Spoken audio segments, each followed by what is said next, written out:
Isn't it poetic that we get to host the last major?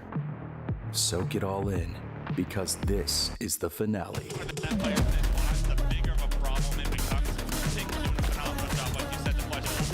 Triple kill for Trippy.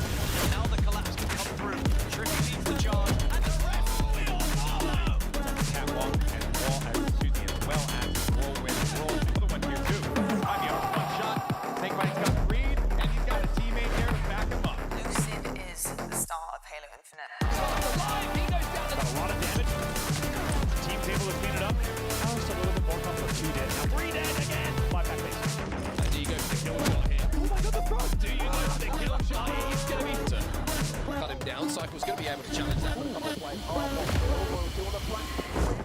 changing targets and hitting headshots. Welcome to the Charlotte HCS Major, hosted by yours truly, FaZe Clan.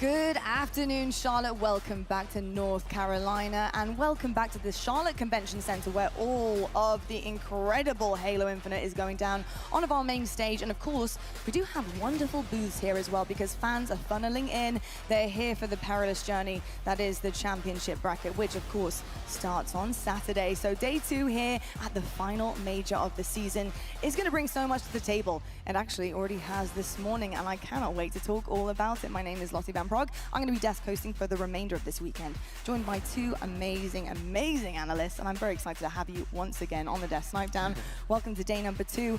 Tony, why not be casting, an absolute legend in his own right. Fellas, day number 2, Saturday here at Charlotte. Wow, what a morning. I mean, I was literally getting ready, watching all of the games that were happening and just trying to basically have everything on a screen at once. But my eyes could not be taken off some of our open bracket teams who are really starting to put the work to some of the best that we have here. Eric, we're going to talk about the upset a bit later on, but how are you feeling about day 2 and especially what we saw this morning? I tell you what, I didn't need my morning coffee this morning when I heard Mindfreak took out Optic. It was one of those, I was talking to the TSM boys, Talik and Manny, and it was just hilarious, my reaction. I was like, this is the most absurd matchup I've ever heard, and then they go on to win their entire pool 3-0. So I mean, I don't know if we're just severely underestimating them. Optic may have underestimated them. We'll talk about that. I got a couple points I'd love to hit on, but yeah, pretty insane. Oh, don't worry. I'll let you hit on them. Tony, yesterday though, day number 1 pool play, honestly, really good stuff out of the very best that we have. Seeds kind of worked out the way that they were supposed to. There was a couple of hiccups from some of our teams, but smooth sailing, so to say. A couple teams I was kind of surprised with that didn't really kind of bite the bullet early on here this weekend were Envy. I was hoping for a bit more from Envy here. Going up against Space Station Gaming, we made a real big hoorah about it on the desk, and I think everybody was expecting them to be lights out, if not, honestly, taking that series. How are you feeling about day 1? Yeah, I mean, in Pool D, you know, Envy definitely had a capability of finishing out first place in their pool. And meanwhile, on top of that, you know, as much love was just showing all the international teams like the Akaves, the Majins, you know, one team that kind of stands out to me is Luminon. Luminon did not step up to the occasion, honestly. You let Cloud9 and FaZe sneak past you, and now you're in a bad spot in the elimination bracket. Yeah, I've got to say, you're just looking right now at your champions across this season on our roadmap, and you're looking at Optic Gaming, who had a 2-peat here. We're searching for that 3-peat, but of course, Shopify Rebellion squeaked that one out. We're into our last major here, and it's funny looking upon all these trophy lists, because Optic Gaming, once again, in the fashion that it happened to them previous, they have dropped down early on. They are fighting for their life, and they're facing Shopify Rebellion here again in the first round. This is absolutely insane. Snipe Down, I have to ask you about, you know, the kind of breakdown at the beginning. What happened versus Mindfreak? How are you feeling about this real early hiccup again from Optic Gaming? Yeah, I'm starting to think that they just want to play Shopify in round 1, and obviously that's not the case, but they have won tournaments after facing them early on. And there's something that I learned. Apparently Legend was the only one there warming up before their series versus Mindfreak. So I don't know if maybe they just slept in or what was going on. That was some words going around, but clearly it affected them not getting in that practice, and you know, we'll see what happens going into this series, because this is a big one and there is no mistakes to be made. There is no mistakes to be made here. You literally have one safety net, and as soon as you fall into it, that is it. You cut a hole in it, you're going through, unfortunately going home. Looking across our pools here, this is exactly what happened yesterday, and as you can see, the spots have been filled by open bracket teams. They've been battling all morning long, and Mind Freak, they managed to do the impossible. They're the top of Pool B. I literally, it's the weirdest thing to see, but also the most epic thing to see. Shout out ANZ, shout out Barcode also coming back, barking his way through here, because I gotta say, I'm so impressed. I think it's really difficult when you're looking at teams that are coming from across the globe. You are not as familiar with what they are capable of. They don't get the practice against North America, and why not Mind Freak? They've always been around. They have had a really great history in Halo and in Halo Infinite, but I think to be peaking at the right time, again, I told you we'd be talking about that once again. This is perfect. This is exactly what you want to see if you are a Mind Freak fan and you're an ANZ fan as well. 3-0 in top of Pool B with Optic Gaming, previous champions twice through. That's pretty epic stuff. How are you feeling about those lads in that roster? Yeah, definitely want to give a huge shout out to Mind Freak, the most interesting team that we have going into championship bracket. Half the team on mouse and keyboard, half the team on roller, and I want to give a shout out also to everybody from international play. I want to give some love to Wakabe. I want to give some love to Majin as well. Even Luminon, even though we didn't see you hit second or first seed in Pool C, we did see you're going to be in elimination bracket. Honestly, international competition is tough right now. It is incredibly tough. They really did show up. I mean, they have been showing up time and time again, and it's been phenomenal to see. Let's see how far they actually can go here, because here is the championship bracket. We have the upper, the lower, of course, the safety net here, which is just insane. I mean, obviously, Shopify Rebellion versus Optic Gaming happening right at the top of that upper bracket this early on. One of them will be going down. One of them is bowing down to that lower bracket and then potentially on the ropes to bow out of the competition. That is insane to think.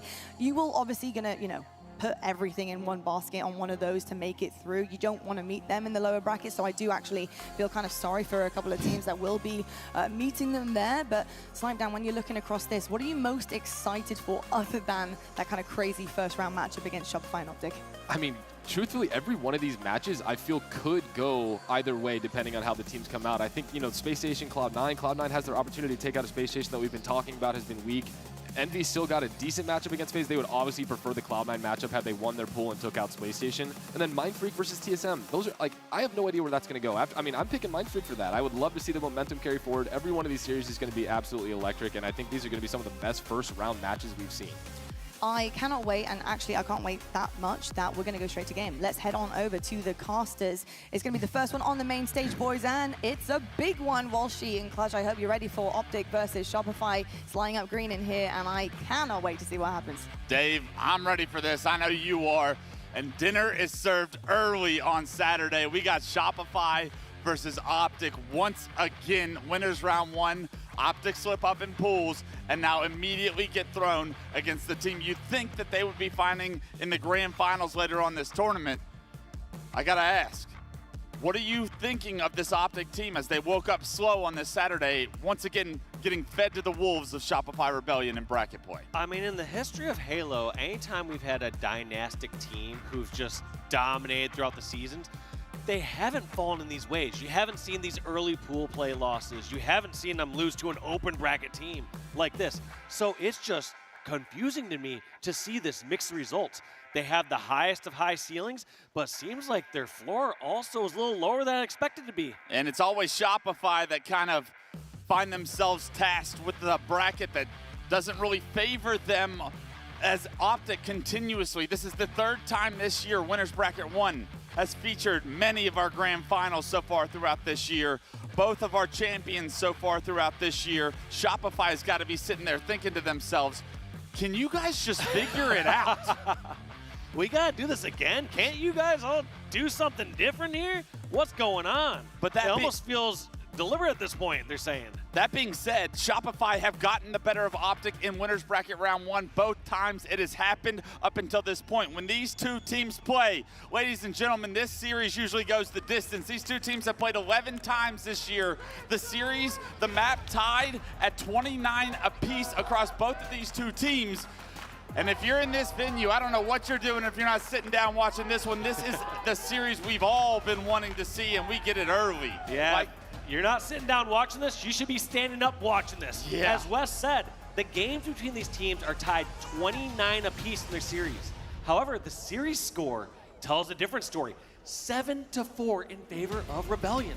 yeah, here we go, and it's Frosty we're gonna kick this one off with. Optic Gaming fans, if you're in the crowd right now, you need to wake your team up because they've had a slow Saturday to this point, but it can all turn around with this best of 5. Frosty with the S7, going bottom mid, can't hit the no-scope. The nade does some damage, but not enough to take down Renegade, and now Renegade finds himself with a snipe in hand. Roll 2 in his face, can't hit the shot. Roll 2 finds a double kill, the S7 in his hands, and it will be Shopify that look like they're in a prime position to get Royal 2, a camo and a snipe, but Bound has something to say about that. Formal spawning small window will sandwich Royal 2, and actually Optic may be able to get that camo, but it's Cycle who's found the hill.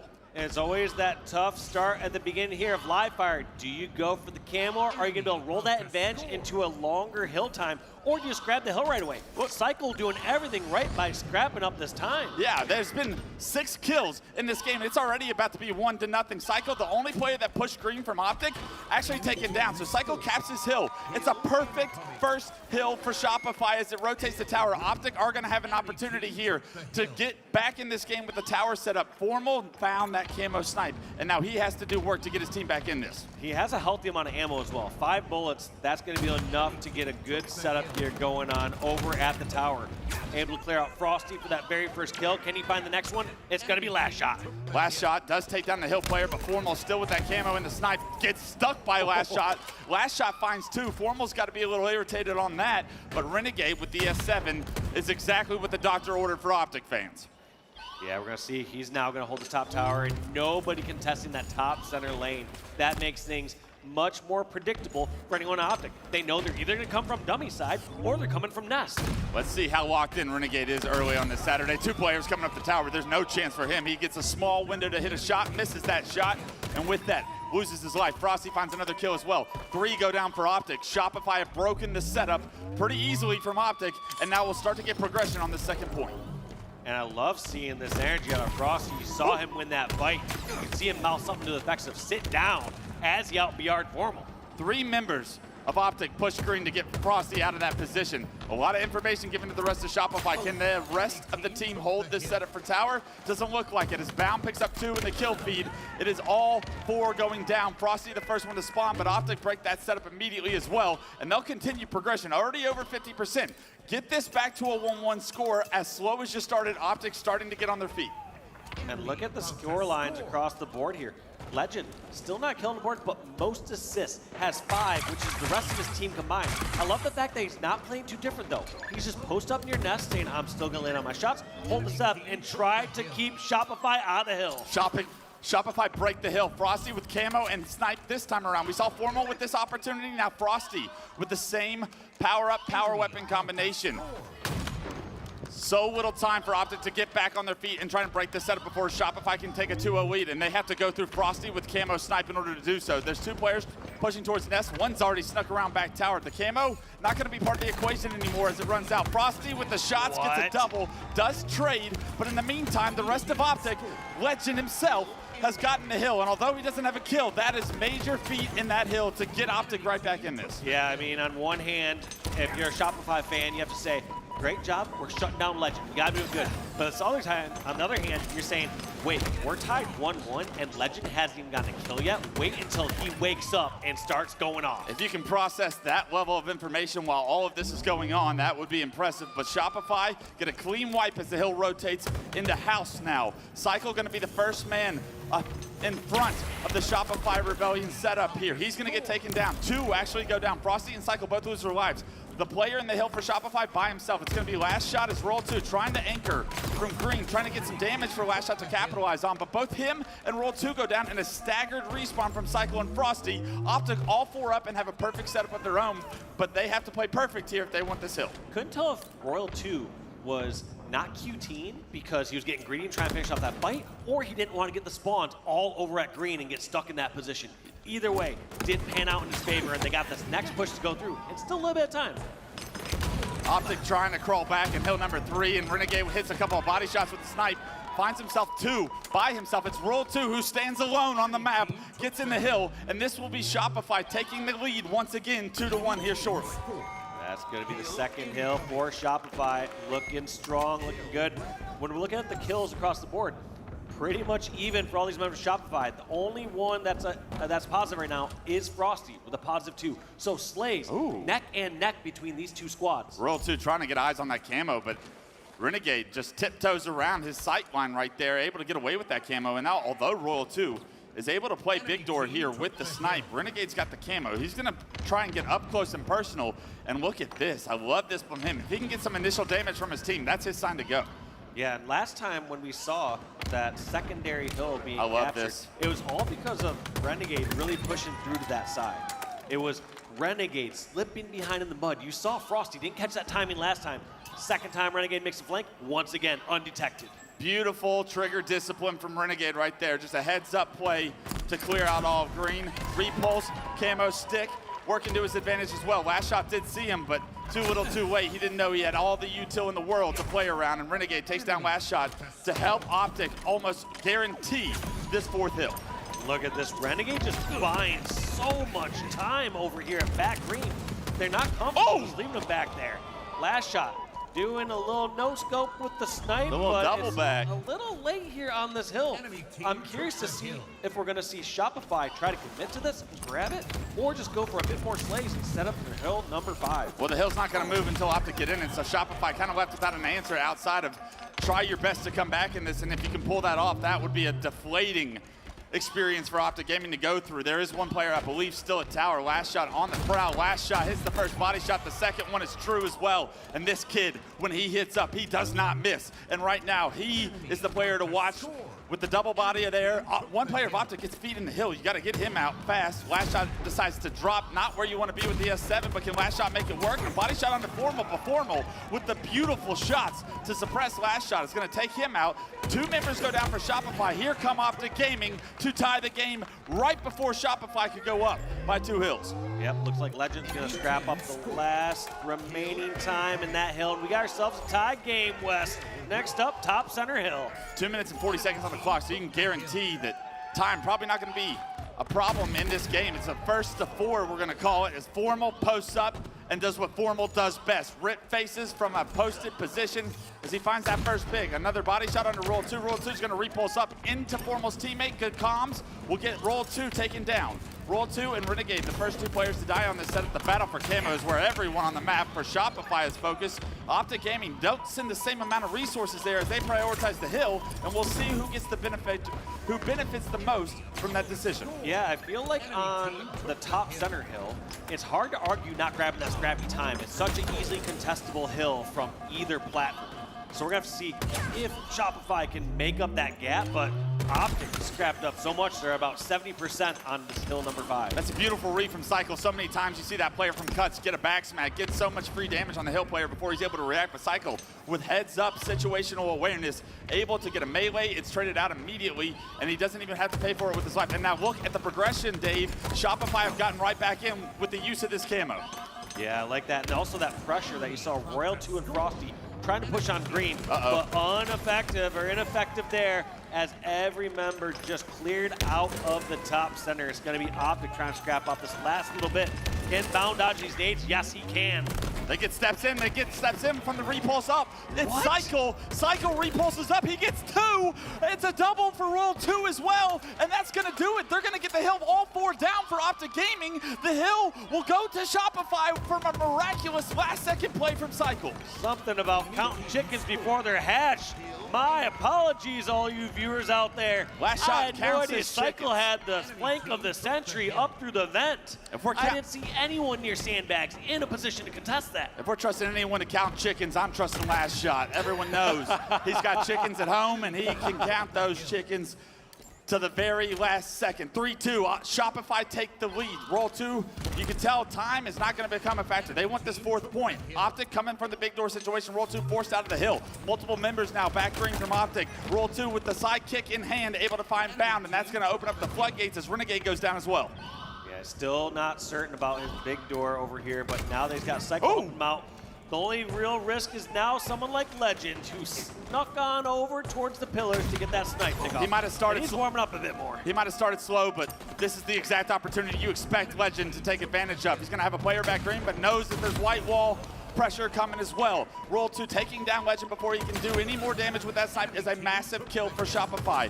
This hill narrowly in Shopify's progression right now, but look at how Optic are making this scrappy. They're buying time. They get feet in the hill to contest last shot. A frustrating death from last shot as he gets overwhelmed by the rest of the green wall. And now Optic have control of the hill, so everything that went right for Shopify at the start of this hill erased. Optic have an opportunity to tie this game. Yeah, Optic trying to tie this one up, and these teams not playing it slow whatsoever.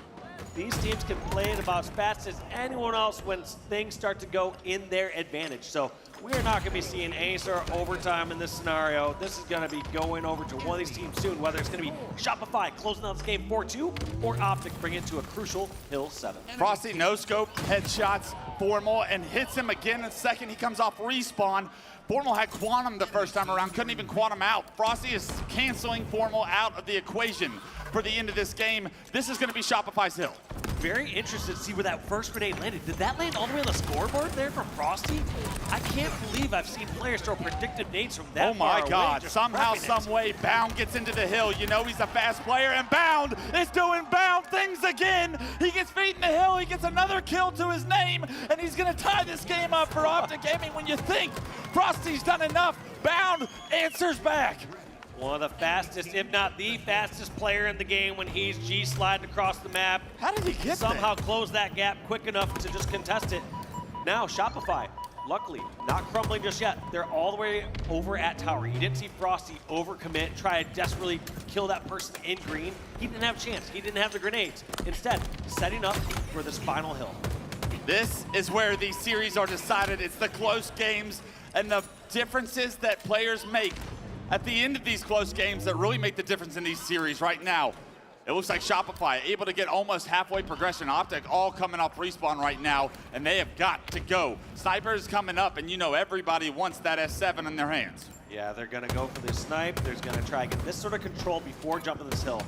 You're not gonna see Royal 2 leave this tower unless you see like an all 4 down scenario or a 3 down scenario, and he knows he can grab that. Look at Want to make sure that they just keep this map control first.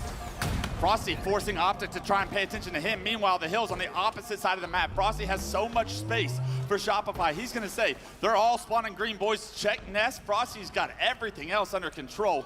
Camo is coming up as well, but it's not even going to be a part of the equation, as last shot with feet in the hill will score the final point, and it is Shopify that take game 1 4-3. It's as close as it gets, ladies and gentlemen, and if that is a sample for what we are in store for this best of 5. This is going to be an absolute banger to kick off championships on Saturday, I should say. Yeah, no kidding. You're used to, when you see these two teams battling out, you're used to seeing them in the finals. And we I guess you very could may make well. an argument for the 2025 season of how often we've seen Optic fall to second pools and play Shopify Rebellion, first time in pools, first round.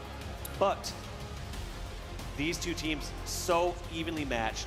We now just have it to a, when we go to the game scores, Optic taking 29 games, Shopify Rebellion winning 30 games. These teams literally as close as you can possibly be in skill, and they're both at the peak of the mountain. Yeah, that game went back and forth. It was Shopify in the lead, Optic tie it up. Shopify in the lead, Optic tie it up. I really can't wait to watch the rebroadcast and see how Bound was able to get into that hill before it was captured, the 6th hill.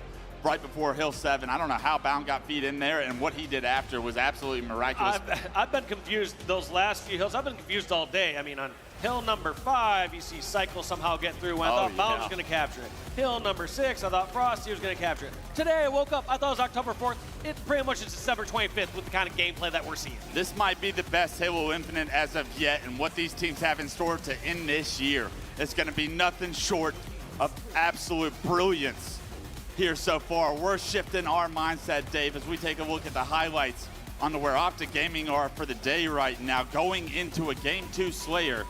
And when you talk about the series that we've seen throughout this year between Shopify and Optic, the times Optic lose the Slayers are the times Optic fall short of Shopify Rebellion. And knowing that Shopify now have that 1-game advantage, looking at Game 2 as an opportunity, as a appetizer for what this series is for them. Optic Gaming have got to refocus and reshift. What are you specifically looking at? Who are you specifically looking at for Optic to get right back on track and make this series an even keel? I mean, stats don't tell the whole series, but it is incredibly rare where we saw our 2024 MVP start off 0-8. Yeah. So he needs to have a stronger start. In the end, his stats, totally fine. The work he was doing even early in the game was fine. Getting all the assists, just some things not falling in your way.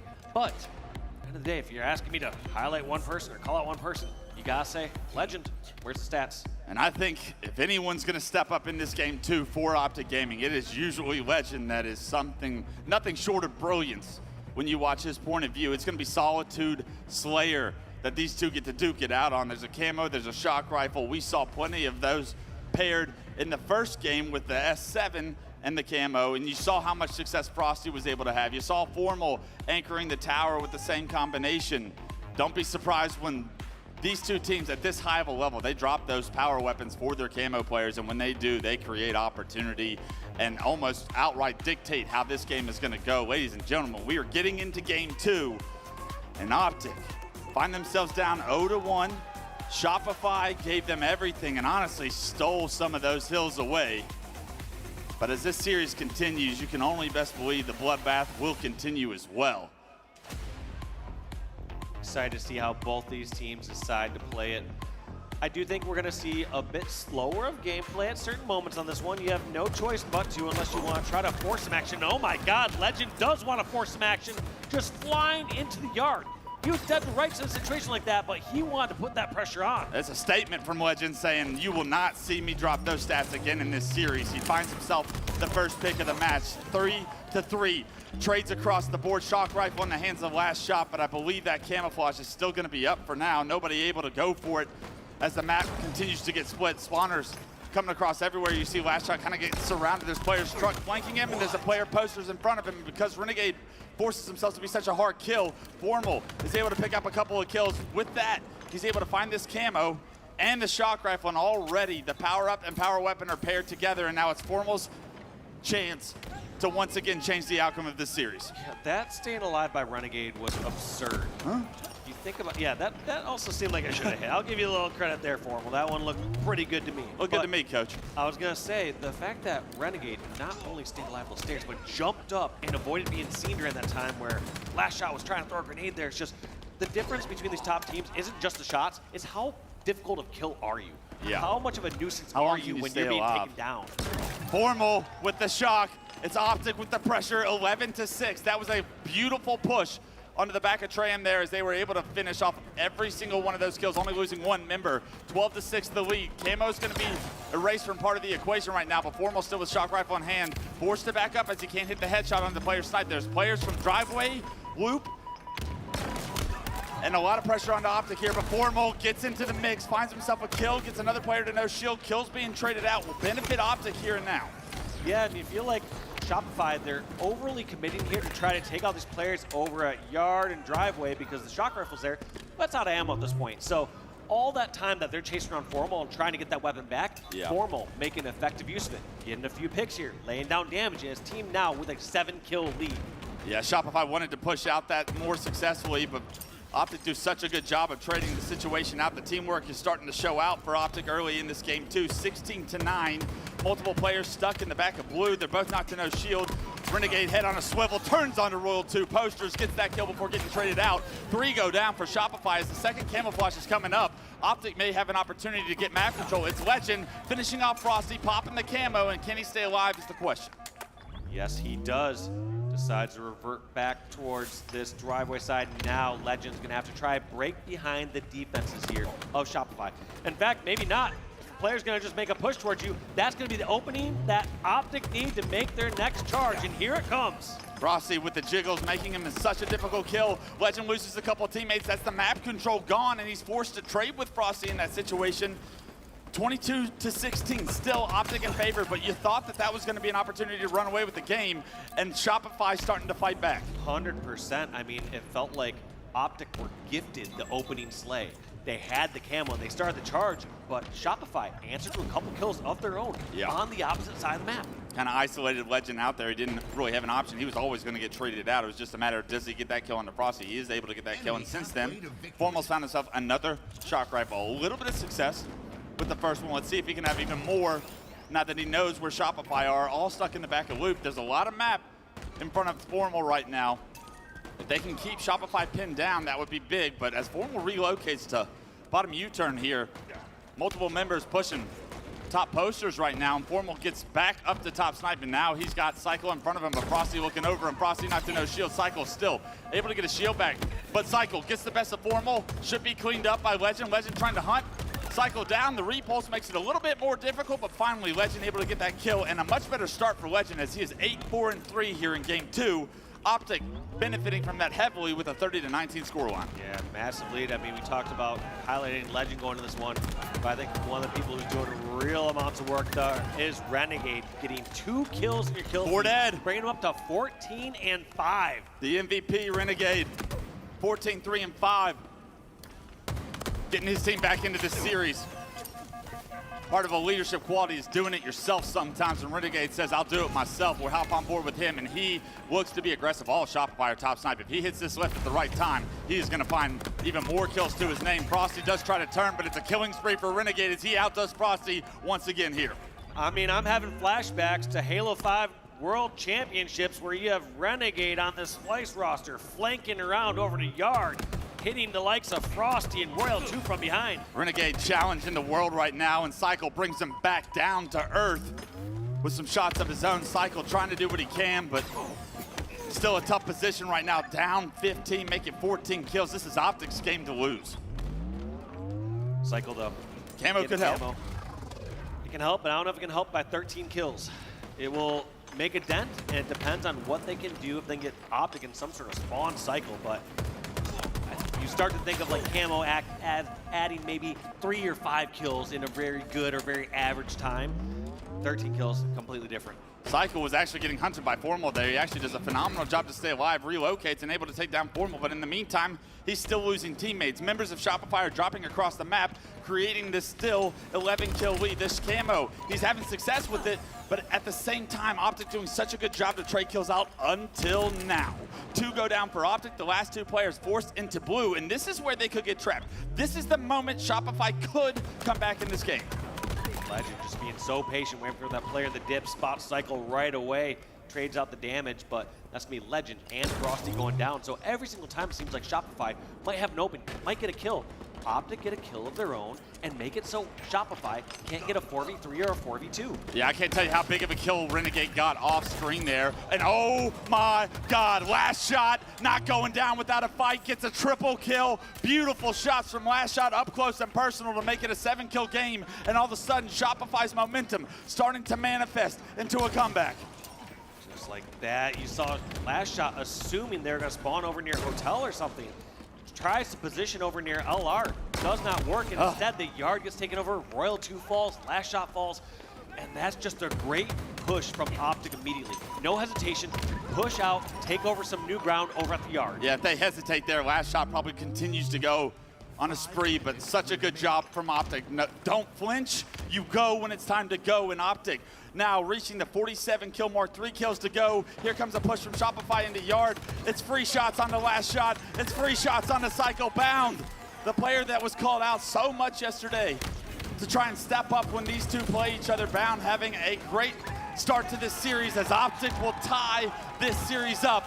And they win the Slayer, the important games that have haunted them against Shopify. Optic find a way to get back into this series with those same games. Not gonna lie, they looked so good during that Slayer game. I mean, I think that score, yes, it's not a stake or anything like that, but it's still a commanding score, 50-40. It felt like any time Shopify got something going on, did not work. It felt like Optic always had an answer, some sort of kill across the map, some sort of trap, or just some sort of brute force effort from someone like Renegade just to snag a kill. Yeah, it's not some sort of effort. It's Renegade on the map doing things. 19 and 11. He's got 4 assists to pair with it, but those 19 kills gave everything to Optic, especially how quickly he was getting those kills earlier on. He kind of slowed down towards the end. but Renegade kept Optic comfortably in the lead to where as long as they continued their formula, continued to not get spawn trapped and locked into certain areas, they were able to get out, and Renegade, having so much success, keeps his team in this series to get to game 3 tied up. Craziest part about Renegade's scoreline there is I don't recall him having shock rifle. I don't know how many, if any, camos that he had. That's just pure skill, running through the map, getting flanks, making things happen. Route man gets paid, and Renegade with those flanks, with the shot. I mean, if anybody, if there's an argument to make for an MVP so far in Halo Infinite, it has got to be this man on screen. He has dominated for 4 years. Whether or not he's won or lost, it has not been on Renegade's account at any point in time. Renegade has hoisted so many MVP trophies, I feel, and that man is never to be counted out. And when his team needed him most in this series, he ties this series up for his team, and that's got to be something when you're a player like Bound, Legend, or Formal sitting next to him and seeing what he does hit his flow state. That's got to be a very comforting feeling as far as Saturday has gone for you. Not so well, but now Renegade gives them an opportunity to reset. Yeah, when Renegade's on fire, there's really nothing else quite like it in Infinite. I don't see anyone else moving how he does. I don't see anyone else seeing the routes that he finds, the ways that he's able to get flanks, and then the fact that when he gets in one of those flanks or one of those 1v1s, you just know it's going his way. Yeah. You just know he's winning it. He does not miss, and he is a difficult kill at all times, it seems. It is very difficult, even for the reigning champs in Shopify, to take this man down. If we want this series to go the distance, we're on a very good trajectory here, all tied up going into game 3. Ladies and gentlemen, I can't wait to get game 3 started. And I know these players both have some confidence going into game 3, knowing that, hey, if you're Shopify, you won the objective, you lost the Slayer, you kind of get to shoulder that off. But now Optic finally, for what probably feels like the first time today, are like, we're here to play and win a championship. Yeah, they were, and honestly, they were feeling looking good even throughout game 1. There were so many moments there that they just got out positioned, like when Cycle took over that top center hill, when you had, there's just so many moments that Optic felt like they got stolen away from them. And despite Legend having a slow start in game 1, it shows, hey, this is a marathon. This is a 5-game series, and this is also probably not the last time we see these two teams play each other this weekend.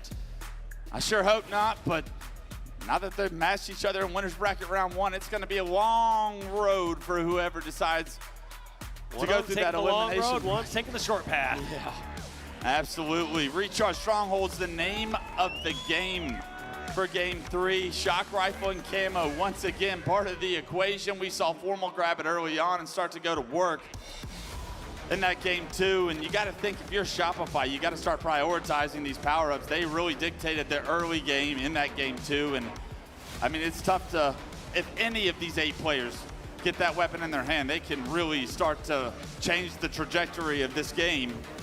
So if you're Shopify, what are you seeing from them? Who are you paying attention to the most to start prioritizing and positioning for that early control of the power-ups and power weapons? I think if you're trying to prioritize maybe those power weapons, I think with the little series we saw from Last Shot with the shock rifle there on the last map on Solitude, looked fantastic to me.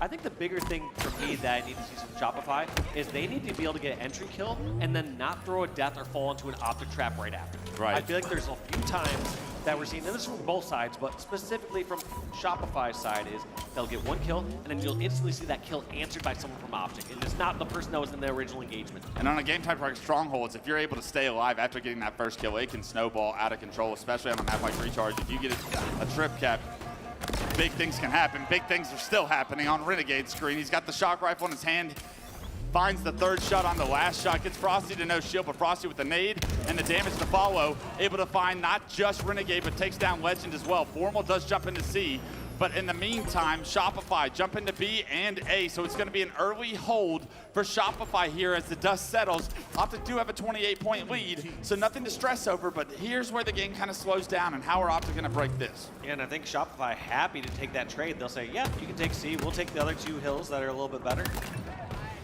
There's an entry kill there, or maybe I would argue an answered kill from Bound being taken out and Royal 2 kind of giving up an arguable more free death than what he normally would. Yeah, Formal able actually to get that. He actually stuck Royal 2 off the ground. A god nade from the god himself, Formal.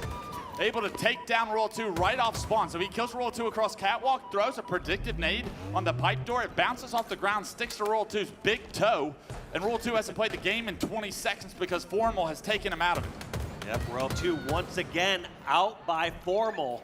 That's 3 in a row. He's being very mean, not letting his friend play the game. But in the meantime, it's a trip cap momentarily for Shopify. A and B both being recaptured by Optic, so you think Optic are gonna be able to try and get some momentum off this, but I say that, and they are able to stall B out. They actually get beat into B, they get the reset with the help from Cycle, and there, 3 go down for Optic. This trip cap still exists.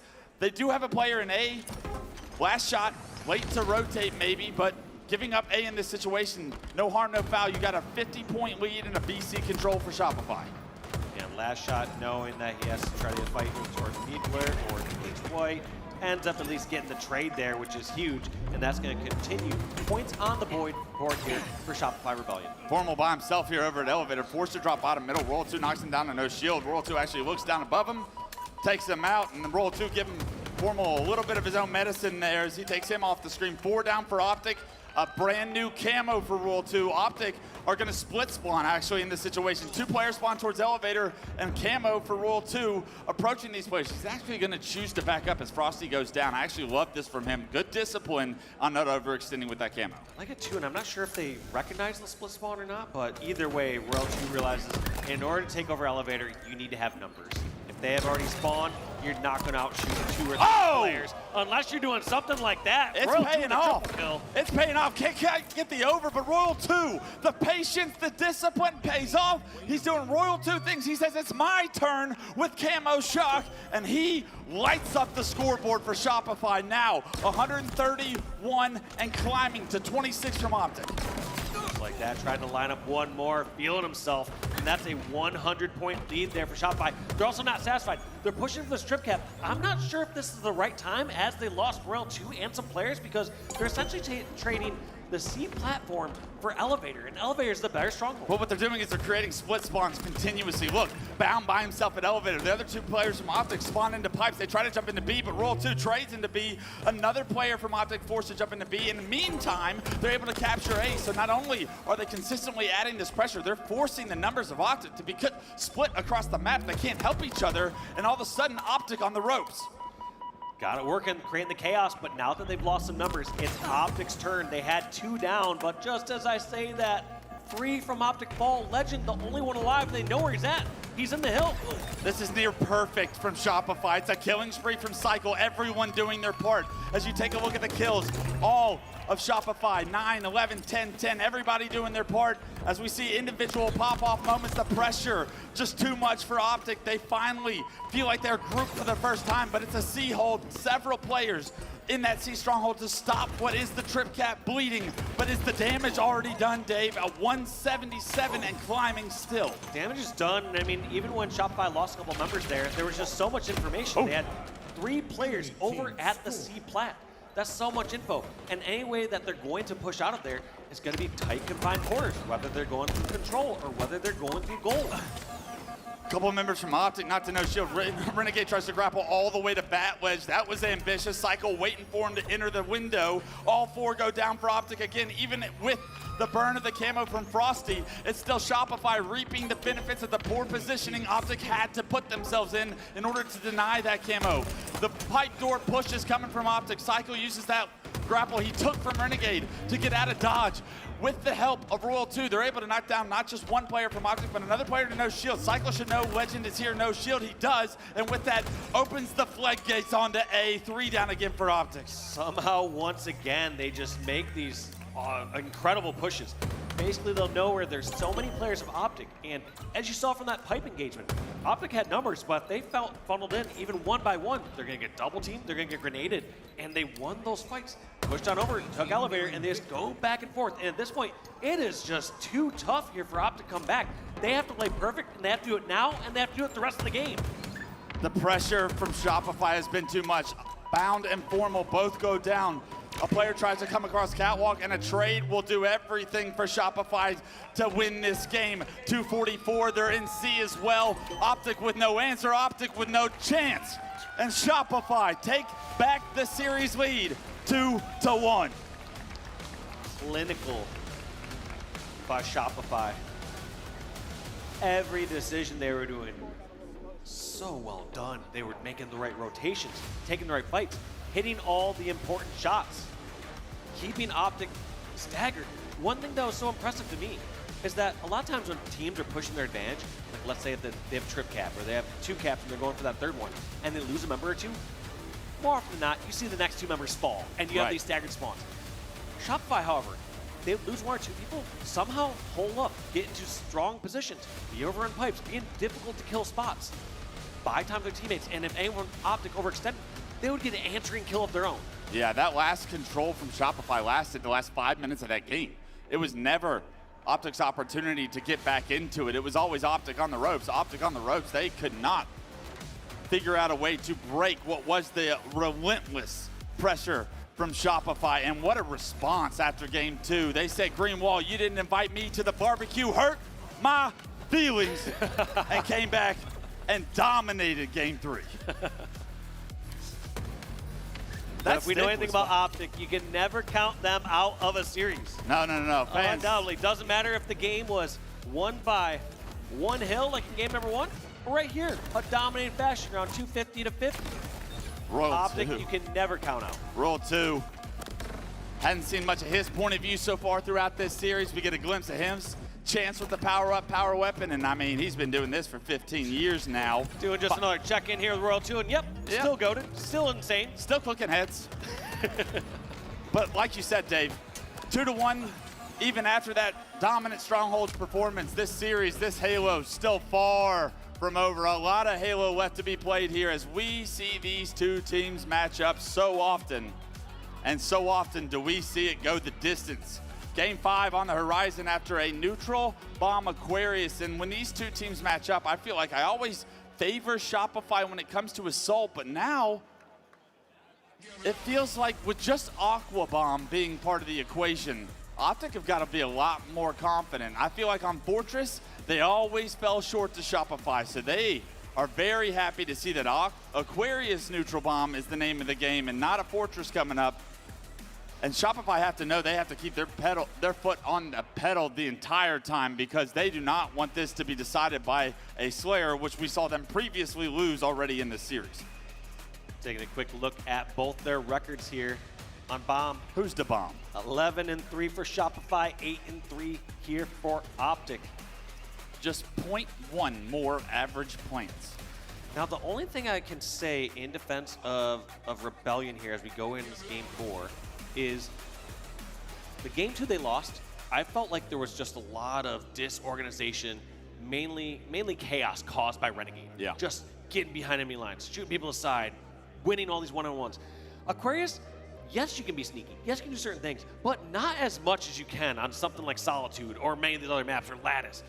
Here on Aquarius, people know the routes at this point. It's going to be at some point some guessing game. All right, did they go back to their side bomb center? Did they go towards bottom pink or whatever it is when you're chasing someone down who's weak? But Renegade, he's probably not going to be afforded that exact same luxury of all the same sort of flanks, which was very successful in game number 2. Maybe Renegade doesn't benefit from that, but does Optic benefit from the idea that the S7, the shock rifle, removed from this equation? Finally, we get a map where it's bandits out and let's gun up. Right now, it's Bound getting the advantage of that gun up, finds himself a double, and I feel like Bound is one of those players on bandit-only maps that can be a real nuisance to deal with. He's already setting the tone for Optic. A great response after a Game 3 poor performance from all of Optic to get back into this, and Renegade found himself the camo, found himself last shot with his back turned, and that's got to benefit Optic for early control of the map. Yeah, Renegade has to know that bomb was a little bit of a trap and not too worried about it. Somehow beating about 3 or 4 grenades there.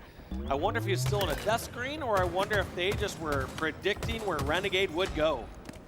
Formal trying to inch this bomb into the engine of Shopify Rebellion. Frosty was in the top hall, but he gets taken down right now. And Formal wants to be the first one to push into the space. He knows multiple members are going to be back here. It's actually 3 Shopify members that need to get flushed out before they can even move this bomb into the base. Yeah, it's not even a multiple. He knows they're all there. Yeah. Bound is blocking Fridge. We're going to have to see if that pays off, though. Because right now they have them all trapped in the base, but at the same time, that means you have to clear them out of the base. A couple of members actually left through the pink side. One overextended to the car, you see, but Formal getting a couple of kills. 3 go down. One player does spawn in the back flag. It's World 2. He gets taken down immediately. Last Shot is the player to watch right now as he takes down the bomb. And actually the bomb resets. Players spawn in the engine because Last Shot's route gets his team a buddy spawn into the engine. As the bomb resets, it erases any chance Optic had. That was huge for Rebellion. Right now, they're not worried about getting full map control. They were on defense mode saying, we need to stop this next arm. This next round of Slays, if we lose this fight, Optic armor in the bomb. And they bought enough time to where that bomb was neutralized, right? Like Formal was the bomb guy. He had to push in first. Nobody else touches that bomb. Because of that, it resets. But not only that, but Last Shot's route had to be incredible for him to not only get a kill, but buy enough time for that bomb to reset as well. Last Shot continuing to do Last Shot things. In the base now of Optic Gaming, 3 down, last guy alive, Formal. Last Shot doesn't miss. His last shot will take down Formal, clear out the base. Renegade does get a Jin spawn here. The rest are going to be spawning pink. It's a split spawn. Is Renegade able to actually get a kill on the Frosty? That's going to delay some of the pressure, but Last Shot still on an absolute terror in Optic's base. He's got information that Formal's in the back of the base. He's no shield. Cycle looks over the shoulder of Roll 2, takes him down. Roll 2 arms the bomb, and then Shopify gaining an early lead with 9 minutes left. Shopify take that lead, and it's not often we see a bomb arm this early in the game, Dave. Yeah, I mean, you look at the slays, especially over the top right, you basically see we're even across the board. In fact, maybe outslayed by 2 or 1 kill in favor of Optic. But when Shopify got their kills, they got that second round of slays, which were so crucial inside the Optic base. That was the one round of slays that Optic missed the previous attack. The objective efficiency from Shopify truly showing out here as they get that 1-0 lead. And Frosty, in the meantime, has found himself the camera. Renegade getting shot from the back and the front. He gets removed from the map.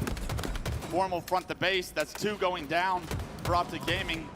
Frosty in a fight with Bound. Now they know he has this camera. There's going to be a couple of players from Shopify front the base. Bound trying to hunt down Frosty, but Frosty just playing so perfectly in this situation. Trigger discipline, making sure his camo comes all the way back to make it a difficult situation for Bound. Takes him out, relocates to the Jin, found himself Legend as well.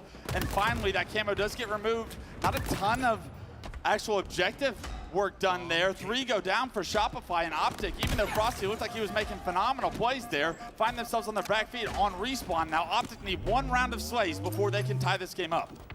Formal, bring this bomb in, just putting the pressure on, letting them know, hey, your lives depend on this one right here. If you do not beat us in this fight, Optic are arming this bomb. If they send too many resources towards Pink and Fridge, they are arming the bomb.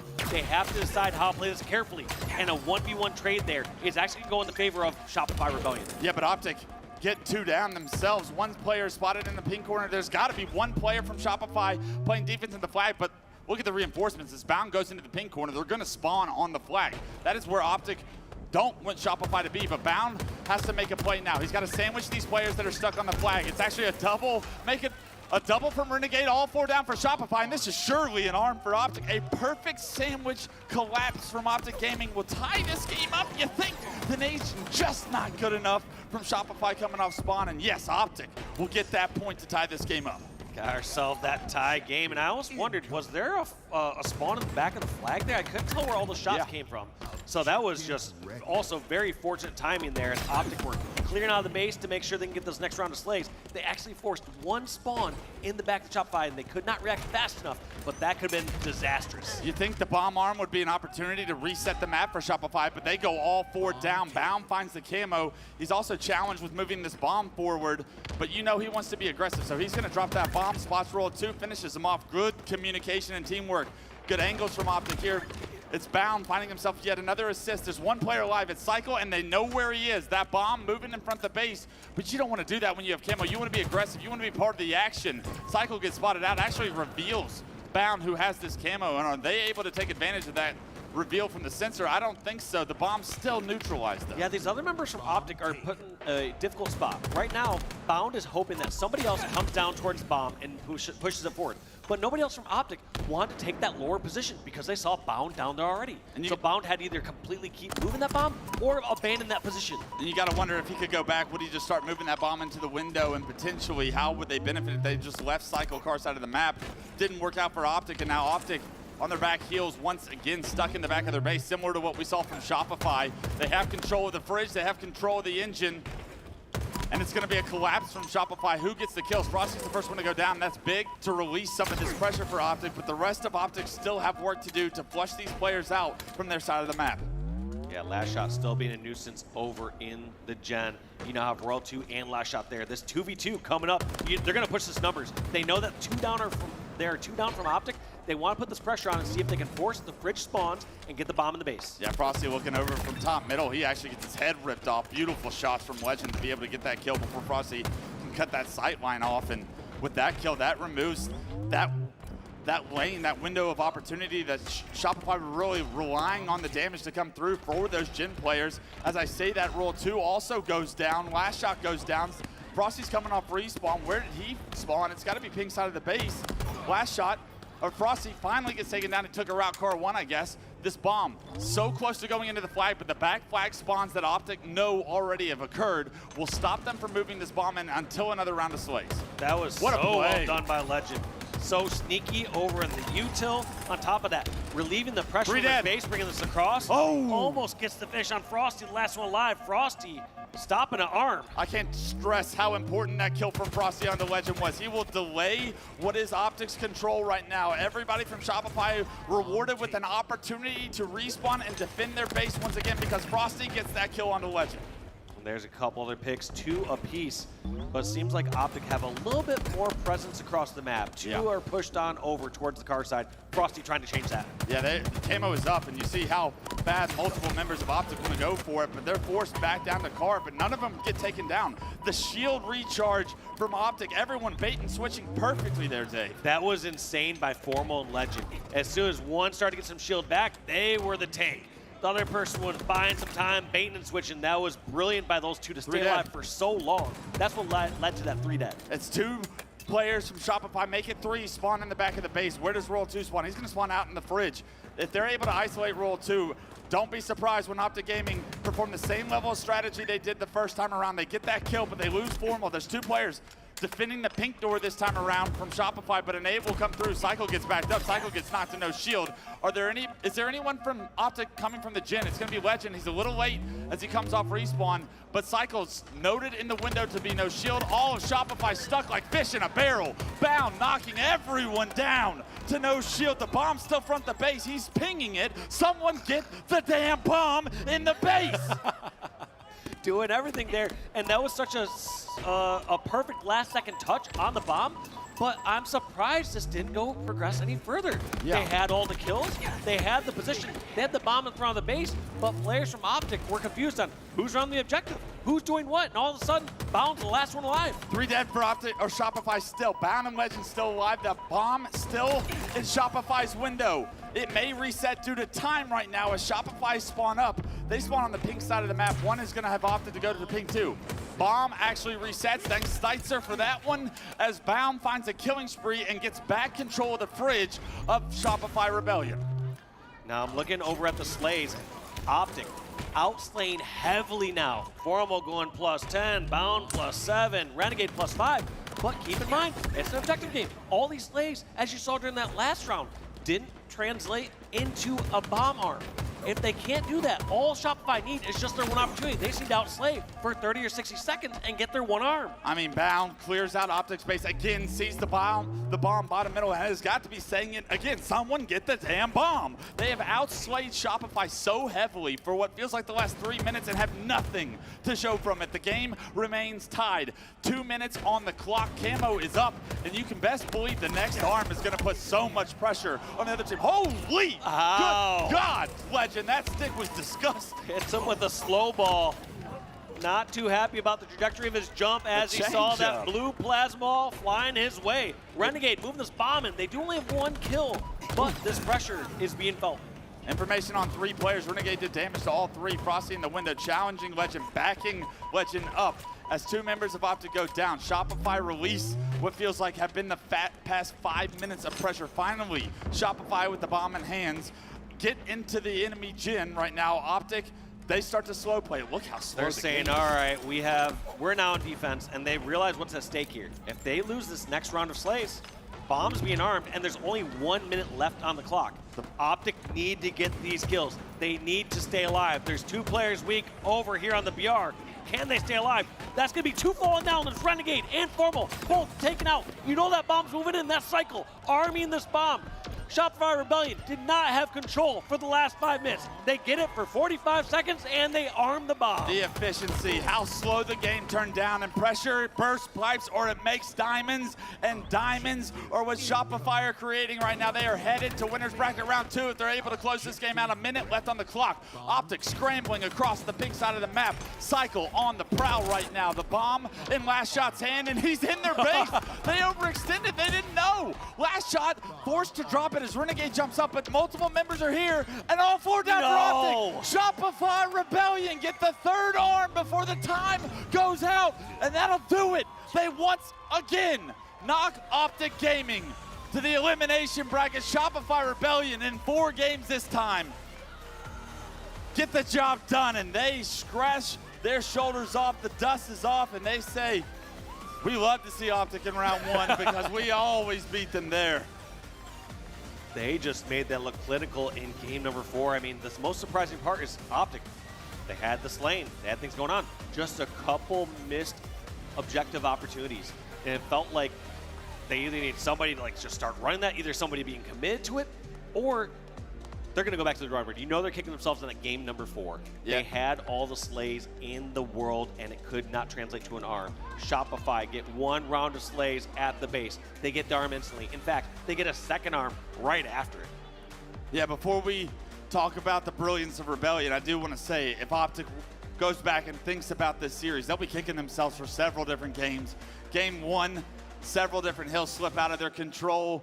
So close, they lose that game by margins, very small margins. And then you go to this game, what feels like was predominantly controlled by Optic. They outslayed everyone Shopify positive on Optic several different times. It felt like they got multiple wipes without being able to get the bomb physically into the base to be able to arm it. The name of the game is neutral bomb, for God's sake. You need the bomb in order to score points. But Optic weren't able to do it. Maybe that's testimony to Shopify Rebellion's defense, but it only took Shopify 1 clean wipe each time they got that arm, and even the 3rd one, I mean, that was just Optic trying to scramble for some kind of level of success there at the end. So if you're looking at this series, Optic fans and the team can actually keep their heads up and be like, all right, we've been here before, we've gone through the elimination bracket, we've proven we can do this, and we're a lot better than that. Very few mistakes costed us an opportunity to go through the winners bracket this time around, but Shopify, they've got to be pretty happy with the results. They're happy, but also it's got to be a little unnerving seeing what Optic can do in that neutral game. That was uncomfortable for them in that, 10 to 4 minute mark where they're just getting outslayed over and over again. I always talk about the game in those few snapshots. Worst case scenario, neutral game, best case scenario. Right. That neutral game, all Optic, all day. Optic. They were destroying that on Aquarius bomb. But when it came to the worst case scenario, Shopify, they turtled up. They knew how to hold up. They knew how to play defense. They stopped all those aggressive pushes from Optic and stopped those overslaying periods from being bomb arms. Yeah. And then when it came to best case scenario, similar for Shopify. They got control and they made quick work of it. They'd get control for 30 seconds, get 1 round of slays, get the bomb arm. Yeah, it was beautiful to watch how efficient they were with that objective, because not often do you see a team that strong at neutral bomb, especially playing the likes of Optic. From Optic, it was a little bit more sloppy, to your point. You think they played so well, but got so little from playing so well, and that's going to be something that they go back to the drawing board and they look at. But as we move forward, it's going to be a long road for Optic. What do you have to say to the green wall out there that's listening to give them a little bit of hope that they can go on this run again? I mean, they've done it before. They can do it again. They put themselves in these rough positions. I've really never seen a team like this. A team that's so strong, that has a few stumbles every event, and then still rolls back and wins tournaments. Still has won 2 out of 3 events. So I'm not too worried here for Optic, but it's still just not the comfortability you're expecting of this team who's projected to be the best team in the world. I can guarantee their confidence isn't shaken and that we will see more of Optic, and maybe even Shopify will see more of Optic later in this tournament, but I can also guarantee whose confidence isn't waived. It's Royal 2 on the main stage with an interview from Guy Blaze. I can agree, Wes. His confidence has not wavered. Feeling like $1 million on the main stage. Make some noise for Shopify Rebellion, everybody. Winners round 1 yet again. Royal 2, where you guys got to go up against the green wall. Are you tired of playing on round 1? Were you expected it this time around? No, I thought this was going to be like it looked like the pools, how they were going. It was going to be like a normal tournament. We probably wouldn't match up to them until winners finals, but of course, it wouldn't be an HCS tournament without meeting them round 1 again. So. It would not, okay? And I know the fans, you guys enjoyed that first round matchup, yeah? Amazing crowd we got to kick off this Saturday. Now, you guys lost to Slayer in this series, but winning the objectives. Let's talk about the map 4 because you guys were on your back foot the entirety of that map. And then finally, when you guys reach Optic's base, you get a quick double cap. I know that felt good. Yeah, no, I think we just played it perfect. On that map, sometimes you can see both sides. You're just trapped in your base and you can't do anything. I think we just had better defense. And then as soon as we have one opportunity, I'm so confident in this team that we can, take advantage and arm. Definitely had the better defense in that series, okay? And your offense is matched up to none, okay?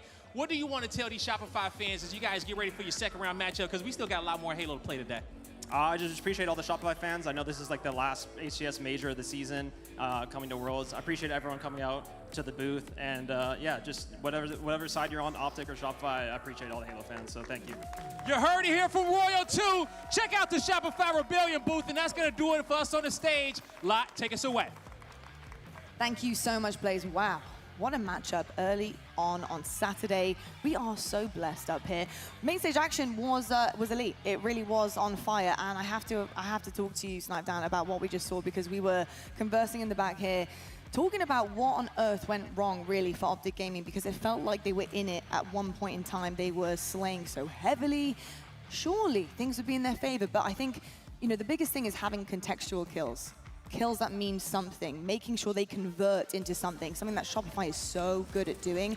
And that final bit of assault, you just saw how efficient Shopify are at converting a bomb, but also just being able to get a couple of kills here and there in the right time, the right speed, the right pace, and literally capitalize on it. Talk to me about the breakdown of Optic Gaming and really what went wrong there. Yeah, I mean, the good thing is that they won their Slayer pretty convincingly, which is probably their weakest game type. But we saw this really in Game 1 in the King of the Hill and in Game 4, is that they were just sloppy on their setup. Shopify was way better at controlling entire times of the setups. They were way better in that bomb game when they were able to get into their base. And I think the biggest thing is the fact that Optic kept trying to push the bomb in from the closet side to the bridge without having top center control and looking at them in their base. And Shopify just kept turtling in the back. The bomb guy would try to push in too soon, get picked. And every time Optic was slaying heavily, it just felt like one person was kind of dying too early when they were getting the control and trying to get the bomb cap, and that's why the defense was so strong, is because when you get those picks, those trades when they're in your base are so much more impactful than just trading anywhere else on the map, because that gives you more time. You're already spawning there, and it makes them have to travel all the way across the map, and that's why their defense was so good, and Shopify was once again just way better at getting the clears, getting into the base, forcing them out, and then just knowing when to get the caps, or get the plants. That's literally why we see Shopify being so good at objectives like strongholds. You need to be so buttoned up, you need to be moving, being able to time things and pushes when it is the most crucial. You're seeing the same thing on Assault. It's very difficult, I will say. Aqua Bomb is tough game type to be really, really good at, especially against a team like Optic Gaming. But the fact, like you said, they're able just to completely push forward as one unit, and it looks so cohesive. I think that's the biggest difference. Optic, yeah, you're really good. The individual skill is there. You're winning your ones. You're managing to get the gunfights, but it's just at the wrong time, at the wrong place. And I think that's honestly what went so wrong. I will say, though, why not? When you're looking across some of these stats here, I think it's something that they can clean up on. I think they can adjust because it's not like they're just getting absolutely cooked and fried here. They have something to kind of push forward with. It's just the efficient work we need to see a little bit more from them.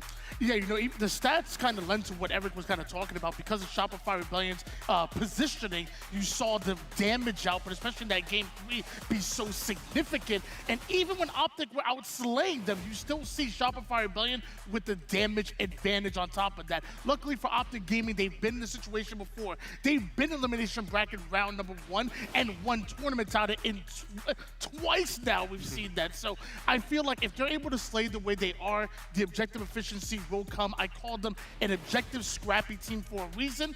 They're going to be just fine in the lower bracket. They certainly will indeed. There is also a reason why we were actually honing in there on Optic Gaming. It's because Shopify, it's just business as usual. It just looked good, to be perfectly honest with you. The teamwork is coming forward. They're making it through here, the upper bracket, as per usual. They're into the semis position right now, and they're feeling really comfortable. I think they're looking comfortable out there, especially actually from day one. We saw a couple of hiccups here and there from players, but they always managed to get the job done.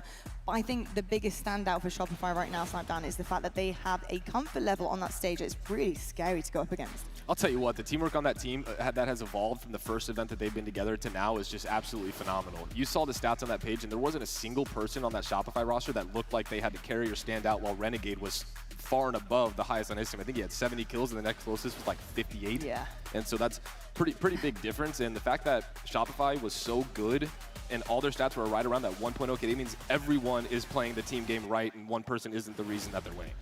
And the stats really lend to that as well, because when you looked at the overall stats, Shopify Rebellion only outslayed Optic by single digits over the course of all of the games. But the assists were double-digit assists by far. What about 20 assists, a difference between them? That really lends to that teamwork. And, man, Shopify Rebellion getting better and better, it's kind of scary. It is incredibly scary, especially if you're in this arena and you're planning on going up on that main stage against them. Luckily, I'm on this desk the entire weekend, and you folks are at home, of course, picking up the Twitch drops, because if you're watching all weekend long, you guys get your hands on these wonderful in-game items. Make sure you are tuning in for all of your favorite teams, not only to, of course, support them, but support yourself in-game and look good while doing it. Twitch drops coming your way, folks, so make sure you are opening all your tabs. Tune in with us here at Charlotte. Folks, we're going to head to a quick break, but when we come back, we have plenty more Saturday action for you, because of course we're into the championship bracket, and Shopify, as per usual, are sitting pretty, waiting for any rival coming up to challenge them to see who is made of greatness, or maybe greater than them. Optic Gaming, they live to fight another series. We'll see who can actually challenge them in the safety net of the HCS, coming up right after this.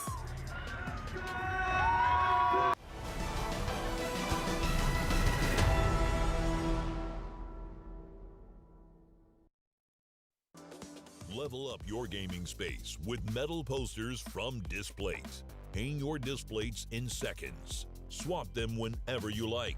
Get official art from your favorite games on a uniquely designed metal canvas, and choose from thousands of posters. Join over 3 million collectors now.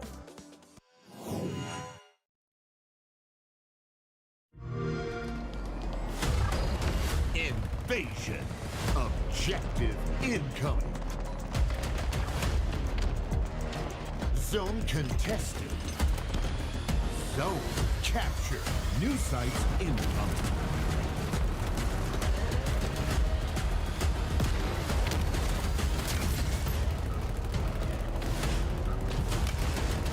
Objective nearly complete. Capture the flag.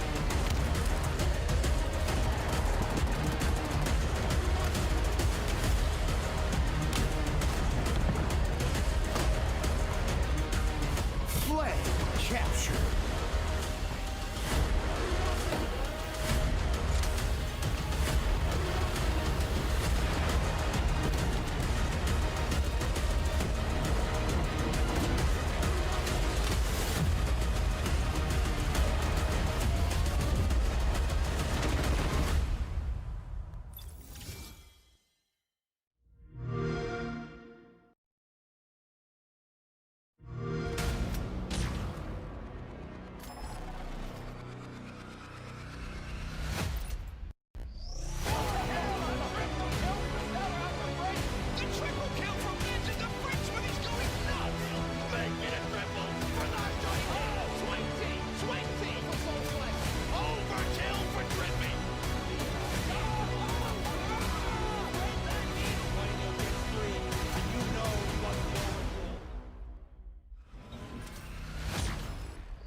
Enemy team took the hill.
The HCS Charlotte Major, hosted by FaZe Clan, is brought to you by Steel Series, Displate, and Corduroys.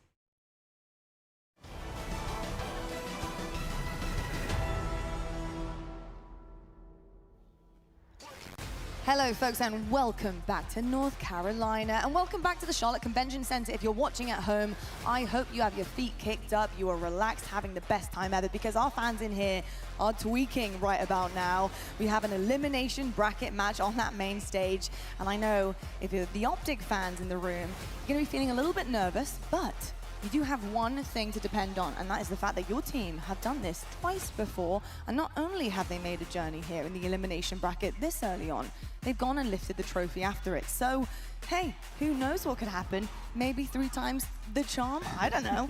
My name is Lottie. I'll be joining you all weekend long. I have Snipe Down and Why Not Be Casting on the desk with me.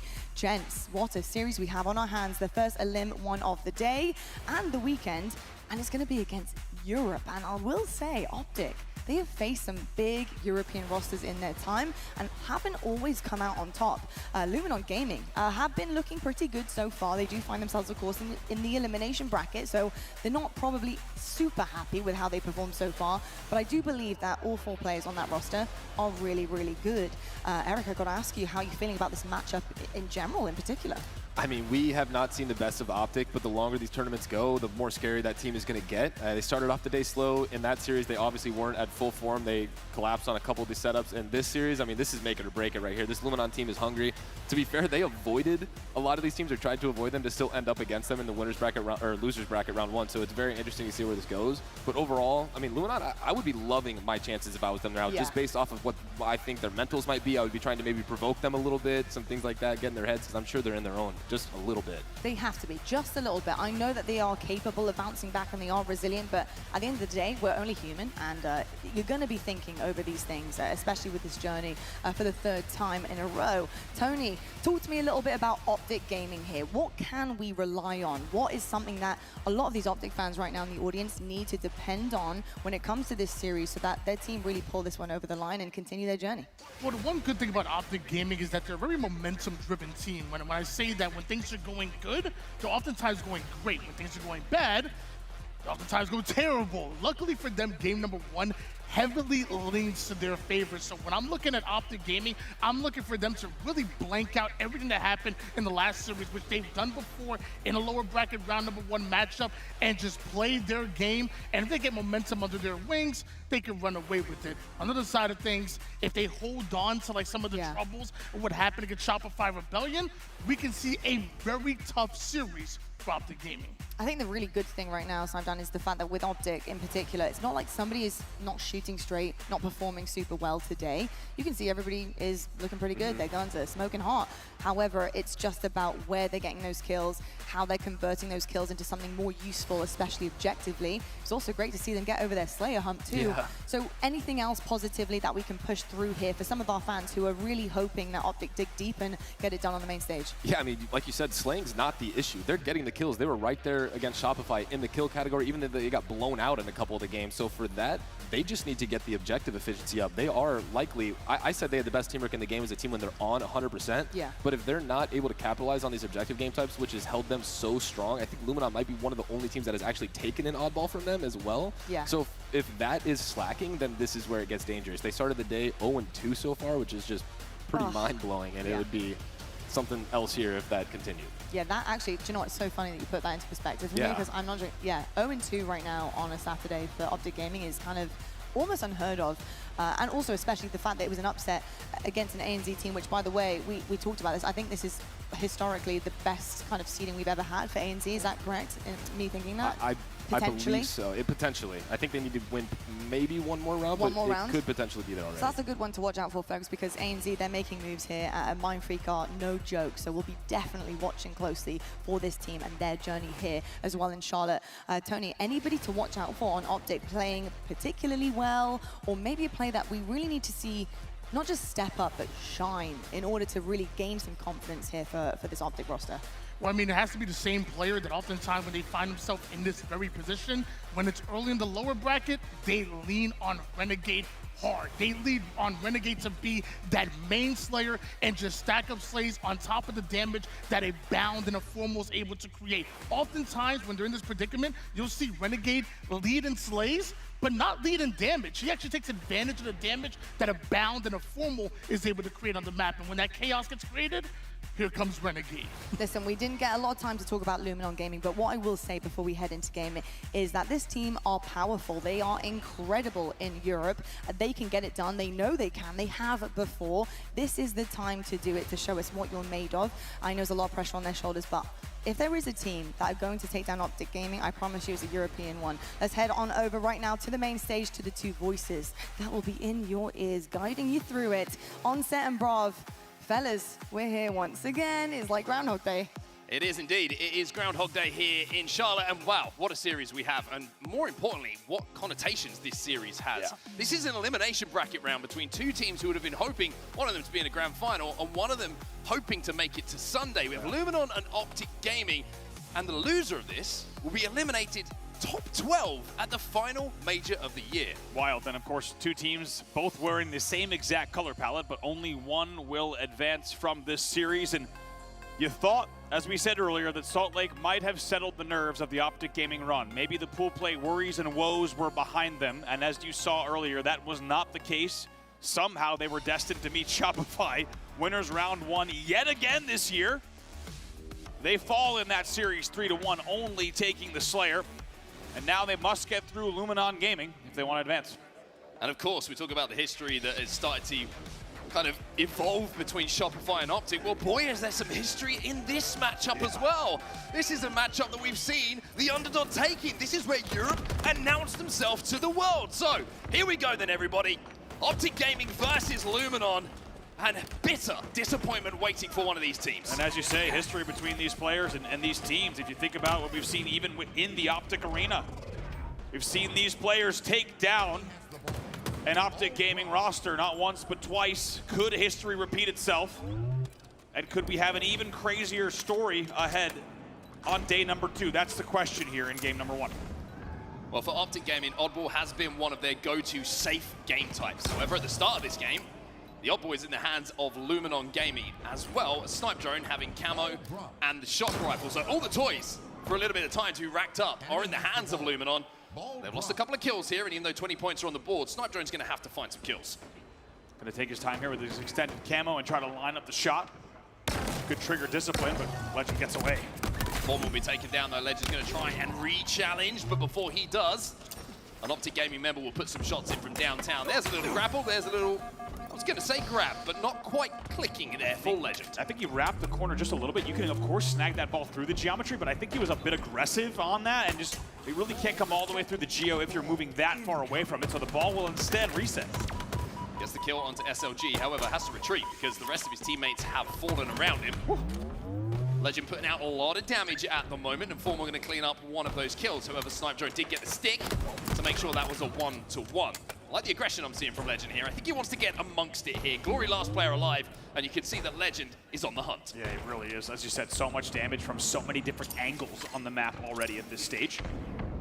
Little insta here, it makes sure no one's coming over the bat ledge, but continues to deal damage, and this has been low scoring. Finally, with 2 dead, they will pull the ball, make it 3. Very nice from Legend. This is a very impressive life from Legend. 5-1 at the start of this game, and immediately turning his attention to the oddball. Statistically, the player on Optic Gaming who usually has it in his hands, but that is not the cost benefit of not picking up kills as well. That's right. Finally, time on the board. It looks like we'll see a tie game in just a second, so it required a lot of patience from Optic Gaming, and it required a few laps of the map, if we're honest, from Legend, but eventually they will now take the lead. Wootum snaps around, doesn't get the trade though, but Glory will manage to take down 4 more. Numbers on the side of Luminon momentarily. Camo is the point of contention for both of these teams at the moment. SLG with a big challenge, a confident challenge.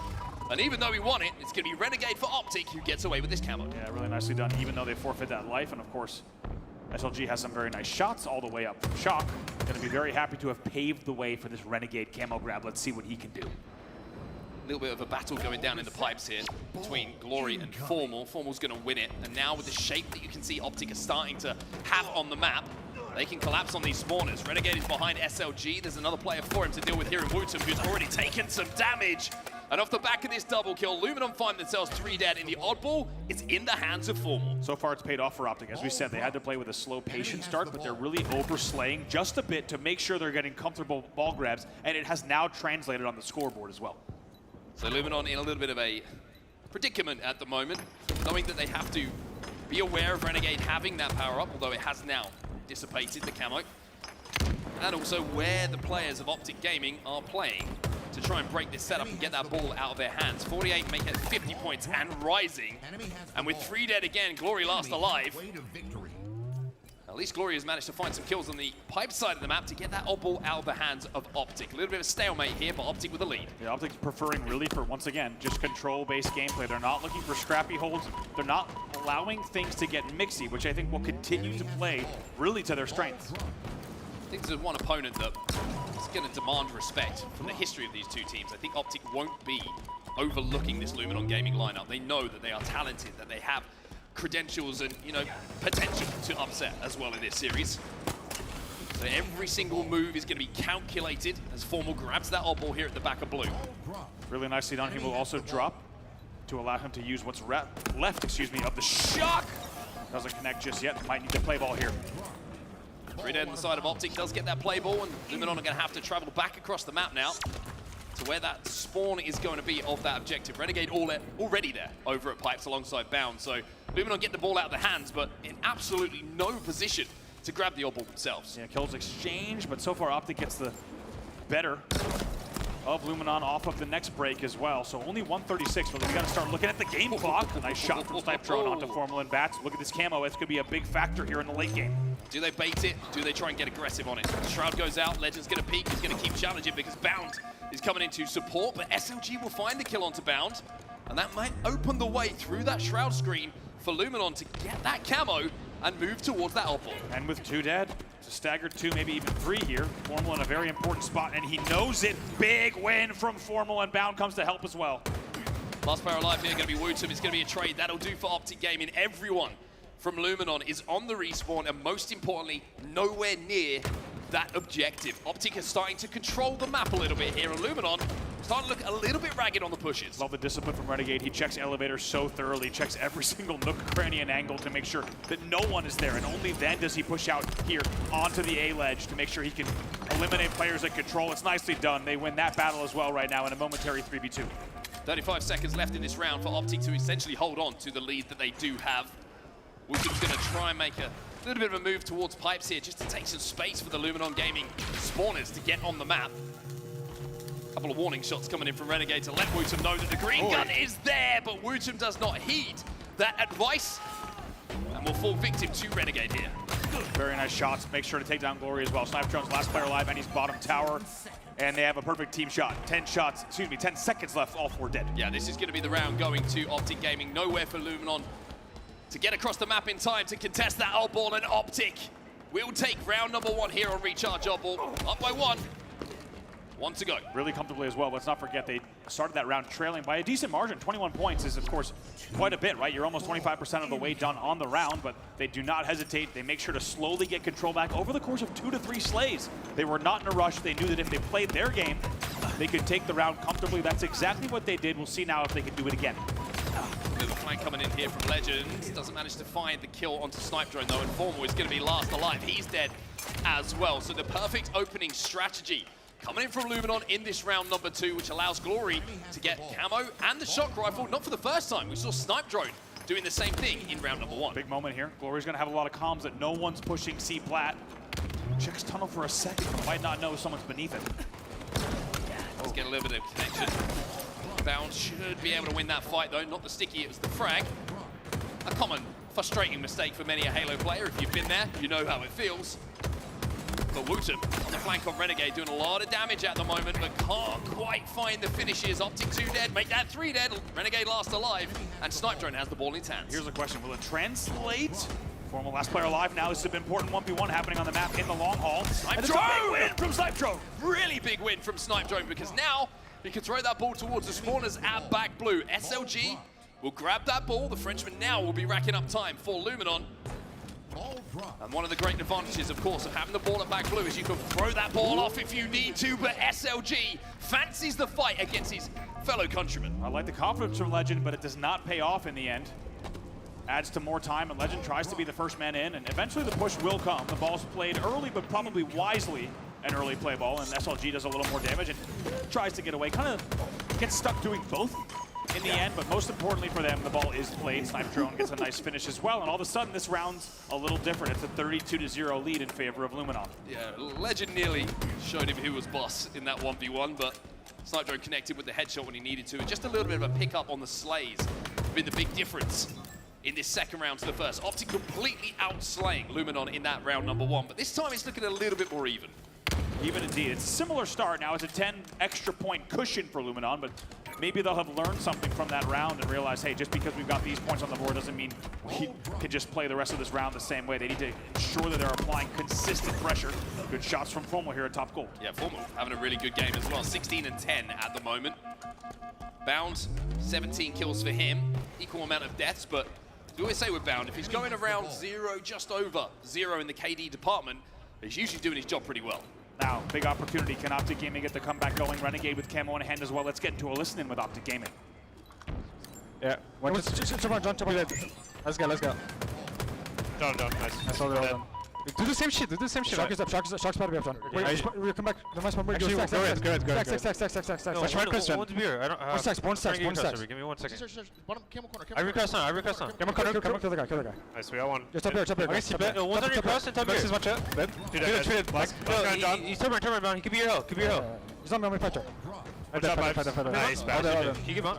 They're gonna spanny. Wood him. I'm shocked. Camo's almost out. They're gonna spanny. Try to take less. You can back up. Okay, Help me. Take this. I got top A. Come on, One shot. Come on, long. I got one. One tower weak, and one cell. Bottom tower weak. One tower. One hell. You can try to pipe. Very weak. I can Help. Back up. Long weak. Long is back up. I'm gonna win. Nice, we got one, guys. That's okay. Get them at the center. Long good. Yeah. Stack. Nice, two dead. Defense again. Long weak. Long ban. Nice, 4 dead. Ever. Block him, man. Woodum, spinner. Watch his. I recross, man. Okay. He's weak C. Actually, yeah, one sec. I'm punting long. I recross, man. Punting long, 1 sec. I don't have your C-subs. He can walk up C-subs on you, though. I'm watching. Intensity certainly there in the comms for Optic Gaming. Got to shout out Legend as well. Really is commanding the troops, especially when they find that 4 dead situation. He's immediately calling out first spawner. Amazing comms across the board, and if you look at the scoreboard now, it is 84 unanswered points from Optic Gaming. When we got into the listen, they were trailing 32-0, and what a hold it is for them here, as they're only now 10 points away. This could be a 100-point hold for Optic Gaming. It could be a perfect hold. Wooten finally breaks through, but is anyone close enough to challenge this oddball? Snipe Drone somehow gets a double kill to throw it off the map and break this incredible hold from Optic. Luminon need to be perfect themselves now. SLG's going to try and scarper away with that ball, but Renegade plays his life so well. However, Renegade tiptoeing around those grenades, absolutely unbelievable to not take any damage there. And just like that, he's going to make this push a top gold. SLG puts up a fight, though.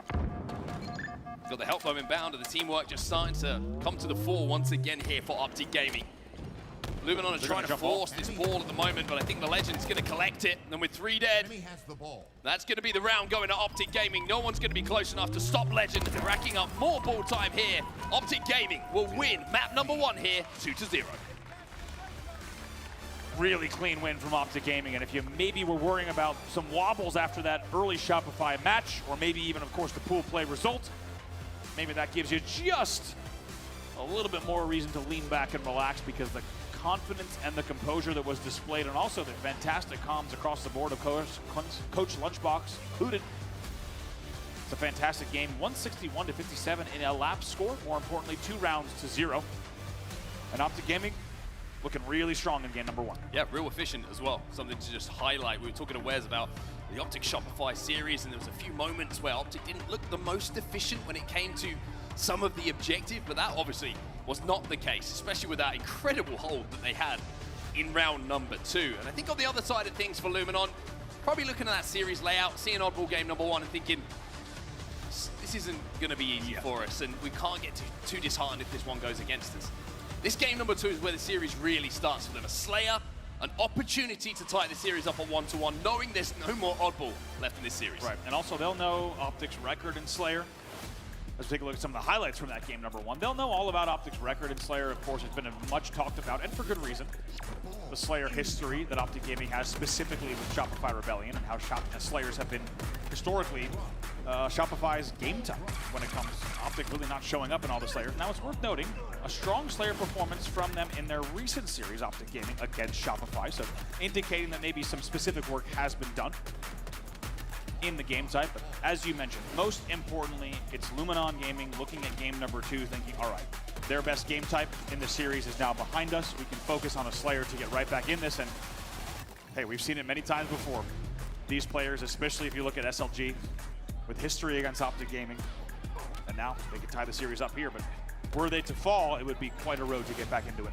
I think you just got to put some of the doubt back into Optic as well. It's a case of this series, if you're Luminon, if you want to win it, you can't let it go to 2-0. I think Optic's confidence starts to become unflappable at that point, and they start to feel like the Optic that they are and have been all season long. If you make it 1-1, your little doubts start to creep into the back of the mind, especially with the Slayers. Yeah. Take game number 2. Well, and let's not forget. You can squeak another game out. Game 5 Slayer. Ooh. And speaking of Slayers, let's not forget, Optic Gaming in the Mind Freak series, already a historic series that has so many people talking, they lost both of those Slayers, right? Yes. So this is the opportunity game for Luminon Gaming, not just based on historical Slayer performance from Optic, but even this weekend so far. And Luminon Gaming will be well aware of the opportunity ahead of them here in Aqua Slayer. So no power weapons to play with here for either squad. It's going to be all about the Bandit, and of course controlling that elusive camo top middle, which is really, really changing and swinging these games on Aquarius. Also been fantastic to watch how the progression of the players using the camo has evolved since we've seen that change. Something you've been very interested in. I really have. It's amazing how much more patient the camo play is. The extra 15 seconds, what they buy you in terms of total game time, it feels like so much more than 15 seconds, if you will. Every time we're seeing a camo player from the best players in the world now, they're taking a second to assess kind of the state of the union on the map. Where is our team composition-wise? Where are we? Where do we need to be? They're letting their teammates move into certain positions to get a certain amount of damage or angles, and only then is the camo play made wisely. And of course, they try to milk it as long as they can. It's quite a different dynamic, and we'll have to see which team can make the better of it in this one. We're underway here in game number 2. If you're just joining us, it's Optic Gaming up 1-0 in a must-win elimination round 1 versus Luminon Gaming. Well, it's a good start off the rip again here for Luminon. That's going to be 3 dead for Optic, and that should be the camo going to them as well. Renegade's going to get spotted out, and that's going to give information on where all of the spawners for Optic Gaming are. It's the perfect rebuttal from a disappointing game number 1 off the rip here for Luminon. What can Glory do? So much talk about this player, the talent, the promise, and now in one of the biggest series of his career here. Just going to wait these nades out. Doesn't get a stick, doesn't get any kills. Oh, man. And no one to really follow up here for Luminon. A little bit of a misplay. And maybe A little bit of a miscomm, however, Wootum finds one, takes the second fight as well, and will find a double kill, and now the collapse can continue. Even though that sticky does not hit, it's a triple kill for Wootum now in a 7-1 lead, and it looked like it was going to be a massive blunder from Glory and Luminon to not hit the stick. Instead, they still convert on each of those kills. They now lead 8-3. Yeah, Wootum made the most of a bad situation, and Optic just took an extra second to get out once they had that opportunity and got that pick. There was some damage coming in from other positions on the map, of course, so Optic may have been forced just to sit back and wait for those shields, but having got that first pick, Wootum did not need to be asked again to fly in. That's going to be 3 dead again for Optic Gaming. It's 11-5 for the Europeans. Really good speed here, and you can just get the feeling from Wootum's POV that they know if they need to play this game fast, play it one step faster than Optic Gaming on every push, and it really will play into their favor. It's a killing spree early on. He will trade for the double as well. 3 dead again for Optic. Snipe Drone already hunting down the final player alive, which is going to be Legend, but he's scarfing away. He's rotating towards his spawning teammates, and Optic will manage to get 4 players back on the map. Snipe Drone gets a little bit of info though. The pings are coming in from SLG. And now with map control, Luminon can step forward and look to extend this lead again. And Wootum here already at 6-1. Trades on this one now from Snipe Drone. And just like that, still a 7-kill game. Somehow Wootum stays alive. Let's get into a listening here with Luminon Gaming. It's one shot, top blue. Top blue. Go back. I'm going top. Yeah, 3 here, 3 blue. That's one. They're full cap out. 3 blue bridge, pinching, David. Yeah, I got it. I'm going out yellow front. Couple fine. Top blue, formal. I'm looking top blue. Vent. Yeah, watch your top blue as well. Reading exit. Oh, on nades, I think. Don't car kill me. Going for camo. Yeah, bottom car weak, renegade. Popping camo. He's the other side, the other side. Yeah. Up so. Nice, got one weak. Got one weak. I'm looking. Kill me. I don't know. Blue bridge as well. Nice. Blue gen formal. Watch out blue gen. Come on, watch it. Watch out blue gen. One more renegade. Probably blue flag. I'm bottom mid right now. I'm coming blue flag. I shot. He's absolute. Yeah, blue cat also. Blue cat one shot, Legend. Blue cat. I'm looking for a blue cat. He's going P1 or P2. He's one shot Legend. Okay. One's back shrooms. There's two. P1 weak. PD weak. Watch out P1 combo as well. Bridge. Blue gen weak. Renegade. Okay, I'm going car 1 for gen. Last one, blue gen. You have camo for 15 seconds. Yeah. Okay. He's on me, I think he's from, no? Okay, He's coffee. Okay, I hear. Yeah, he's out. They're playing. What a life this is from Wootum. What a game this is from Wootum so far. 12-1 out of the listening. And he is sounding like a stone-cold killer. Man, I've got chills. What an unbelievably lucky time to get into that listing there. 13-2, as you said, against one of the best teams in the world and a current World Championship favorite. They're up 28-16 to watch that entire life from Wootum and a series of events from Luminon. Incredible now to have a 12-kill lead in the Slayer, make it 13. For Optic fans, it's about keeping your head in the game, and for Optic players, it's about keeping your head in the game. We've seen big swings in this game type. You can come back from this kind of what looks like a chasm in the scorecard. And in the overall score of this game, 32-18, it seems like an impossible task, but if it can happen one way, one camo, it can happen the other. How about that flank from Wootum to get a triple out of that, right? He had to just have perfect target prioritization and angling on the players on pink, essentially Pink Street and Pink 1, and pulls out a triple that would be, I'll just say, difficult on controller. Wootum wants another triple. Oh, looks for that beatdown, doesn't quite connect. Formal going to be last player alive. 38-21. With 12 kills remaining in this game for Luminon to tie this one up. And Optic, again, just trapped in the back of a base. You gotta say it, Wootum is already a household name in professional Halo, but just in case you're just joining us for the first time in a while, welcome back and take a look at this. 17-3 from Wootum against Optic Gaming. SLG already pushing up, trying to trap him in the base again. Camo coming up, and if Optic don't get this, it's game over. You feel Legend with a perfect. Will be traded out, bound, gonna miss the shots, and Snipe Drone is not going to do so. Wootum versus Formal. Formal at least keeps it a 2v2, but where did that camo go? Is anyone in position to grab it as yet? Renegade, crispy finish there on Glory. And at 44-26, it feels like a familiar story for Optic Gaming. They're finding a tiny bit of footing, but way too late in the Slayer. Camo is still up top middle, I believe. Thrust is going to be grabbed by Renegade here. SLG going to do a little bit of damage before he goes down, but Optic find themselves 2 down. Snipe Drone feeling all sorts of confident. Challenges with no shields from the window and puts Renegade on his back. Camo will be taken down though. Legend winning some important individuals, and Renegade starting to find a little bit of fire, but is it too little too late here for Optic? Short answer, yeah. 48-31. I won't even call it a miracle to be required. I would actually say not possible, especially with the way that Luminon is playing, certainly. 2 kills to go in what was almost a steak dinner. Optic getting a little bit more control, but Snipe Drone gets 49. Yeah, Snipe Drone, really important kills, 2 of them right at the end of the game to close it out. And boy, do we have a series on our hands, 1-1. We find ourselves after Luminon strike back against Optic on Aquarius Slayer. Wait till you see these stats again. I'm sure all of us were watching the top right-hand side of your screen throughout the entire game, but you're gonna need to see them again in the post-game Carnage report because, ladies and gentlemen, Wootum goes 21-5 in a Game 2 Slayer, more than quadruple positive against Optic Gaming.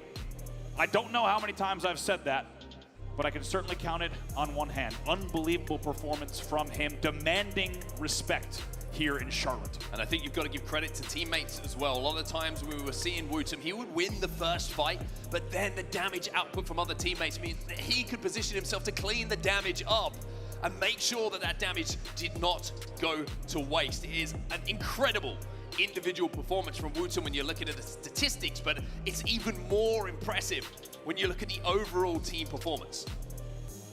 Unreal performance, nearly a steak dinner in game number 2, and we said that this game number 2, by the way, we'll take a look at some Wootum highlights because that game number 2 felt like a mini montage from this man on your screen. The mouse and keyboard phenom is putting on a show here. It's been a good day for mouse and keyboard players. Yes, it has. I have to wonder if that's going to continue here. Obviously, we have a long way to go in this series, but this started it off. This was such an impressive kind of decision, and I like, one thing I've always loved about Wootum, game number 1, not a great game, right? Game number 2, Glory makes a bad play, gets a little bit too aggressive, gives the camo kill away, and you're thinking, oh, this is where Optic push out. But Wootum just has this confidence where he's like, no, I still believe there's an opportunity here. There's a window for me to push through and get these kills. And that kill in particular, we just saw the double beatdown. No one does it better than him on mouse and key. He just gets out of those situations with the trade. Crispy, man. I'm telling you, unless you have mouse and keyboard and your name is Wootum, you're not hitting all those shots in the exact way that he did. Just so clean. I mean, look at these numbers again. 21-5. I'm just going to say it. These are matchmaking numbers. Putting it up on the main stage against Optic. That's crazy. And you look at the guy, and he's very quiet demeanor. Yep. Very to himself personality. He's not going to be giving out too much until the game starts. Let me tell you, he is a stone cold killer in game. Extremely competitive, extremely driven, and would love nothing more than to see a similar statistic line and a win for Luminon in this game number 3. Man, yeah, and you talk about, we have to go back to we talked about the momentum for Optic Gaming out of game number 1. That has been completely flattened. You could tell that's not just a Slayer win for Luminon, that's a 50-32 shellacking. And Optic Gaming will have to go back to the drawing board. And I think one thing we haven't talked about just yet, that man on your screen, Legend, right? A part of the Quadrant roster that has taken down Optic Gaming historically. Legend has been on both sides of this. So to now be here tied 1-1 is, to be honest, not where they would have expected to be, right? They also would not expect to be a limb round 1 after the way that their year has gone. Let's not forget, they are still the winningest team this year with 2 titles on the board. But a lot of work to be done yet here in Charlotte. Yeah, let's not forget as well, not the first time they've been down in the elimination bracket early this season. Very good point. Not the first time that they've seen these kind of elimination games this season. Yeah. And off the back of those elimination runs, who's standing tallest at the end of the tournament holding the trophy? Optic Gaming. So they will know how to get out of these positions, but how many times you have to put yourself in it in a season? Yeah, it's a great point. While this is, you know, there's no other word for it. While it is dire circumstances to be in a limb round 1, you're absolutely right. And I think it's a very important counterpoint you just raised. This team has been here before. They will not be panicking. And their best performances all year long have started right here, somehow in a limb round 1. If you didn't catch it earlier in the season, at both Arlington and DreamHack, they had this exact same scenario and setup, losing winners round 1, having to fight through the entire elimination bracket. Take a look at some fly cap leaders here from Charlotte so far.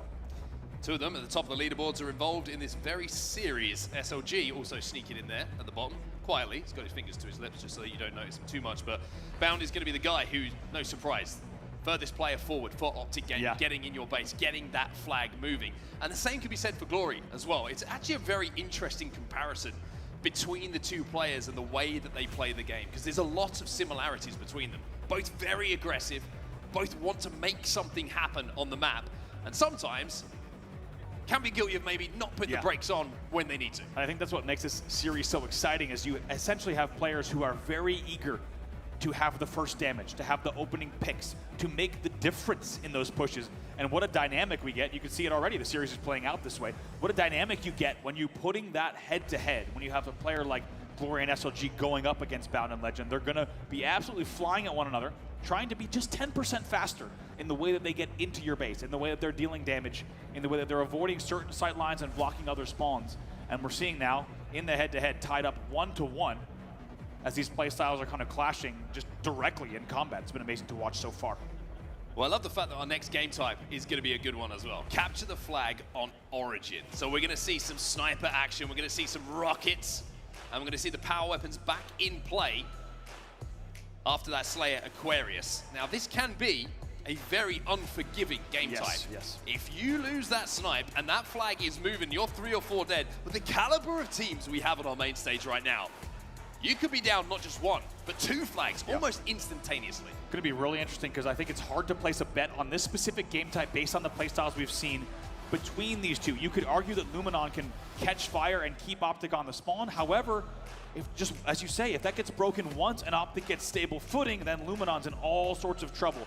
Luminon can't play this game type the same way they played the Game 2 Slayer, because it really could come back to bite them. You cannot go full pedal to the metal in this game type. You need to be careful not to lose control of your base, because for a few minutes of play, if you do so, the game could be over. One thing that's interesting to note as well that's caught my eye, Game 1 and Game 2, even though Game 1, both rounds of Oddball were lost, the opening rush both times was won by Luminon. Game number 2, the opening rush was won by Luminon. If they do that here, they will get sniped, they will get rockets, they will get aggressive, and Optic might not have an answer. SLG gets that first pick again, and Glory's already moving this flag. Talk about going forward. Two dead. And they have 2 dead.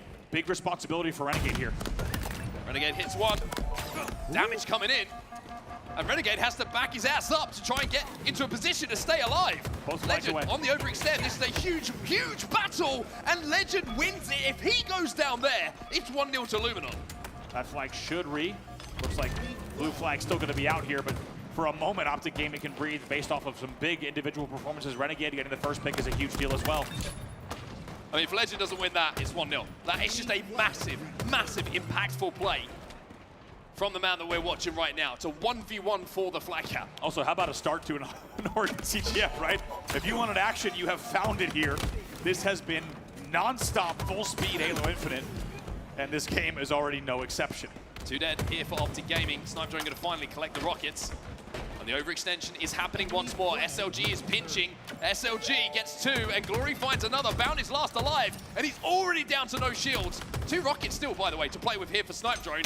He is going to be a difficult man to get past. Oh, splash on the first one. Second one probably can't push this way. They'll have to watch Fountain as well. That flag is still moving, by the way, and it goes home. Luminon out of the gates hot here. And Glory will be the man to get that flag cap, but now he's last alive. Guess what? Also, opening rush, same thing. Glory gets a pull within the first 15 seconds. We talked about it here in between games. Glory is your first man forward. He'll have footstep audio here on the elbow. And that's going to be a nice assist. So once again, as the first man forward, doing what he needs to do to at least trade, if not pull. It only took 1:30 for the first flag to go in for Luminon, and they're also slaying here in a 2v2. It's very interesting to watch what Luminon are doing at the moment. Constant overextension on the elbow side. Takes me back to Splice in Halo 5, how they really did adapt this game type to work in a way that worked for them. SLG feels like he's the player who's like, oh, don't worry, I'll just go and fight everyone at snipe. You guys just get that flag moving. Try and pinch Optic. And Optic not had an answer as yet. There are certain game types indeed where that really is going to be a beneficial playstyle. We'll talk about that in just a second, though, as 2 fall for Luminon. Maybe an opportunity here for Optic Gaming. Yeah, really important kill there from Glory. Not only to just quell the pressure, but maybe put some pressure onto the rocket pickup as well. Wutum's going to be taken down to no shield. SLG going to be challenging Legend, but in the meantime, this distraction from Legend is allowing the rest of Optic Gaming to move into the base. And Legend can pick these rockets up now because everyone from Luminon is in the death screen, and Optic have that flag moving. Excellent timing there. Glory's going to be your first player forward if he has any kind of angle, but this flag should go. This is a cap. No one in position. And now you start to worry about the double cap. Sniper coming up. 2 dead for Luminon again. And I'm pretty sure that Legend still had a rocket, and he's picking up a flag. Renegade with snipe, flag moving again. Great call. You and I were thinking the same thing. It's dangerous double cap territory when you've got 2 dead during the run, and Glory gets cut off in the pass. It's a double for Renegade. Beautifully done. 3 dead for Luminon. There are skulls everywhere here, and Renegade is ripping Luminon apart. It's a double cap and a double kill as this man is taking the game over. Unbelievable. Game takeover is the only way to say it here. They'll now lead 2-1 on a perfectly executed back-to-back cap. What did we say? The second you lose control of the map, Optic Gaming will make you pay. That's what they're doing here. SLG trying to get a flag moving just to make Renegade turn around. Frenzy. But you're not going to turn him off. This is insane accuracy and sniping coming in from Renegade. Killing frenzy from him here. Just absolutely popping off, and we've talked about how sometimes Renegade has to be the one to pull Optic Gaming across the finish line, and he keeps getting away with it. SLG just come off the spawn, has managed to escape the wrath of Renegade. Snipe Drone might not be so lucky though, he goes down as well. Good news here for Luminon, finally there's no ammo left. Renegade is 14-5 after that. Unbelievable passage of play, and guess what? You saw a highlight reel from Lutum in game number 2. Renegade said, let me put something together real quick for the replay team in the back. What a series of events. However, the job is not done. Still 2-1, they need another flag to close out the game. SLG wins a fight, 3 dead though for Luminon again. And they have struggled to get out of their base. It's 4 dead, Snipe Drone and Glory come off the spawn. But Renegade has already turned the corner, already got this flag down S1. It's desperation for Luminon. They have to stop this flag or Optic will take this game. Wow, doing it all on the map. Let's see if he can round the corner. He does. This one's done. Oh, maybe it's not. It gets stopped right on the line. Legend has to make it. Wait a second. Bound will finally put the flag in, and Optic just explode to life in that game, having got 1 flag down. And Renegade, much like he did at the first event of the major in the elimination bracket, says to Optic fans, I've got you boys. Jump on and enjoy the show. I cannot wait to look at these stats. In the end, it's Renegade who goes 16-6. Take a look at those stats. One of these is not like the other. An unbelievable blowout performance from him. And it is just like we said, Luminon, if they wanted to play this game type fast, they needed to be careful. And all it took was 1 flag to go in, and Renegade grabs the next snipe, and he never looked back. Let's also not forget, on top of nearly going triple positive, he also escorts that last flag back perfectly by choosing a bridge to grass to fountain route without taking really any damage. And even though it took a little bit of a flag juggle and handoff for Bound to close it out, they get the job done. Renegade J-Dub on your screen, reminding us that he is one of the best to ever do it.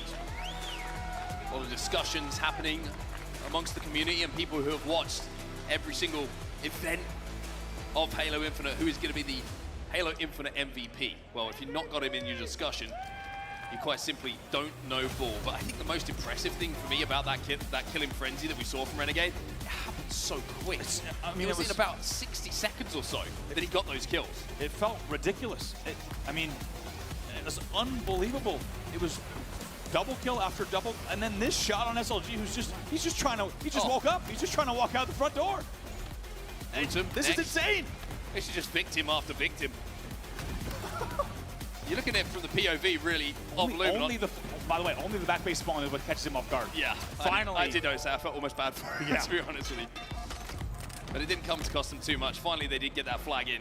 Bound got the finishing touch after Legend just couldn't tiptoe his way over the precipice of the flag stand. But wow, what a response from Optic. After game number 2 and the way that went, what a response. What a response. You can see a lot of energy and focus across the 5 in Optic Gaming. And now, all of a sudden, Optic Gaming find themselves up 2-1. By the way, I want to give a quick shout out to the fantastic replay team in the back, because they have been tracking essentially mini montages from games 2 and 3 to deliver us immediately at the end of the game, and perfectly done, really encapsulating not just what we saw, but every single kill of those sequences. So amazing to watch them back. So a thank you to the team here, and Optic Gaming now finds themselves up 2-1, heading here into Stronghold Lattice. Yeah, what a game type to have now, right? One of the newest ones that we do have in Halo Infinite in the competitive scene at the moment, and one that Luminon have looked pretty good on. And for Optic, a chance to close the series. Or will we go to that game 5? Both teams so far, perfect. Perfect, and what a setup. Once again, it feels like we just continue to get the right story and setup in these series here, not just in Charlotte, but all season long, to be honest. And Luminon now needs to ice up, focus up, to get themselves into what would be a deciding Game 5 and a do-or-die Game 5 in Elim Round 1. Optic Gaming looking so good in Game number 3, but there is still work yet to be done, despite the 2-1 series lead. Certainly is indeed, and as we see the seats here in Charlotte starting to fill up as well, and everyone who's come to enjoy the Halo, get entertained by what has been an incredible series.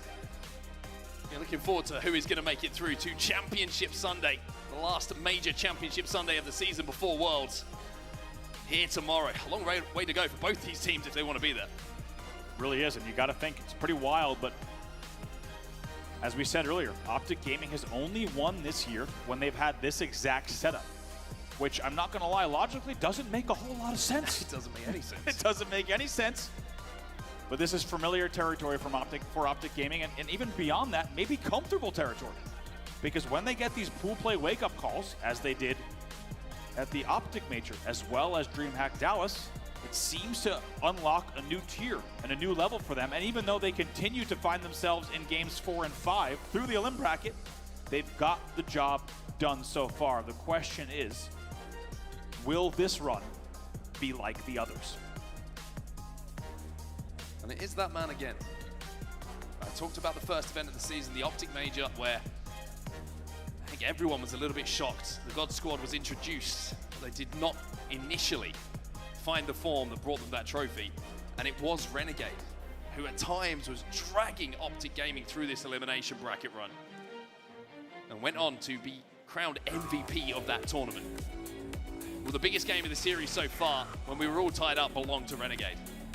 Taking the game over, taking Luminon apart, and sending us now into match number 4. Here we go. Lattice is going to be the map, and it's time for a little bit of strongholds. Man, so much riding on this, and it's you know, if it was just pool play, this would be a fantastic series and an amazing matchup to watch. But the fact that this is Elim Round 1, pretty wild. Bound wins a battle here.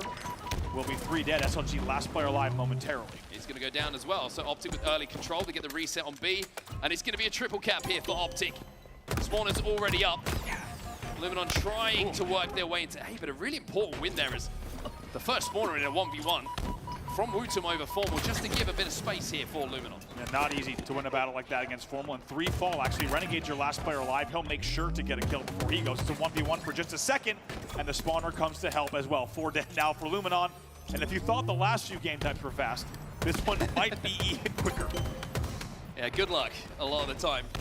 I'm tracking where these players are spawning, and everybody is engaging in that combat. Formal has got the opportunity now, though, to lock down a couple of these lanes with a sniper rifle. Might be thinking Collat, but instead, he'll take the headshot.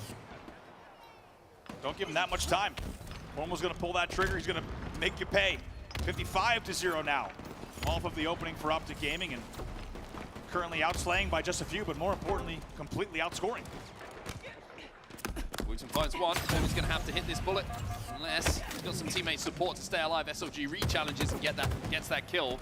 And B is going to now be flipped by Luminon Gaming. Legends trying to find this player, trying to sniff him out. SLG, though, is going to get the first damage onto him. And we are going to see Luminon finally get an element of control, not just in the scoring and the strongholds, but also with a couple of kills going their way. Great support that comes in there. Renegade able to only be kept alive by a teammate. 2v2 on the map momentarily as A starts to flip as well. C being flipped by Luminon in the meantime. And as B turns back into Optic's favor, Renegade, you would imagine, is going to come under pressure here. Repulse doesn't connect. And the reset comes in from Snipe Drone. Very, very important battle won by him. It had to be just maybe a pixel or 2 away from that repulse distance. It's rarely you see something like that. Those cargo boxes are thick, man. I'm telling you. They take a whole lot of beating. Some of the best logistics equipment in the known universe here. 1 dead for Optic Gaming. However, still leading 60-25, but Luminon has done well to get back into the game. Wootum with outwing damage, QTing all over the place at the moment to keep himself alive. 6-2 at the start of this game for Wootum. Still has a little bit of an option to hit the QT, but a lot of damage been done by Optic Gaming, and players are starting to just fall on the Luminon side. A and B still in the hold of Optic Gaming, and the score only going one way at the moment. Optic closing in on 100 points already. I don't know what he has his QT map to, but you know he was spamming it as he was looking down that tunnel sideline, just thinking, can I please QT back? Eventually he's taken down, and as you said, Optic Gaming extending their lead now to the 100-point mark. Interesting to see that Optic are actually kind of positioning themselves in strongholds at times that they are defending. They are saying, you can come to us, we can get the first shot. Some of these strongholds, A, for example, you have the cargo boxes that you can hold. B, you've got those angles of a player above you can hold. And you could be the player that jumps up and collapses on that damage done by your teammates. Formal connects with the body.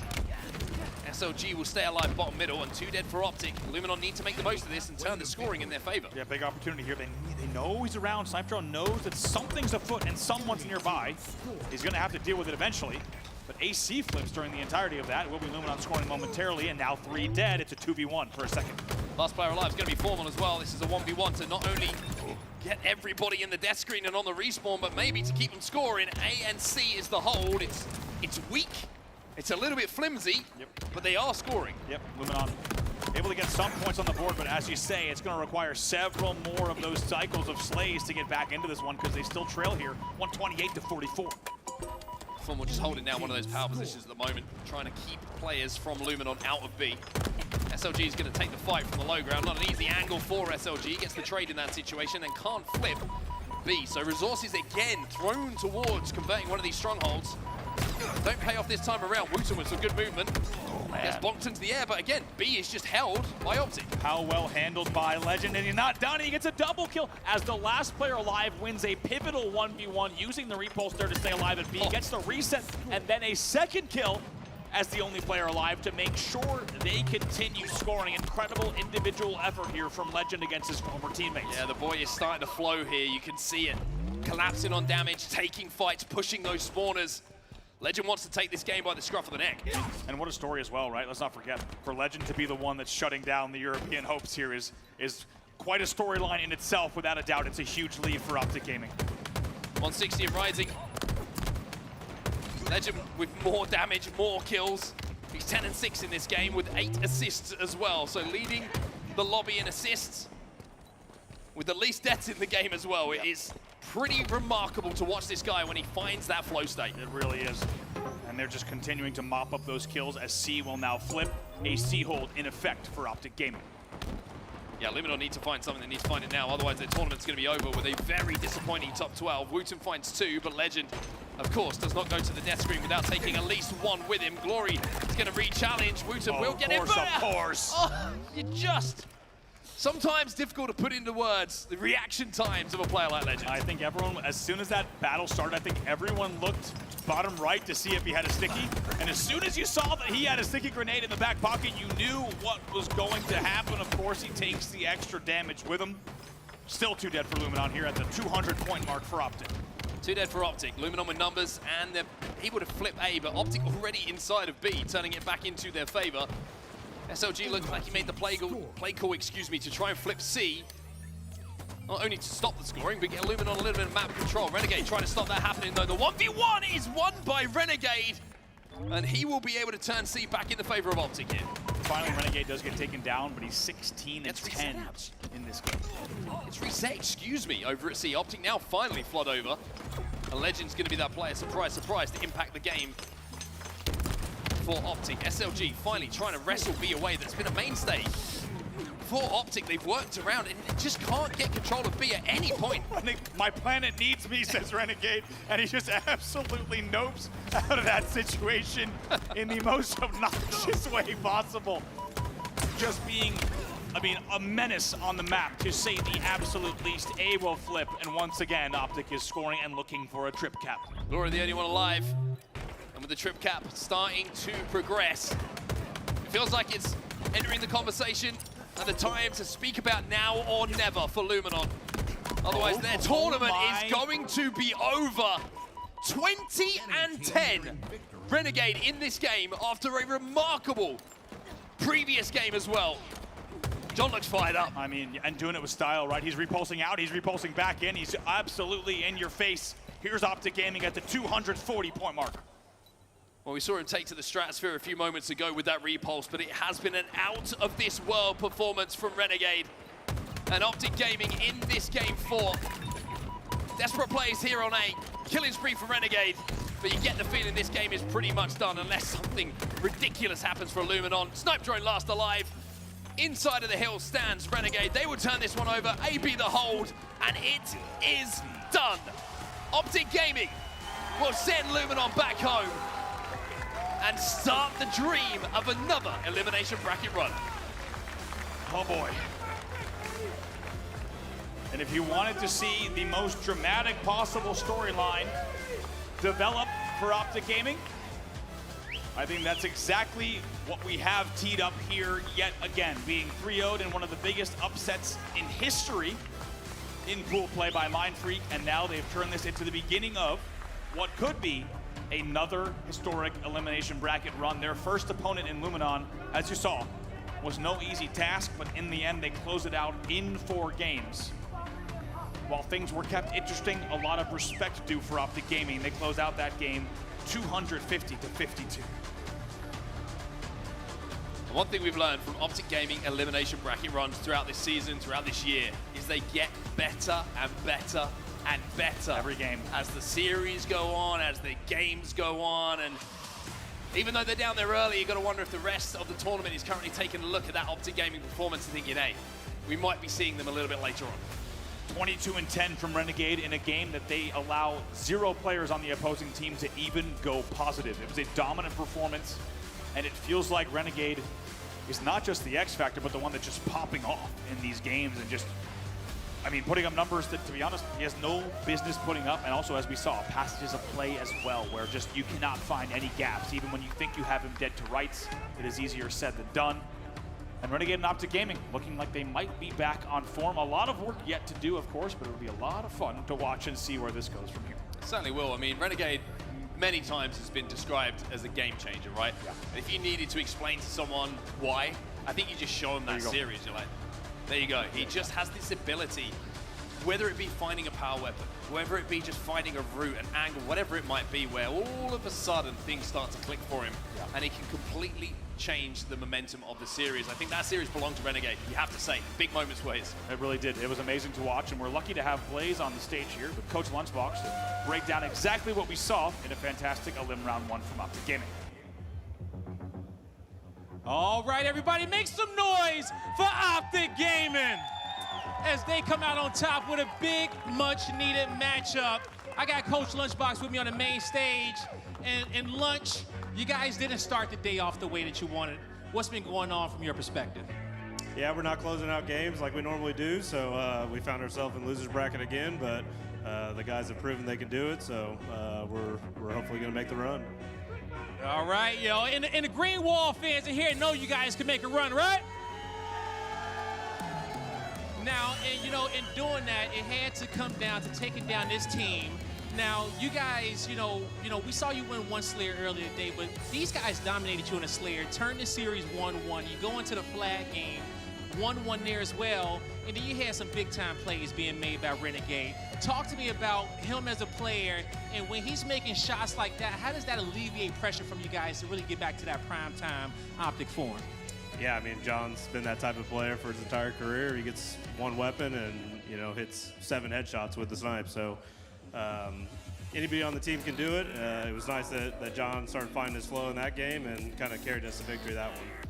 Definitely is. Okay, Renegade, big to the green wall, coming in clutch every time. Now, lastly, these green wall fans, man, get them hyped. You got a bunch at home. You know, they looking to make you see you guys do yet another run. What do you want to say to them? Yeah, don't lose faith. They've proven they can do it. Don't count us out. Don't count them out. They've done it before, Green Wall. That's going to do it for me and Coach on the stage. Lot, let's go. Let's go indeed, and that's exactly what the Optic Gaming fans are going to be saying right now, because that main stage match was perfect. That's exactly what they needed to build some confidence in their roster, who are going to have to make a Cinderella story run once again. And it's quite fitting that it's the final major, and they're going to have to really squeak their way through this one once again.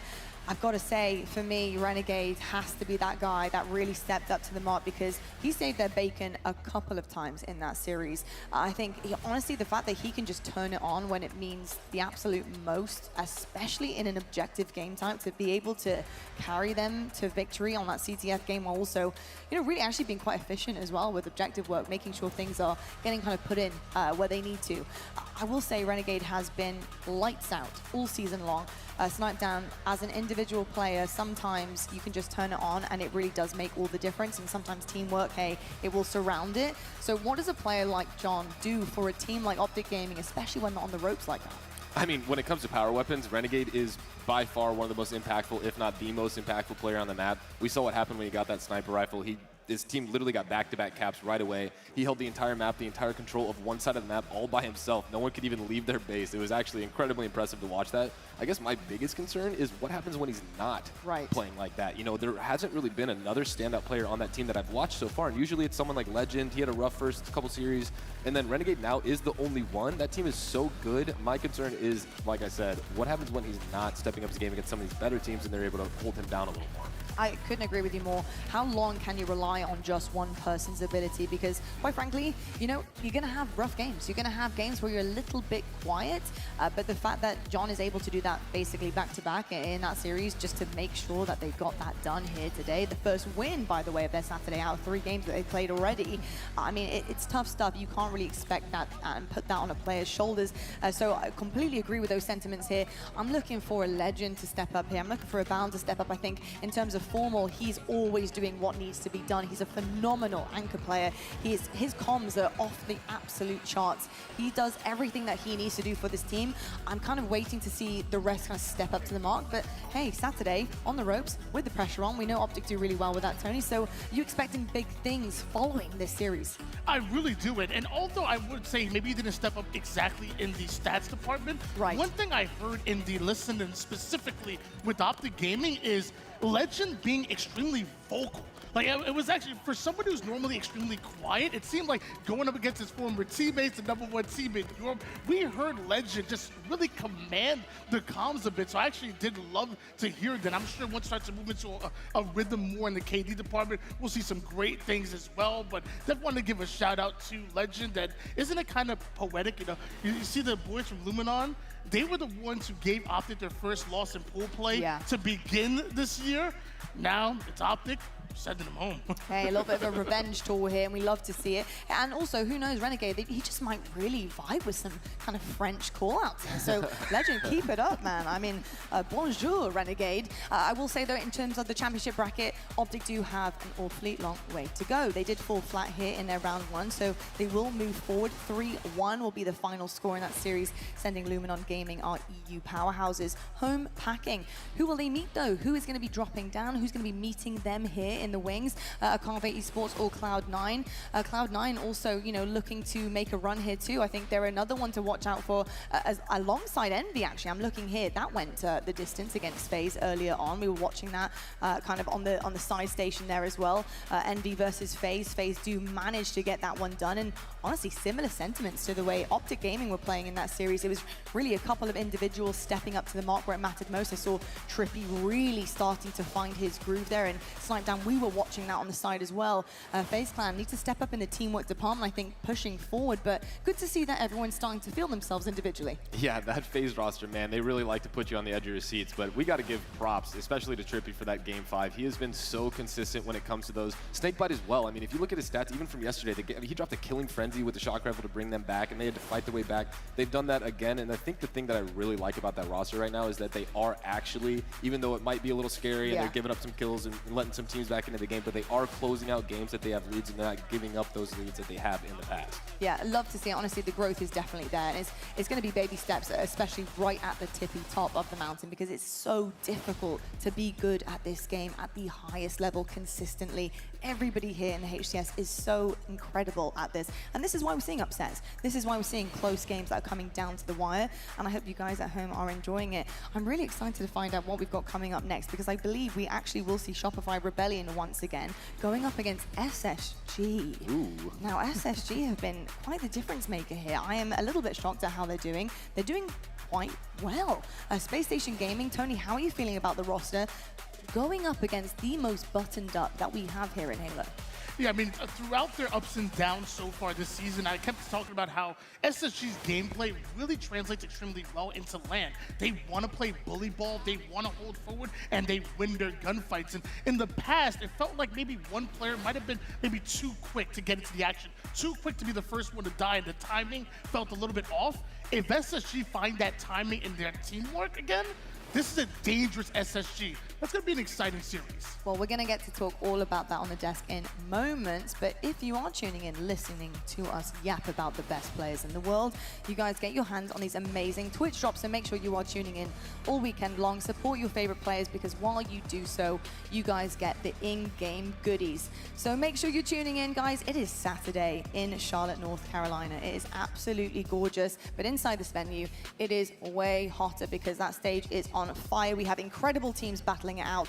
We're going to head to a quick break, but when we come back, we do indeed have that team, the one everyone wants to take down, Shopify Rebellion, sitting so comfortably right now in the winners bracket side of things, and SSG, the dark horse of the competition. Can they do it? Can they push them off the pedestal? We'll have to find out. All of the main stage action coming your way right after the break.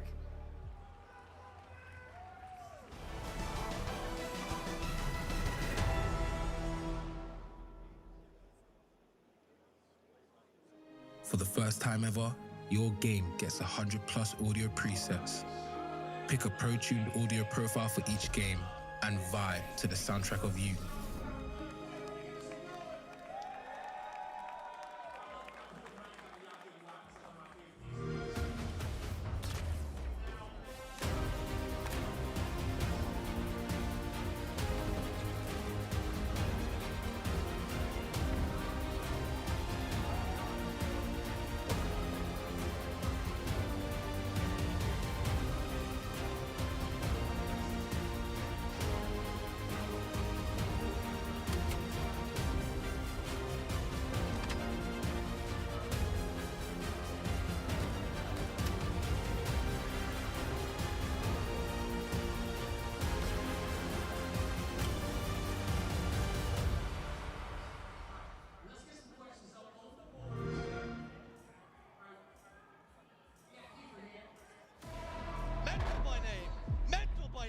Mental became easily the best player in Gears of War esports history.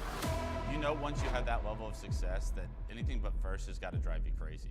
And for a 4-year spree, Billy had the highest KD. He went into the most fights and he came out on top. You saw his character coming at you, you took a step back.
The HCS Charlotte Major, hosted by FaZe Clan, is brought to you by Steel Series, Displate, and Corduroys.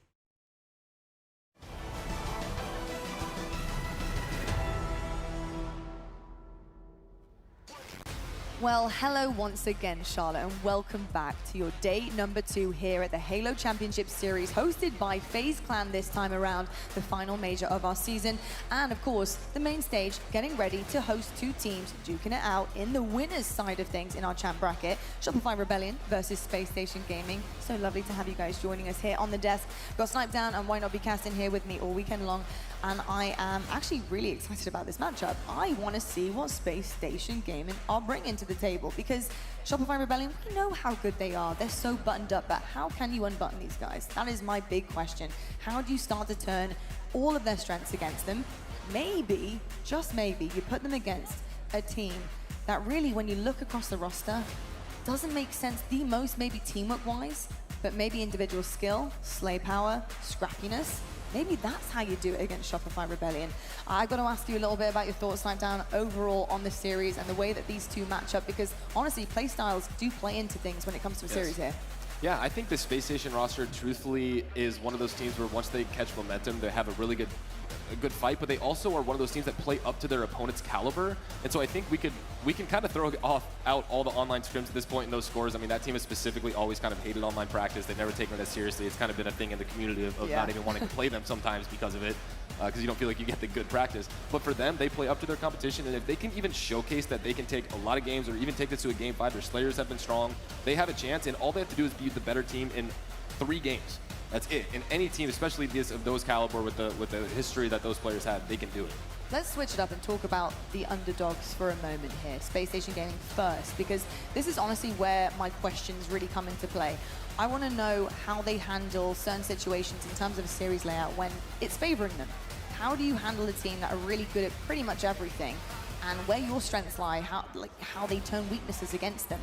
Obviously, Slayers are so good for Space Station. Is that really where the main focus is here in the series? I mean, is that exactly where Space Station are going to excel, and we're going to see potential upsets happen here on the main stage? I think just by watching the Space Station roster, their mindset is they're just going to tackle, oh my gosh, I'm drawing Shopify point blank. They're just going to take them and they're going to fight them like firepower with firepower, because I do think that when it comes to individual skills, these two teams have one of the higher caliber levels of that.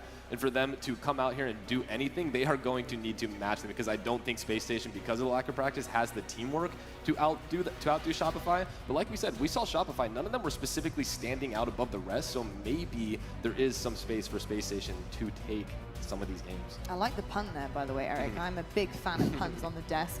And speaking of, to make sure everything is going out this well for Space Station Gaming, once again, they're going to need to really tighten things up objectively. It's also going to be really important because, of course, you need to win one of those. As long as you win the 2 Slayers, you're great, right? But that objective game is going to be super, super important.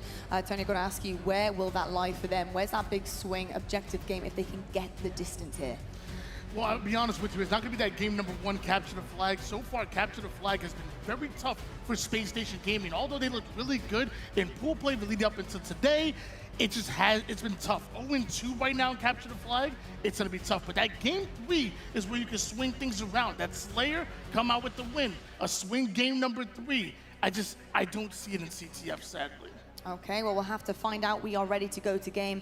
Over to our casters it is. Here we go, main stage action once again. Winner side of things, we've got Shurzy and Gaskin, who always stay winning, so they can never take the L. Guys, let's get into it. Thank you so much, Dottie. We cannot wait to jump into this, and I think series layouts are always massively important. They spoke about it on the desk. Sometimes you need to win 3 games, as Sniped Down said.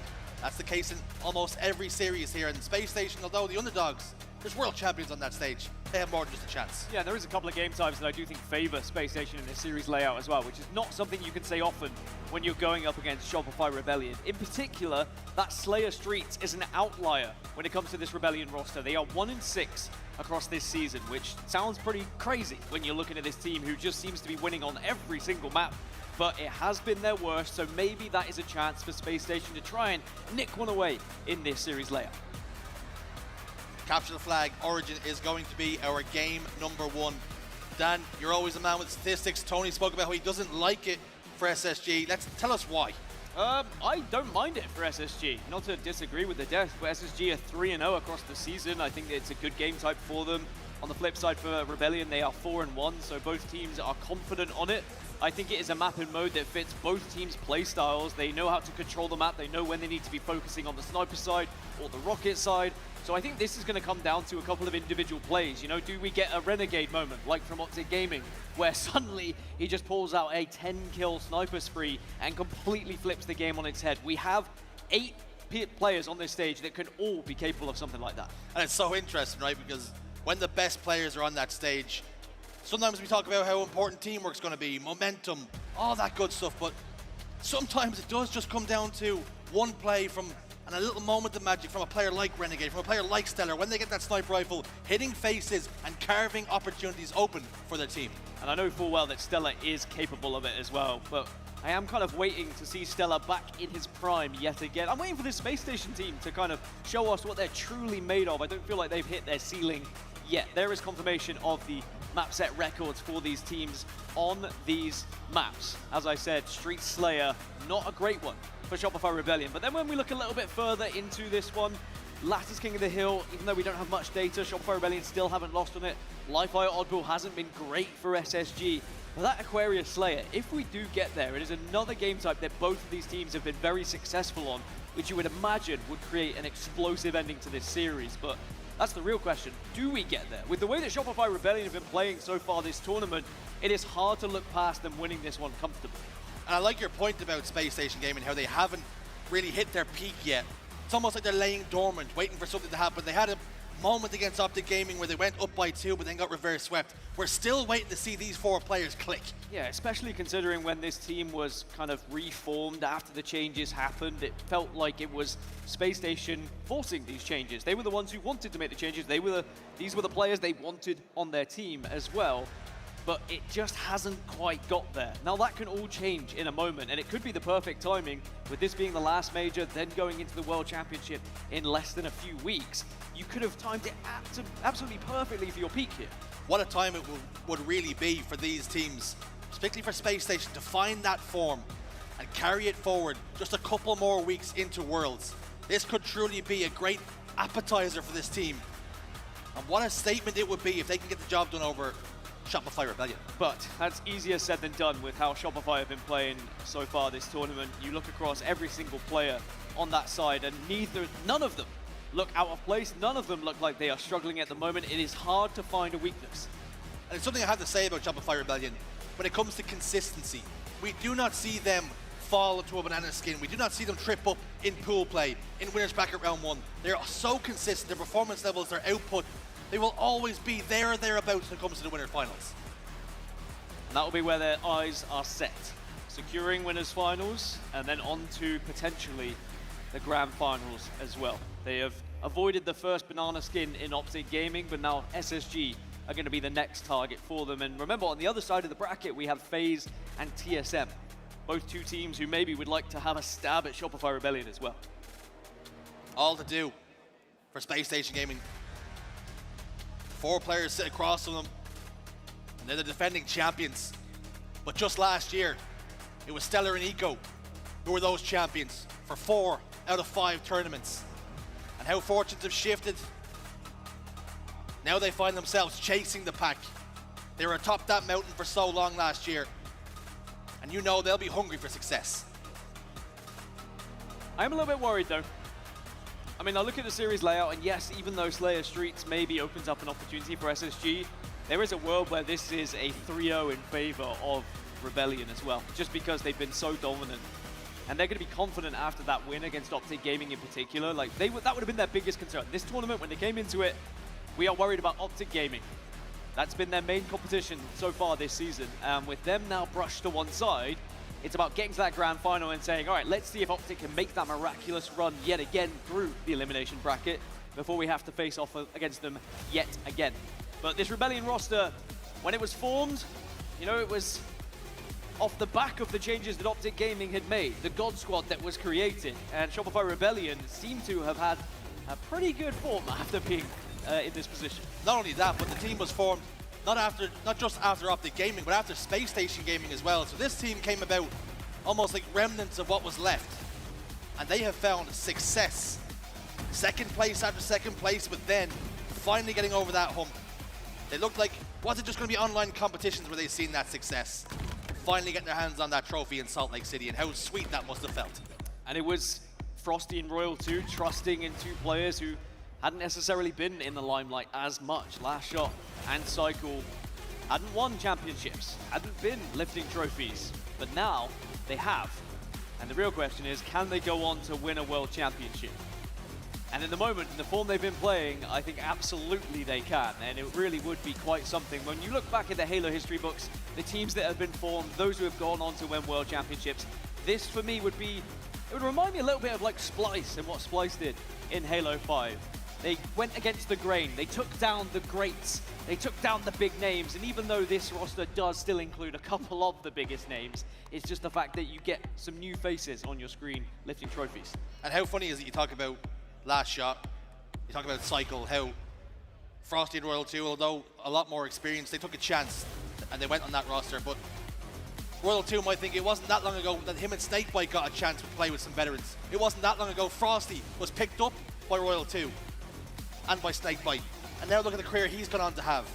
That is how you make a name for yourself. You play with some of the best if you can finally get that opportunity. And when you do it, you hold it and grasp it with both hands and you put your best foot forward.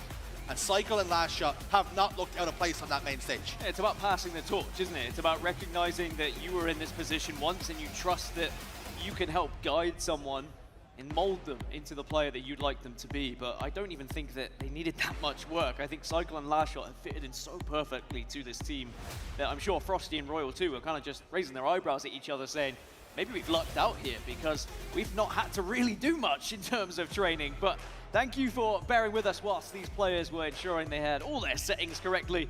It looks like we are just about ready to kick off this series on CTF Origin. Everybody's settings are in place, everybody's audio is working perfectly. Everybody's gamma is tuned to where it needs to be. Everyone's sitting as far away from the monitor as they would at home. Everyone's comfortable now and ready to go to work, ready to go to war with one another. It's Shopify Rebellion, 9-0 and 3-0 against SSG this season. It's a daunting task for Space Station. Two of those players, former world champions. But it's all to do. Shopify Rebellion, and we're defending champions. And I cannot wait to jump into this one, Dan. You're about to say shields up, weapons hot, but I was about to cool you down a little bit because sadly I think we are going to have to wait just a couple more beats before we get into this one. It's going to be a false start from what I've just seen on the observer screen. But yeah, 9-0, the record for Shopify Rebellion against Space Station. So I don't think they're going to be too worried going into this one, but at the same time, they are very professional. They're very aware of the players they're going to be going up against and how quickly all of this can change in Halo Infinite. You might be able to dominate a team event after event after event, but all it takes is that flick of a switch and suddenly a team becomes your biggest rival, your biggest enemy, and it's them who are overturning you and finding themselves in grand finals. So you can't take anything for granted and you can't overlook anyone in this game because we've seen some tossed and turns throughout this tournament already. Speaking of tosses and turns, Space Station actually tested in pool play, going to a Game 5, finding that ice. And something we've seen after the Game 4 victory was Elamite and Eco. They were in deep conversation, probably trying to rally the troops, saying, let's not let this one slip through our fingers, let's not make a mistake here. But how important are the coaches for these teams? Players, former players like Elamite, best man. You have that experience behind your shoulder. You know when they make a play call, you can trust and you can believe in it. Yeah, you need that fifth player, that fifth man behind you at times just to calm you down in certain situations or hype you up in certain situations, as well as the obvious coaching things that come with the role for timing weapons and yada yada. But that's a dynamic that is always going to be built through your team and what you want from your coach. You might have coaches who are happy to take a step back. They're told that they shouldn't be communicating too much in game, wait until you're out of game, only focus on timings. And you might have a player that's particularly quiet on your team who your coach will often take the role for and will call out for them almost, because then that allows the player just to focus really on their game. Because I have seen a few players in the history of Halo struggle a little bit when it comes to trying to call out a bit too much and they get a little bit lost in the sauce. We even had the opportunity to stand behind Lunchbox when he coached against that series in Mind Freak, and although the series didn't go their way they would have wanted, the results didn't follow communication that he was passing over, just simple things, 2 dead, 3 dead, last player's here. So important to have that extra set of eyes across all 4 POVs. And when the information gets relayed, the players act upon it. And they prioritize taking those advantages. But thank you for waiting here, folks. Capture the flag, Origin. That is where we're going. The shields are finally up, the weapons are finally firing. We're underway here, folks. Are the weapons hot though? Just to clarify. Well, if you fire the weapon, it's typically hot. All right, just wanted to double check, but Space Station, 3 dead already. Shopify Rebellion right off the rip will ensure that they start to push this base and get a flag running, and Brest is going to fall to the Rockets, and this flag is already halfway across the base. What a start this could be. Weapons are hot. Shopify Rebellion are hot. Piping hot here. 1-0 already.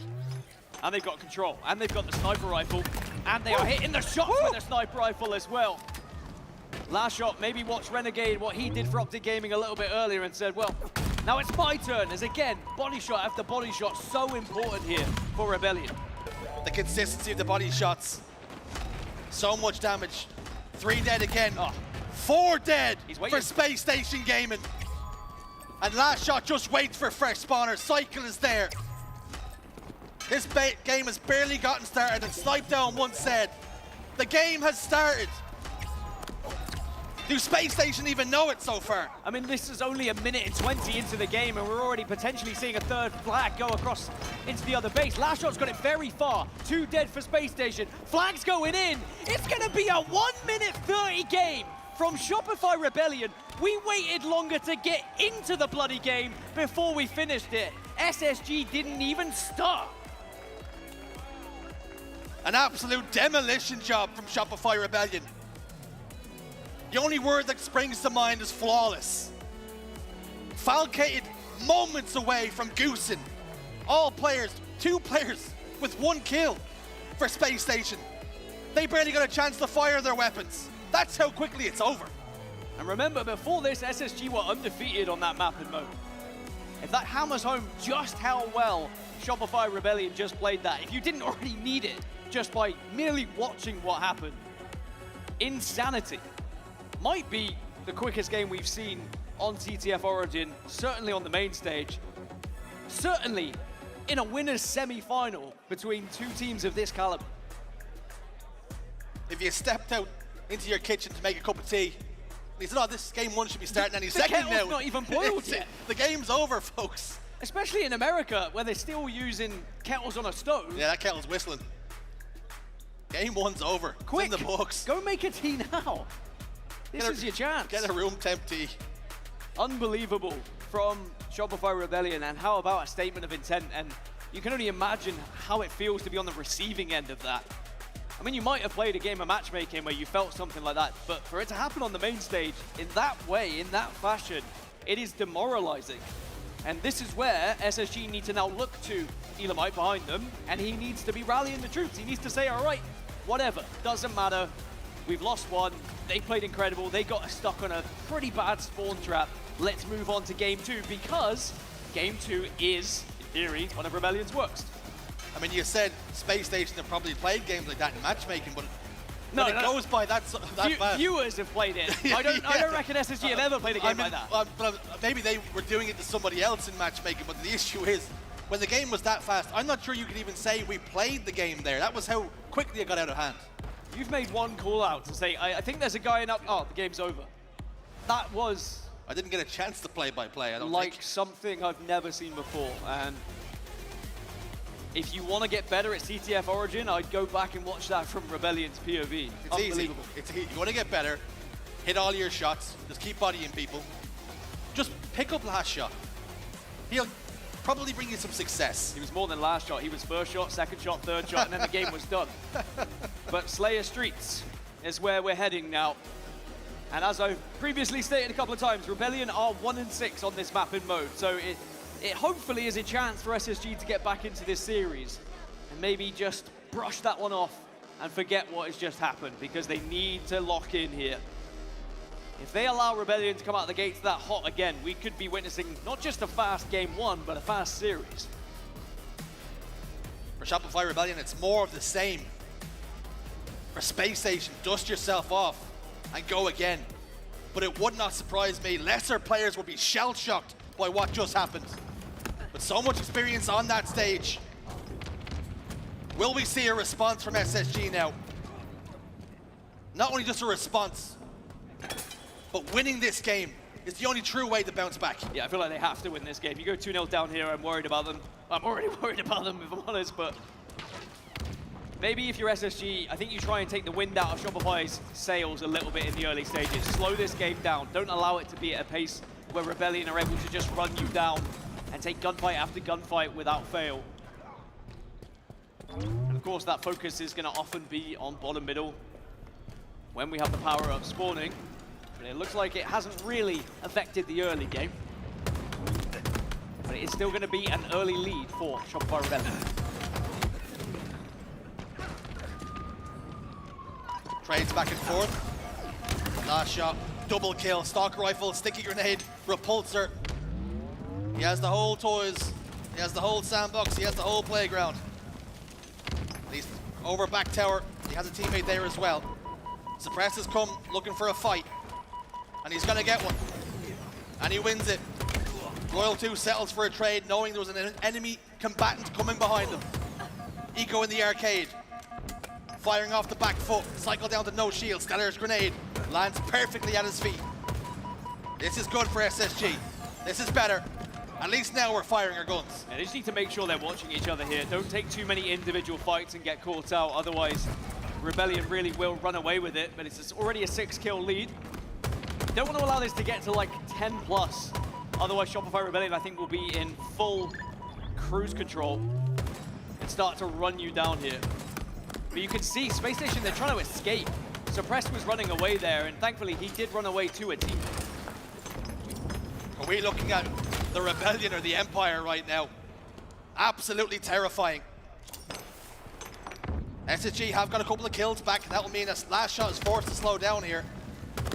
Frosty helps. Last shot, cross map to get that kill. Falcade over towards the staircase.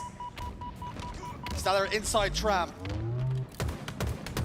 Players spread out all over the map. Last shot's in trouble. Should have went down, but didn't. So it's a 5-kill lead for Shopify Rebellion. And I'm sure they were very hyped after that first game, but it's about focusing and it's about staying composed, which I'm sure they will be. But a chance to really find that out. Let's jump into a listing of Shopify Rebellion and check those comps. Watch out, Target, watch out. I'll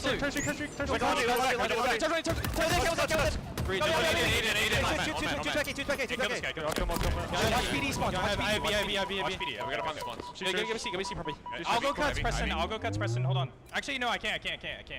Watch him in, Matt, clear it so you can help us to see already. Go quick. I don't think I can see. Okay, Matt, get up on the map, you can look cuts. Yeah, can we walk down, go. No. We wait for their play. Ivy, the double challenge. Two men. Like it's top C. 2B.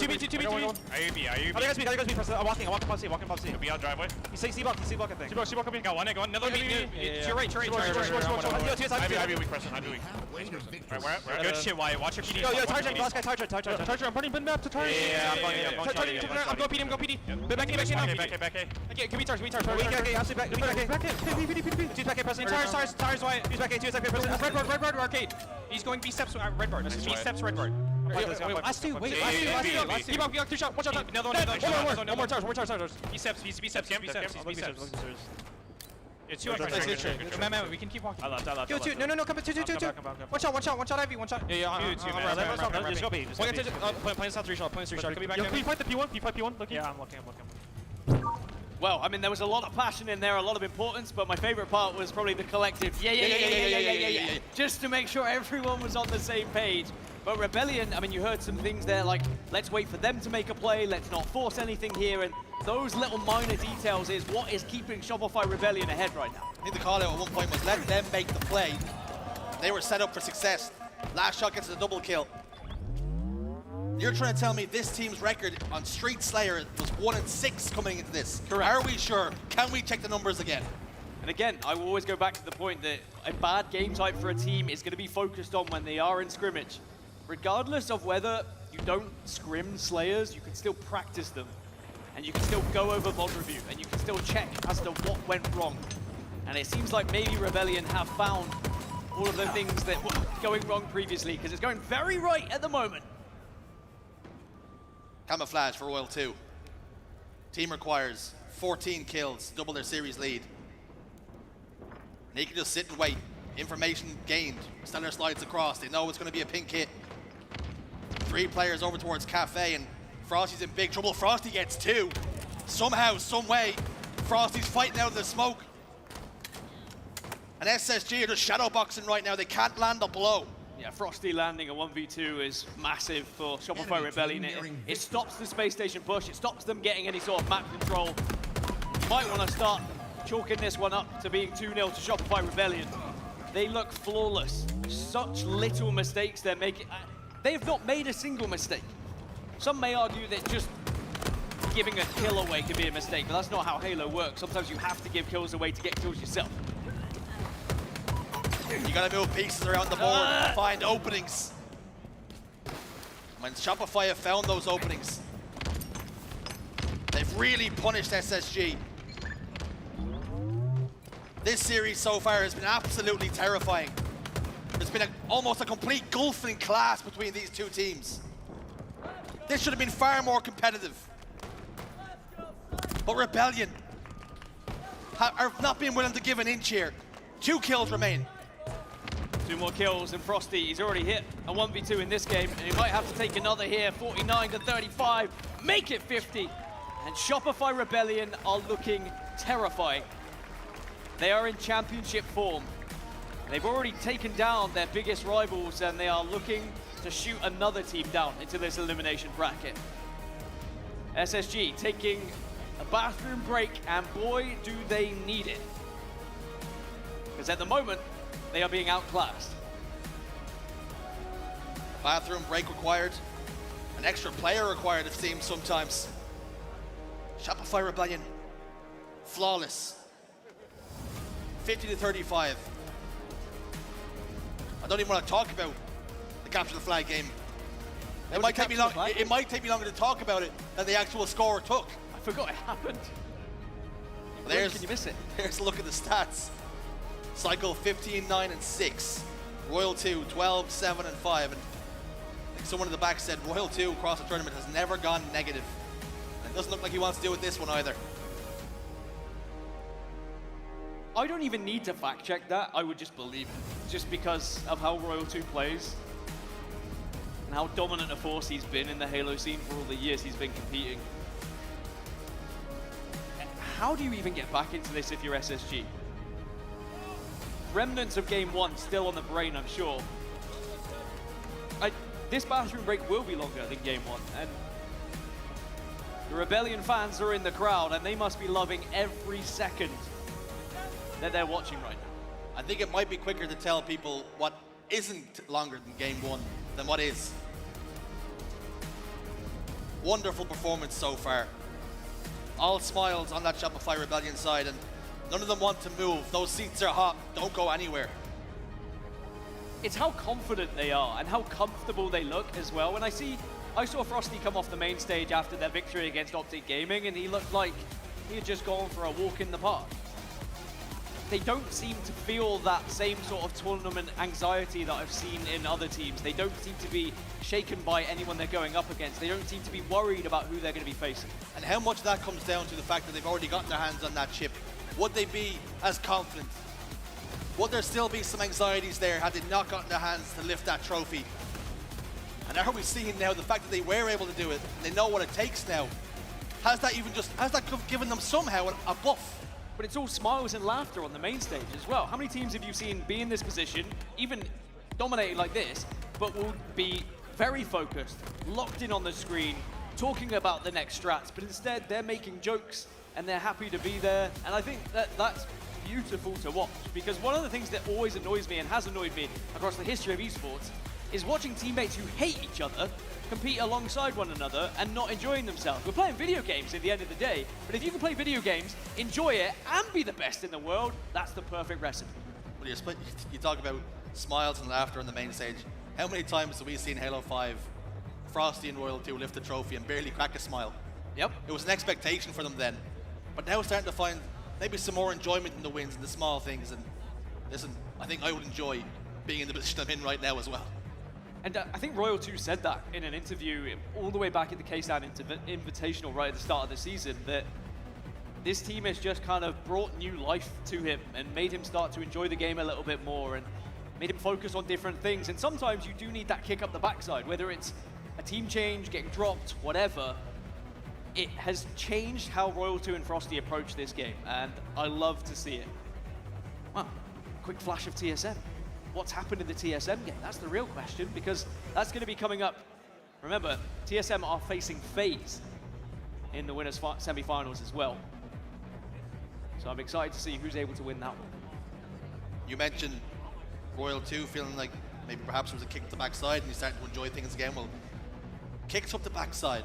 Well, if that's going around and you can put it in order, maybe it's Space Station who actually need it more than most right now, because down 0-2, but there's being down 0-2, having lost 2 close games, but the way games 1 and 2, I don't want to keep harping on about it, but I also have to.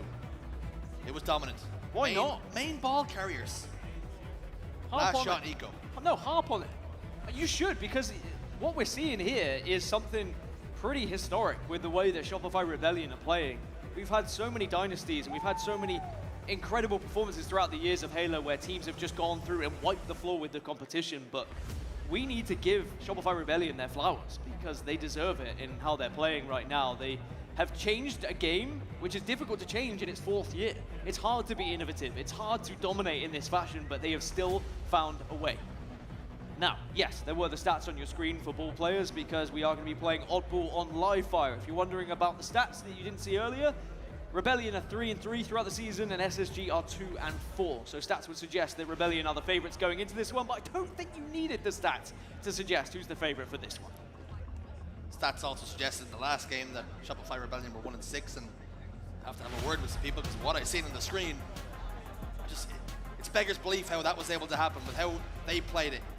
Perfect. But still time for SSG to roar back into life. Still time to rally. Maybe that little pause, that break, just enough time to discuss what went wrong, get your act together, sharpen up. We're on their way in Game 3. Well, SSG have yet to take a map off of Shopify Rebellion all season long. Can that change here?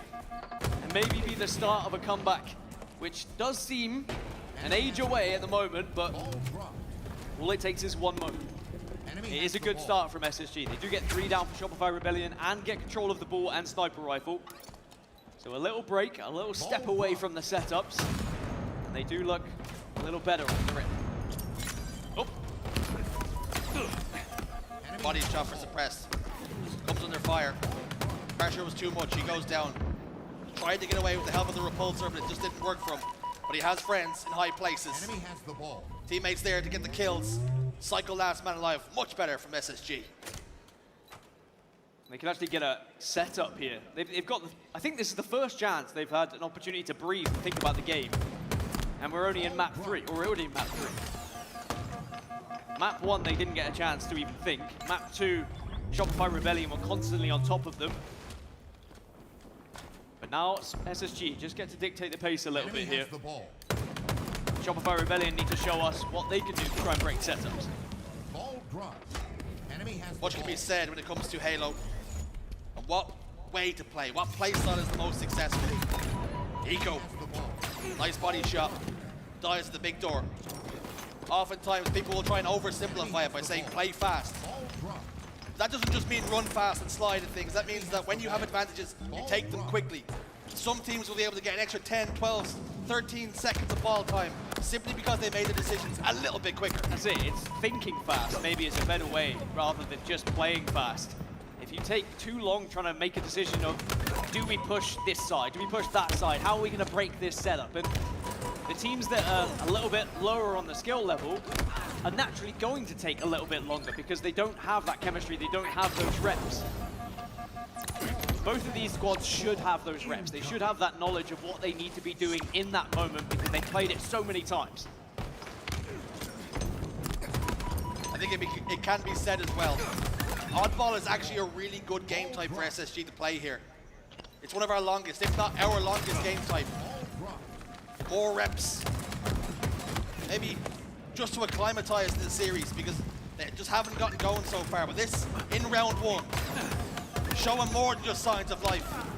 They're really putting Shopify Rebellion on the back foot. Yeah, I do typically prefer SSG on slower game types like Ball, like King of the Hill, set-up heavy games where they can have a little bit more time to allow the likes of Eco to just have a think about how they're going to plan, how they're going to set up, and how they're going to stop their opponents. Whereas the previous 2 games, it was just pretty pacey. They didn't get that chance. Royal 2 has found a sniper rifle, and that's always a bad sign. He's got a double, and he's also got the camo. Down bottom middle he goes. It's a little bit early for trick or treat. Ball dropped. But he's got some bad intentions. Eco loses his shields, loses his life right after it. Falcade though, he was there to help. Enemy has the ball. Suppress waits for his shields to come back. There's a backstab from Frosty. And they both combine along with Cycle. Ball now in their control. And for the first time in the round, it looked as though Rebellion had enough for a setup. But just like that, Frosty goes down. This is good for him from SSG. Even when the numbers are against them, they're finding a way to slow down Shopify Rebellion. It was a big stick from Stella just to halt Rebellion. And SSG should be proud of themselves with how they've responded so far. And it will just probably be a bit of a surprise maybe to Shopify Rebellion, but at the same time, they know what SSG are capable of. My fear for SSG is what happens if Rebellion do get in control of this game again. They get an ideal setup. If they can begin to push the pace to SSG, do we see SSG crumble? Ball dropped. On board with Stellar. Up into the clouds. A lot of them going over towards Sandbags. The information came that Royal 2 was weak, gets the kill. There are a lot of kills going down on the map. Not a lot of ball time to follow. Enemy has the ball. Game stays scrappy, staggered. But now, semblance of control for Shopify Rebellion. 3 members in the respawn screen for SSG. So SSG lost a couple of players. They are still up, but they have to try and break this setup. This is a good chance to jump into a listening with SSG and see just how they do it. Spawn mode. You can top in the vent, Donnie, in the vent. Got the vent, drop. Nice. I'm hitting big, guys. Top mid, kill me. Bottom mid. Ball's half. Got him. Ball's 2 shots. Two dead. Last shot spawner. Still small. Last shot just spawn. He's gonna be big. They're gonna be big. Careful. Stay down, Mike. Small door right now. Screens with camo. Guys, spawn double, guys. Michael camo. They're all there. They're literally all there. Screen jumping up. 8 nades. Jumped up 8 nades, Frosty. 8 nades half on the pistol. No, trying to bring it towards. 8 nades again. 8 nades again. One shot. 8 nades. Small pit. And pistol. Nice, Brayden. Yeah, there's one. Nice jump. Two dead. Go for sniper. 2-shot kidor. 2-shot kidor. One up. 8 down. Gonna chop. Heavy. Brayden. Game clocks, 1 minute. Start playing together more. I've sniped. Where? Okay. Yep. Last shot. Yeah, I agree. Back small or what? One shot back small. I killed Cycle. Shot back small. A plant us. Yeah, Zenus. And again, it's another call from Coach Elam. 1 minute left, let's start playing together more, because even though there was early dominance for SSG, it's now Rebellion in control. It's Rebellion who have the lead with only 40 seconds remaining. It's now SSG who have to just up the pace a little bit and get control once more, but this is going to be difficult to do. This is playing into the hands of Rebellion. As soon as it starts to speed up, Rebellion get better. 30 seconds remaining, and they've got the ball. Royal 2, snipe in his hands. Enemy has the ball. Keeping his teammate alive. Suppress gets a perfect 5 on the last shot. That should open the door here for the setup to be broken wide open. Frosty top middle is there to capitalize on some damage. Cycle trying to stay alive desperately. Keep the ball out of the hands of SSG. Just delay. Enemy has the ball. He's the last line of defense. And as a matter of fact, SSG are quite happy. Just let him live. We'll take the ball. It's a heist. It's a smash and grab. The issue now, 7 seconds on the clock, dwindling away. The ball's in no man's land. Shopify Rebellion take round 1. And that is going to hurt and might just be the final nail in the coffin for SSG here, because they did have the majority of the round in their hands in those early stages. But as soon as we jumped into that listening, Rebellion started to gain control. And we heard that SSG were trying to say that they were saying the right things. They were saying, we need to do this, we need to do that. But it's all well and good saying it, putting it into practice. When Rebellion are putting themselves in those kind of spots, taking those kind of angles, and shutting you down immediately, every single angle you push, it becomes frustrating. And SSG need to just find a way to pick themselves up yet again here, as they are constantly being pummeled. Plans, strategies, they're great. All until he gets shot in the mouth. And there's been plenty of that. The Iceman finds another one. Suppressed is there. Down to no shields. He's also taken care of. Wiped from the board. Royal 2 gets one on the Stellar, who was the first spawner. Falcated on sandbags. Frosty with so much confidence takes the fight to him, despite the fact he had the cover of the sandbags. And now the ball rotates towards green, and the option to play it is there. Frosty cometh and Frosty taketh away, but what he takes away is your head, time and time again. 18 kills for the Iceman, alongside Royal 2 with 19. Shopify Rebellion have done so well to come back from what was somewhat a slow start, especially by their standards. And they're up again here in round 2, but Frosty was the last remaining player, which will allow SSG to take this ball over towards tower. That's exactly where it's going. They're gonna take the road over by Mud. Frosty's in hot pursuit though. Not interested in letting Eco get comfortable with the ball. That ball's not safe. Last shot gets 2. Ball got played though. Cycle whisks it away. And he takes the exact same route that Eco did. Realizes it's not too safe that way either. Ball trapped by the middle. The rotate comes. The play call is in. Bring it Mud.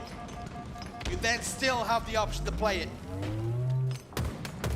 As engagement's going down across the map. And last shot continues to get kills here. Ball down, bottom tower. And speaking of routes, if you just go back about 20 seconds and the route that Frosty took to go down into dirt and win that engagement, not only did he take down the ball and made sure he traded, but he also distracted SSG enough that last shot could then take a route, overthrew dummies, and come behind 2 players. It was perfectly timed, it was perfectly in sync. And dare I say it, Shopify Rebellion are pretty much playing darn perfect. The stats will show it was 1 kill and 1 death for Frosty. But what it was disruption. You kill the ball carrier, they can no longer set up. You open up avenues and parts of the map because Space Station are now focused on you. Big plays. 80 seconds almost now on the board for Shopify Rebellion. And Space Station Gaming, they've almost got too much to do at this point. How has last shot just got that kill? Suppress must have had a call. They had to focus elsewhere, but it's allowed last shot to live, get the kill.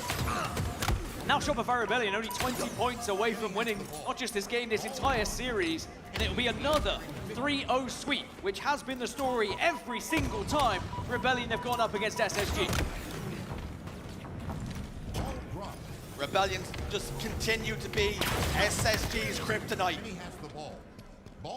They have not found a way to crack the code. Map count as it stands, 11-0 with this victory here in this round with 11 more seconds, 12-0, a 100% perfect record. That's exactly how they played. 3 dead for SSG. I mean, they've not just been kryptonite for SSG, they've been everyone's kryptonite in this tournament so far. And Cycle looking to see whether he can put the final seconds on the clock here. Final moments tick away. A bit of nade damage, not enough to take him down.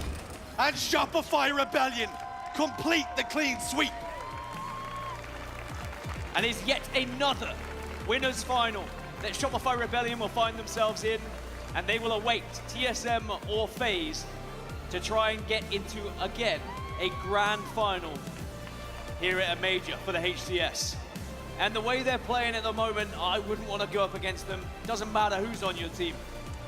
They are in championship form, and they are looking like the best team at this tournament. But they haven't faced everyone yet. Have to remember that. There is still a FaZe or a TSM that could potentially test them here.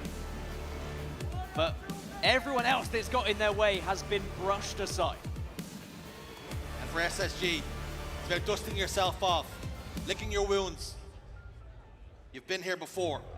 You've been in worse spots before. Still in the competition, still life in those veins. But it has to be given, the plaudits have got to be laid at the feet of Shopify Rebellion. Completely flawless. 25 and 19 for Frosty. 23 and 16 for Royal 2. And while last shot, you know, he may have gone neg 5, but don't forget, that was an objective game. Plenty of ball time, and also if you think about some of the kills that last shot got as well, hugely influential for that game. And I think what's important that we've just learned from Shopify Rebellion is, sure, game 1, whatever, they absolutely exploded, destroyed SSG. Game 2, pretty dominant as well, but they were always ahead. This map 3, they were behind. And they were behind by a good 40 points, where they weren't really able to get anything on the board. But they dug deep, they assessed what they needed to do, they altered their game plan, and they found success. And that kind of mentality, that kind of playstyle is going to be what wins you championships. And it's hard to bet against Shopify Rebellion at the moment with how they're playing. Success is really the name of the game, and players we can harp on of how well they played. Frosty and Royal 2, but you spoke about how good last shot was, Dan. Talk to me about how important he is to this team's success. I mean, every single player is important, but last shot, the way he plays, how fluid his playstyle, and when he picks up that sniper rifle, such good shots that he hits as well. Well, who better to hear from than the main man himself on the main stage with Blaze. I got the last shot with me, everybody. Make some noise for Shopify Rebellion as they just put on a clinical series, one of the fastest we've probably ever seen on main stage, and you guys are done for the day, okay? How does that feel? I mean, it feels great to be done early. We get to go back and watch some VOD, watch our opponents for tomorrow. There you go. Now, if you had to give you and a squad a grade, all right? What grade would you give yourself this year? If you had to be really hard on yourself, what you do here, okay? Because you had the minute 30 flag game, plus 15 on the Slayer, eyeball one of the fastest. Yeah, I mean, we obviously played really good. I'd probably give us a A+. Could be a little bit better. We could have probably ended the oddball a little faster, could have been a little bit cleaner on that, but regardless, still 3-0. Hey, still a 3-0. Was that an A+ grade, everybody? Damn sure it was, okay? You know, lastly, you know, with this performance, man, I know the chickens at home, man, they are ecstatic right now to see the performance, okay? But regardless of them, but the fans, your family, your friends, everybody, man, you know, what do you want to say to them? Because I know they are happy to see the performance. Yeah, I mean, firstly, I'd like to thank my family and my girlfriend, my mom, and my dad for being here. I mean, it just means the world. And obviously, everybody's supporting in Shopify Rebellion merch. That means the world to me, and appreciate all y'all supporting back at home and online, wherever you may be. It means the world. It means the world to the Rebellion, everybody. Stay strong out there.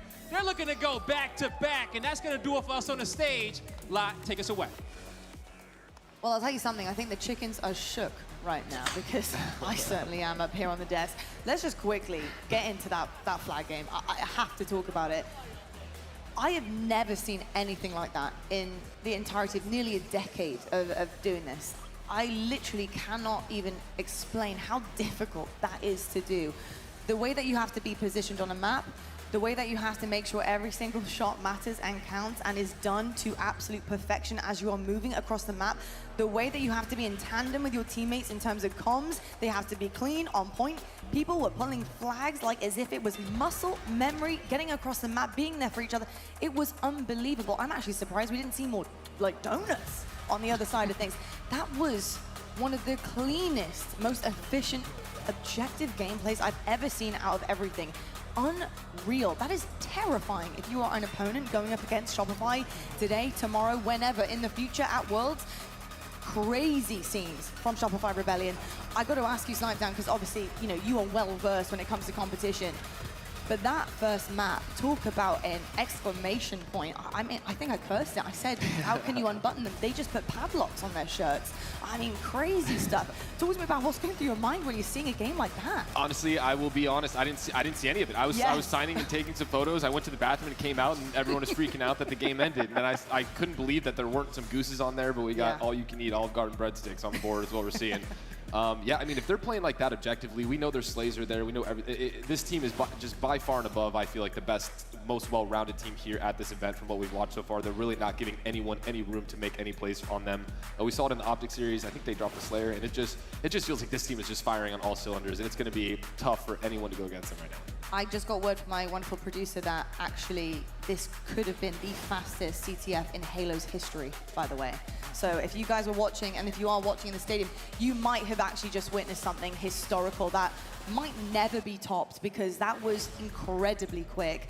I will say, just to note with Shopify Rebellion in particular, when you're looking across the team, you have two well-experienced vets here, Tony. You have Royal 2, you've got Frosty. They have done it time and time again. Many different iterations of Halo as well.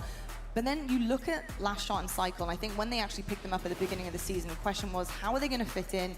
Are they going to be able to pull into the same kind of system of two guys who have been in the same team for multiple years, a decade, pretty much? I mean, it's really difficult to slot in when you're so used to people around you for so long. They are playing like vets. These two young guys who have literally started in Halo Infinite, their positioning on maps, the way that they're able to just rotate around each other so perfectly, it's like they've been playing like for 30 years. It's unbelievable. Talk to me about Cycle and Last Shot, and really how impressive it is with Frosty and Royal 2 to back them up with what they're doing right now currently in this season, and to be quite frank, the last season too. Yeah, I mean, it feels like a lot of people respond to pressure in different ways. Like, you know, we saw what Cycle did last year with Shopify Rebellion, and it was really incredible, but this level of expectation is different. There was like championship or a bust. It's grand finals or a bust when you're talking about World 2 and Frosty on your team. And the same thing with Last Shot. Last Shot was great under Pure last year, but again, the expectation that you have championship running through their DNA. So there's some players that step up to the plate. There's some players that just get crushed under that pressure. Last Shot and Cycle are the real deal. And I feel a special place in my heart personally, because I was casting these young men in Halo 5 well before they became pros. Last Shot was playing SWAT tournaments, and Cycle was playing matchmaking. That's pretty much it. And to see what they've been able to do, I'm really proud of the boys. I am incredibly proud too. Let's take a look right now at the bracket, but we can actually continue this conversation on as we are taking a look at it, because in terms of where they are right now, they have been here many, many times. They've been pretty much pitch perfect throughout the entirety of the season, and it's where they have fallen short in the grand finals. And they've been reset by Optic Gaming twice, and it's been a very difficult kind of bounce back. Snapdown, I've got to ask you, just continuing on with Last Shot and Cycle, how impressed are you at these two young guys who have been picked up on a big, big roster for the first time in their careers so early on, and have managed to bounce back after two back-to-back grand finals losses? It has been so tough for them mentally, but managing to do that and then take that last major win is huge, and they're still on track here as well in Charlotte. Yeah, I think those first two events really got those jitters out of them, and you know, the Optic team, which is just incredibly composed, they have just national championships all over that roster, and for them to be able to come back, win, get those nerves out, lose the first two events, and then they were able to take that last event, that gave them all the confidence they need. There's literally, they got their win. There's no more, oh, you know, we need to get there, They got there. Now it's just the consistency. They've been by far the most consistent team in every single tournament so far in pool play, and now they're carrying it through in the big matches. They're winning those winner bracket round 1 against Optic, which is apparently is an every event thing at this point. And for them to have that consistency is impressive. And I mean, at this point, you know, I was talking about Space Station trying to match their individual skill. I don't know if anyone can even come close to that right now, especially when their teamwork is firing as hot as it is. It's a flow state for sure, and I mean, that's exactly what we saw in CTF. That flow state was nasty, gnarly, you name it, all of the above, and I can't wait to see it once again. Of course, they're going to go back now, watch over VOD, as Last Shot said, and get some well-rested need, because they have to really show up tomorrow, because there's a couple of teams who are waiting for them to see if they can actually take down the biggest opponent that we do have here in the HCS, and of course that's going to be FaZe versus TSM. That's going to be coming our way next, but what can you guys get your hands on for watching it? Well, you get Twitch drops, and all of these could be yours as long as you are watching, tuning in, making sure you are supporting your favorite teams as they rally on through here this weekend. Saturday is no joke. It is tough out here. They need all of the eyeballs on these series that they can get, so they feel your support, of course, from home too. Twitch drops, folks, they're going to be amazing, and they'll be in your game. Make sure you're tuning in. We're going to head to a quick break, and when we come back, we'll have a main stage game for you guys. We're going to have FaZe versus TSM. It's the hometown team. They're going to be battling for a chance to face Shopify Rebellion in the winners finals going into tomorrow. And TSM, they're looking for a big bounce back. They want to be taken seriously. They want to show that they are the main ones here. And heading into that winners finals, this series is going to be everything. We'll see you guys right after the break.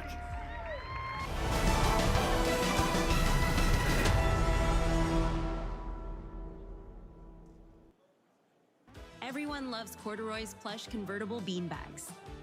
When it's time to rest, there's a bed inside, filled with our proprietary blend of hypoallergenic foam. Corduroys are American-made with washable covers and a lifetime guarantee since 1998. And now is the best time to get your corduroys during our limited time sale. Corduroys is where life unfolds. So get up to $100 off by visiting corduroys.com now.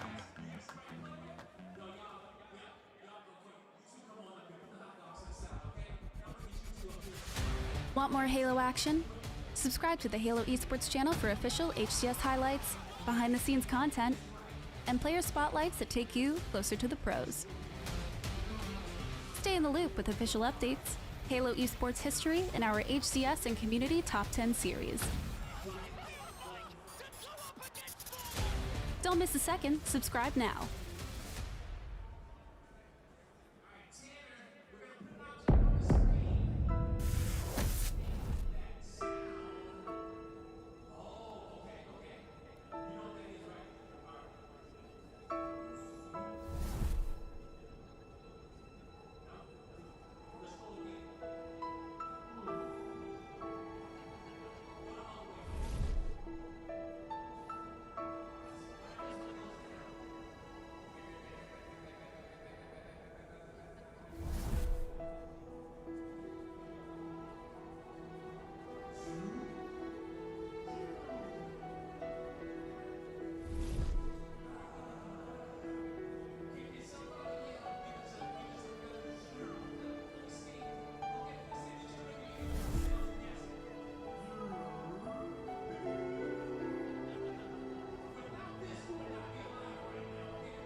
The HCS Charlotte Major, hosted by FaZe Clan, is brought to you by Steel Series, Displate, and Corduroys.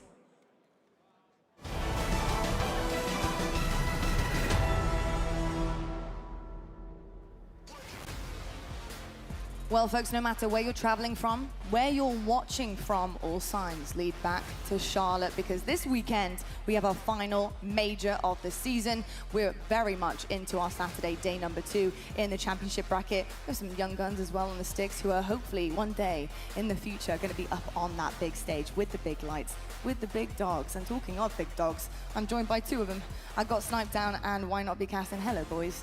Welcome back to the desk. We're here, of course, for the Halo Championship Series hosted by FaZe. And speaking of the devil themselves, they're going to be on that main stage very shortly, going up against TSM. This is going to be your winners semi-final on the other side of the bracket. And of course, we saw Shopify just managed by the skin of their teeth. It really was quite close and pretty crazy, to be perfectly honest with you, heading into, of course, that winners finals for tomorrow as well.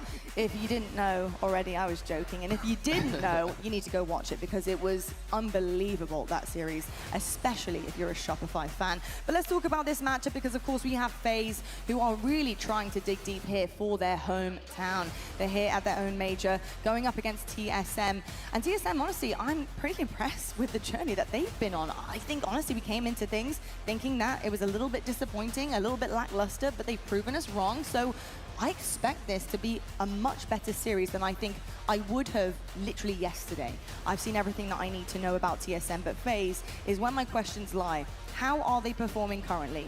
Are they relying too much on individual skill? Do they have the objective efficiency that they've been working on, especially coming into Charlotte, to really try and prove themselves as not just top 3 anymore, but taking that trophy? Yeah, and I'm gonna keep it real here. I think this FaZe team is actually underperforming at the moment. I think that they've had 2 really close Game 5s against teams that I don't necessarily think they should be going Game 5 against. We started off in pool play, then we had it against Envy, and this TSM roster, you know, they're on a good side, and I think this is a great matchup for them. FaZe really needs to not only have to focus on those Slayers, which they are by far the best team in the league, I think, at the moment when it comes to those Slayers, but making it get down to be that close is scary. And Snakebite and Trippy have been the 2 to step up for this roster. I'm really looking at Penguin and Lucid to kind of pick it up a little bit, but Penguin's not necessarily one that needs to get the kills, but Yeah.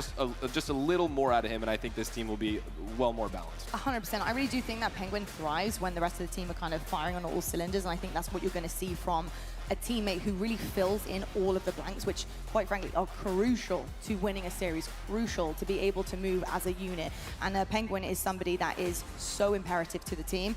Tony, I will say, when you're looking at Snakebite right now, he is just elevating himself, his team. A couple of situations that we've seen so far this weekend where really he has saved the day. Quite frankly, he's been the hero that the team have needed. Don't want to see that anymore. It's funny coming from me saying that, but I don't. I want to see a fully cohesion of this team. I want to see a machine well-oiled. How are you feeling about the general, though? Because he has been supporting so well. Yeah, man, I talked about it, you know, at SLC. I'll talk about it again here. I've been really impressed with Snakebite, and I feel like we usually put a lot of responsibility on the hands of a player like Snakebite, who's a Swiss Army knife type of player. Whatever the team needs him to do in order to win, that's what he does. If he needs to play more objective, he'll step up and do that. When his team maybe is slacking on the slays a little bit, he'll drop a 2.0 KD out of nowhere. It's a lot of responsibility to have on your hands, with players like him and even like a legend on the Optic. They are very valuable to their team. Certainly are indeed. He's been godlike for sure. But Sniped Down, I've got to say, how important is it for a teammate like Trippy to really step up to the mark? We saw him do that in the last series, and I felt like, yep, there he is. Big game Trip. That's what we've been expecting for this roster. It's so important to not have one person doing it, like Optic, you know, had Renegade earlier on, really saving the day for them too, but to have that support role as well. Slaying is so important to open up the map. So Trippy firing on all cylinders is going to be so important in the series. Yeah, absolutely. And Trippy is one of my favorite teammates I've really ever had. He also does anything that he needs to do. He's very good. Him and Snakebite are actually incredibly similar when it comes to getting power-ups and power weapons. They're almost always on that. Trippy, year 1, I said I thought was the best player in the game due to his control of the power weapon. So, I mean, I'm looking at him and Snakebite again to kind of control those areas of the map. And honestly, Trippy's just evolution as a player has been so phenomenal to watch. And I think, you know, last year it was a little hectic, but right now he is like cementing himself as one of the best players in the game again. 100%. Trippy has been phenomenal, and I love to see him continue to shine, especially in our final season that we're seeing here. On the flip side, though, talking about somebody stepping up to the mark, has to be Tarlik for me. I have been talking about this guy for so long now, but he really is the lead on TSM for me. I think, again, another kind of Swiss Army knife, but really producing the slays that are needed as well to keep his team in it to win it. Tony, talk to me about him and what he does for TSM and how important it is for him to also have an incredibly good series here as well. Yeah, when you think about Tarlik's gameplay, very similar to almost like a Royal 2 type of gameplay for Shopify Rebellion. His job is to play that more back role for his team. When you see the likes of Druck, you see the likes of Manny just being the X factors that they are, putting down that damage, Tarlik is the one to clean up a lot of the kills, but more importantly, always stay alive so he covers his teammates back. He will consistently always put up a great KD, and they're going to need him to do that, especially against FaZe. They certainly will indeed. Slapdown, what are your expectations right now at TSM, based on what we've seen so far this weekend, and honestly how they have been impressing us for the most part here? They're on the winner's side. They're hopefully going into the winners finals after this series. But what are your expectations for going up against somebody like FaZe here? Yeah, I mean, you know, day one I talked about that this TSM roster has been a little bit disappointing in terms of them getting back together with where they were from year one to now. You'd think they'd have put it together and kind of pushed themselves into that cemented top four. And I think this tournament specifically, they have been given the best path to get back to that point with the round one matchup. Mindfreak winning their pool, able to match up against them early. They win that series. Now they get honestly a favorable matchup against FaZe Clan when it comes to play styles. FaZe Clan likes to play a little more well-rounded teamwork game, and the TSM roster is that scrappy team, kind of similar to the Envy roster, which they just went to Game 5 with. So I do think that this could be another one of those series, but if FaZe finally did put it together, we could also go and have another quick one. 100%. And I'm just looking right now at some of these statistics over this tournament so far. And we know FaZe, fantastic in Slayers. We've also seen some really icy map 5s as well, which they have managed to squeak out. I will say, though, when it comes down to some of the objective work, it's still a little bit questionable. I mean, I'm looking at Stronghold, and TSM have a 3-0 record on this in the tournament, and FaZe are 0-2. I mean, there are a couple of question marks coming in here, and I think in terms of TSM, I think they can start to squeak away with a potentially good layout for them. Tony, my big question is, do you have the layout? Because I do not have the layout. How is it looking? Who is it favoring? To be honest with you, it really is a bit of a toss-up. That game number 1 CTF Origin really doesn't favor TSM whatsoever. It's kind of similar to what we had in the last series, where it's just not a good record for TSM. Meanwhile, FaZe are undefeated, similar to what Shopify Rebellion were at this tournament. So far, Capture the Flag Origin not going to be the best for them. The good thing is Slayer is going to be a huge test for TSM. Both of you are undefeated. Both of you have been very good Slayer teams so far. So even if you drop that game number 1, game 2 is a great way to bounce back and to reset the tone in the series. I couldn't agree more. And there's me harping on about Stronghold. It's not even in here, folks, so ignore me fully. I will say, though, I had my own Lattice as well. I think Lattice can kind of be a little bit of a kryptonite with FaZe. So I'm interested to see how they also have improved there. I have seen currently one situation when they have won on Lattice, and it was looking really, really good for them. But you know, consistency is key, right? That is the name of the game here. That is what we're looking for.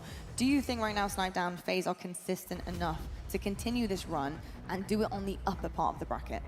I think with the teams that they've been up against, they are giving themselves the best chance to gain the consistency when they, you know, hopefully for themselves make it to the winners bracket finals. I think all of these matches are going to be those, like, the matches that need to get them to where they are, because right now, if they were to match up against Shopify with what we've seen, I can't necessarily say I'd be very confident. So honestly, this is one of those major turning points, because this is their last match of the day if they win, if FaZe wins this series.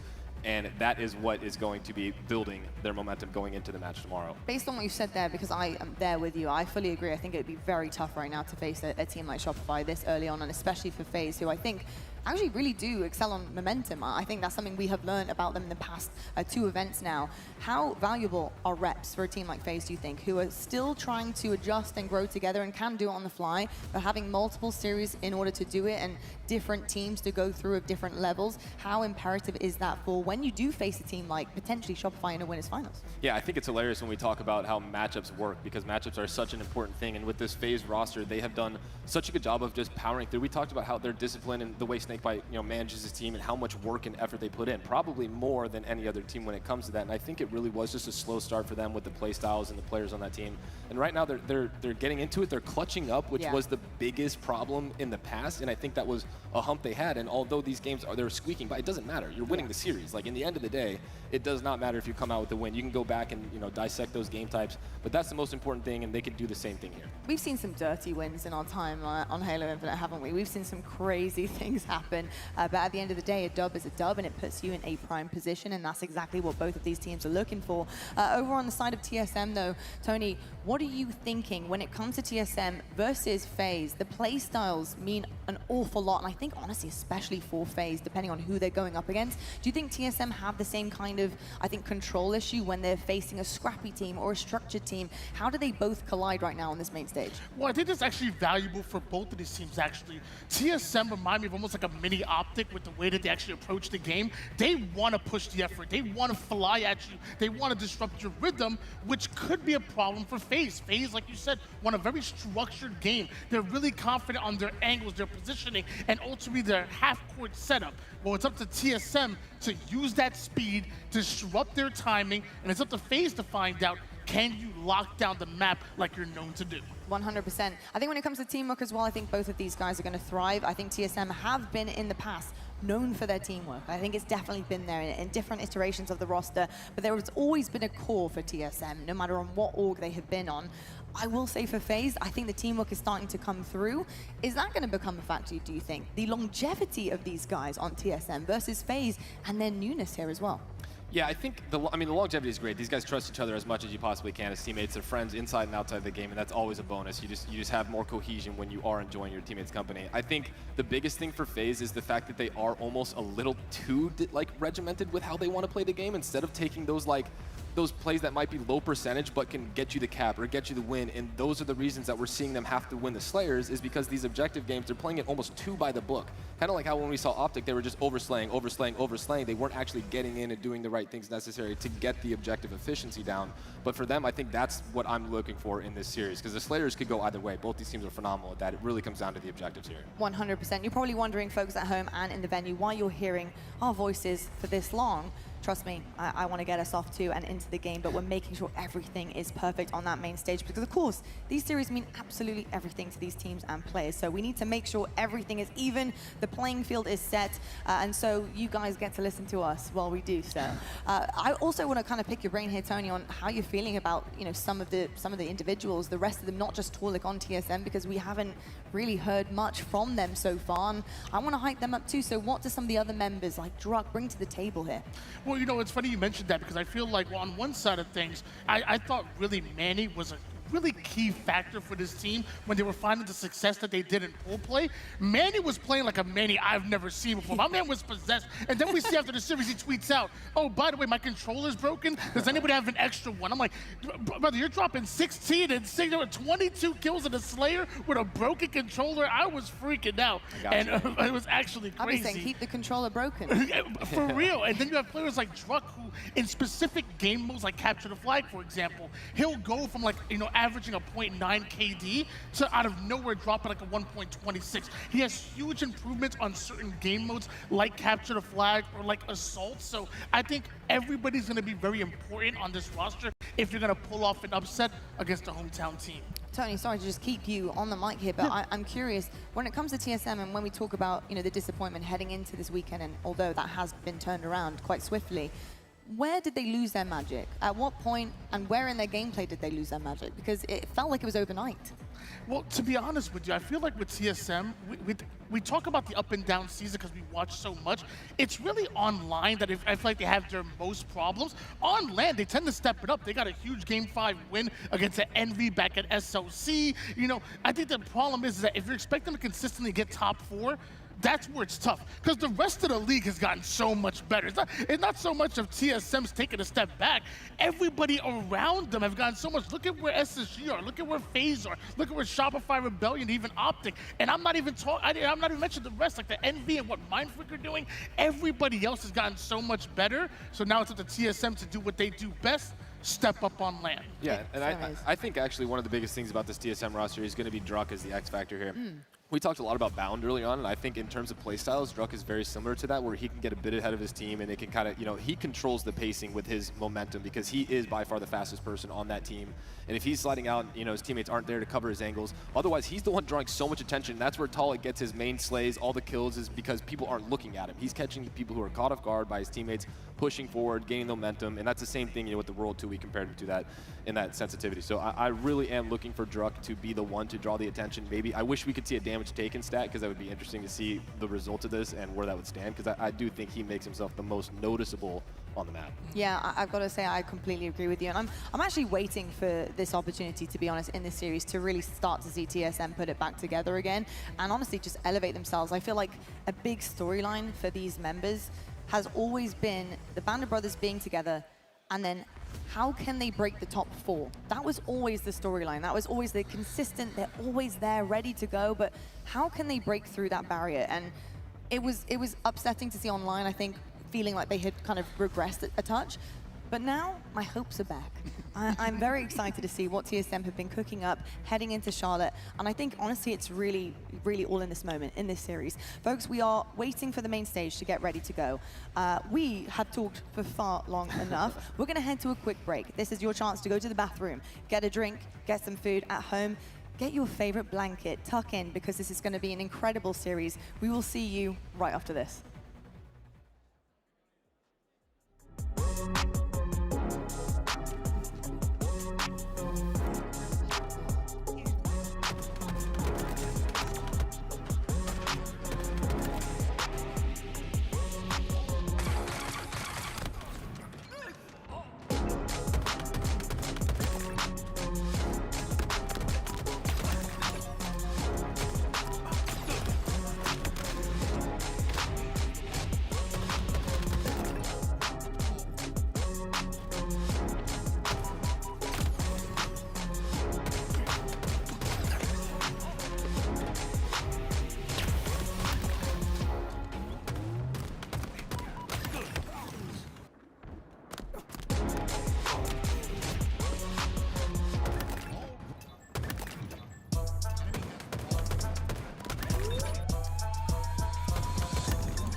All right, Charlotte, we're back in the room with you on the main stage. We're getting ready to go. It's going to be FaZe versus TSM.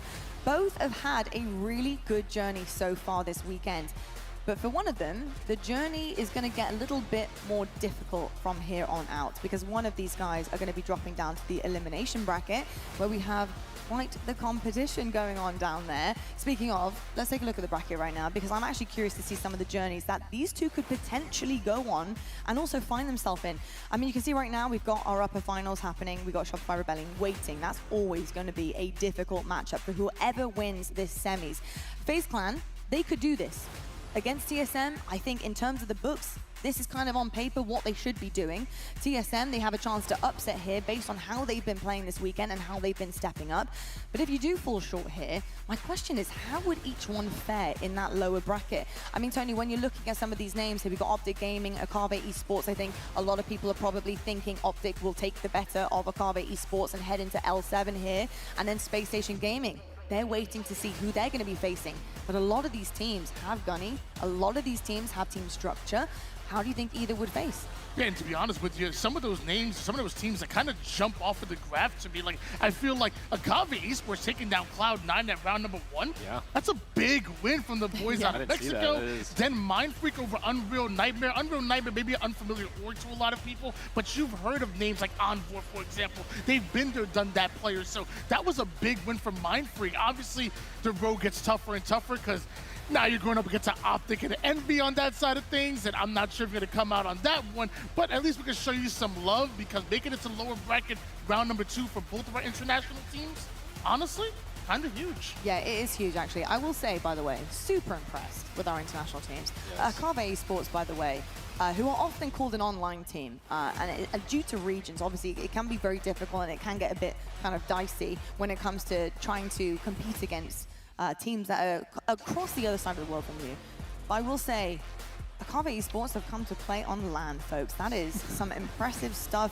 You can't say nothing about those boys because they have the gunny when it matters most, when there is absolutely no disrespecting their gameplay. So you guys are looking good right now, and I'm hoping you make a really interesting run here for your team and, of course, for the LATAM region. Let's take a look at the series layout, though, for this FaZe versus TSM match, because I think actually this is where it's going to get quite interesting. Tony, you were telling me during the break that actually this isn't really favoring anyone in particular, and this could actually be a bit of a toss-up. So what are you thinking when we're looking across it? Yeah, I talked about CTF Origin being a favorite for FaZe, and how TSM have struggled on CTF so far, but when you look at the rest of the actual series, obviously both teams undefeated in Slayer. We don't know what's going to happen for games 2 and if we get there in game 5. But look at Oddball Livefire, for example.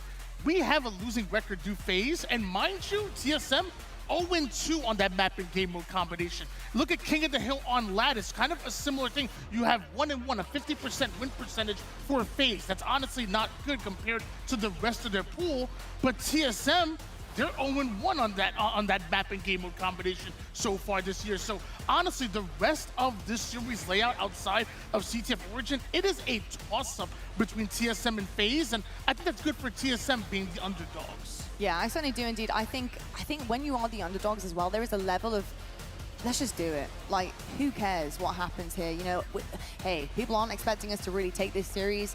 Why not just absolutely go for it? And I think a lot of the time, a mentality like that with full belief and confidence behind you bodes so well going up against teams that can honestly be a little bit daunting at times. And I think we're going to have to see that from some teams when they go against people like Shopify Rebellion, for example. It's like when you head into a series, if your head's not already in the absolute area of we are going to win this series, I feel and truly I believe that you've already lost out on it as well. Yeah, I mean, that's an every time thing. There's no single pro player here that should be playing in this tournament that doesn't think they can at least win the series that they're in. You know, like I said, it's 3 games is all you need, and all these players are that good. We saw it with Mindfreak against Optic. I don't think anyone would have picked that. So, like, if you need an example of that being real, that is your example. It actually really is. I also think the map 1 is going to be important for the mental, just to add on to that as well in terms of the confidence. Map 1s are huge. They honestly mean awful lot to teams. And we're looking right now at the CTF stats for both of our teams here in HCS Charlotte. And of course, we have a pretty good one for FaZe Clan here, but they're not too dissimilar across the board other than the cap success. So we're seeing actually quite a lot of movement from TSM when it comes to the objective work, but they're just not able to convert here, Tony. Yeah, and the one good thing for TSM is although the stats really don't lend favor to them whatsoever, FaZe do have an advantage in that game. Number one is the one thing is, if you don't know, Origin is a remake of Coliseum from Halo 5. Shout out, hi, I'm Mike, who created the map and did a very good job. And one thing I know about the TSM boys is they lack no experience whatsoever on Coliseum, now Origins. So even though the actual initial stats don't lend to their favor compared to a FaZe, who obviously are very familiar with the map as well, I got to cast a lot of that second life of Halo 5 where TSM were just grinding it out, back then known as Fung 4, and the strategies they would hit you with would sometimes be knockout punches. They would go for like this crazy thrust slide from like elbow to elbow. They would have these crazy strategies that people weren't prepared for. So TSM, unload the whole bag of tricks. Yeah, please do. I would like to see all of it. I want to see what you guys are bringing with you to Charlotte on the main stage. I will say also another, in terms of numbers, with the statistics there for CTF, what those steals and that difference in the steals compared to FaZe there tells me is that they're kind of like what we saw from Cloud9. Like, they're just pulling everything. Anytime that they get into the base and they are managing to push through, they are taking that flag and being a complete nuisance. But I will say, and you will know better than I, if you are doing that, are you causing a bit more trouble for your team really in the long run? Because every single time I've seen a scrappy team on CTF who are just pulling flags, no matter, not really thinking about it too much, they don't tend to win the actual game. Yeah, there's a couple ways to read those statistics right there, honestly. You have FaZe side, which, 2.5 caps per game, 4 pulls, and that means that they're at very high cap rate, but that also kind of means, are they trying to play it 2 by the book to get the flags out, whereas TSM is maybe pulling flags at the wrong time and not getting. I think a lot of the time, flag pulls can be used as a distraction if the other team is, getting into your base. You can maybe pull the flag, you can get it out, make the other team kind of turn around, and then become the distraction. I think what that stat showed right there is that TSM isn't playing around those pulls as well as they could, and they're getting picked off and seemingly getting capped against, as their CTF record is pretty poor so far. Well, we're going to have to see if they've managed to adjust a few things, but this map 1 is going to be everything. We are ready to go to game, folks. You can be so happy. We're going to get off your screens, get out your ears, and we're going to put 2 new people in them because, of course, they're going to be talking overall of the footage. Walshy, semi-finals happening, and the winner side of things, FaZe versus TSM. How are we feeling? I think we're in for a banger of a match. I mean, both these teams have had pretty solid roads out here. One thing I would like to highlight is even though TSM did take a loss in pool play, they took a game off Rebellion, and Rebellion are looking nasty this event. And the loss wasn't to just anybody. It was to Optic Gaming, right? Like the other second best team. Even though they find themselves in the elimination bracket, it was only due to Shopify. So you kind of get to wash that off. This is going to be a highly contested series. So ladies and gentlemen, if you are in this venue, buckle up. I expect, with the series layout the way it looks, this series to go the distance. FaZe having gone to 2 Game 5 so far throughout their tournament. They've proven they have the ice. TSM undefeated in Slayers as well. And as we take a look at the series layout, Dave, I love the idea that we start off with CTF Origin, because as we go throughout the series, especially the 2 Slayers, those are predominantly a camo on the map, but not a ton of power weapons. So we'll see these guys gun it up with bandits out. Yeah, no, they will be flying across the map. No question on how fast TSM can play this game. But you brought it before, saying Lattice, thinking it's not one of FaZe's strongest ones. So TSM's goal is to extend this series.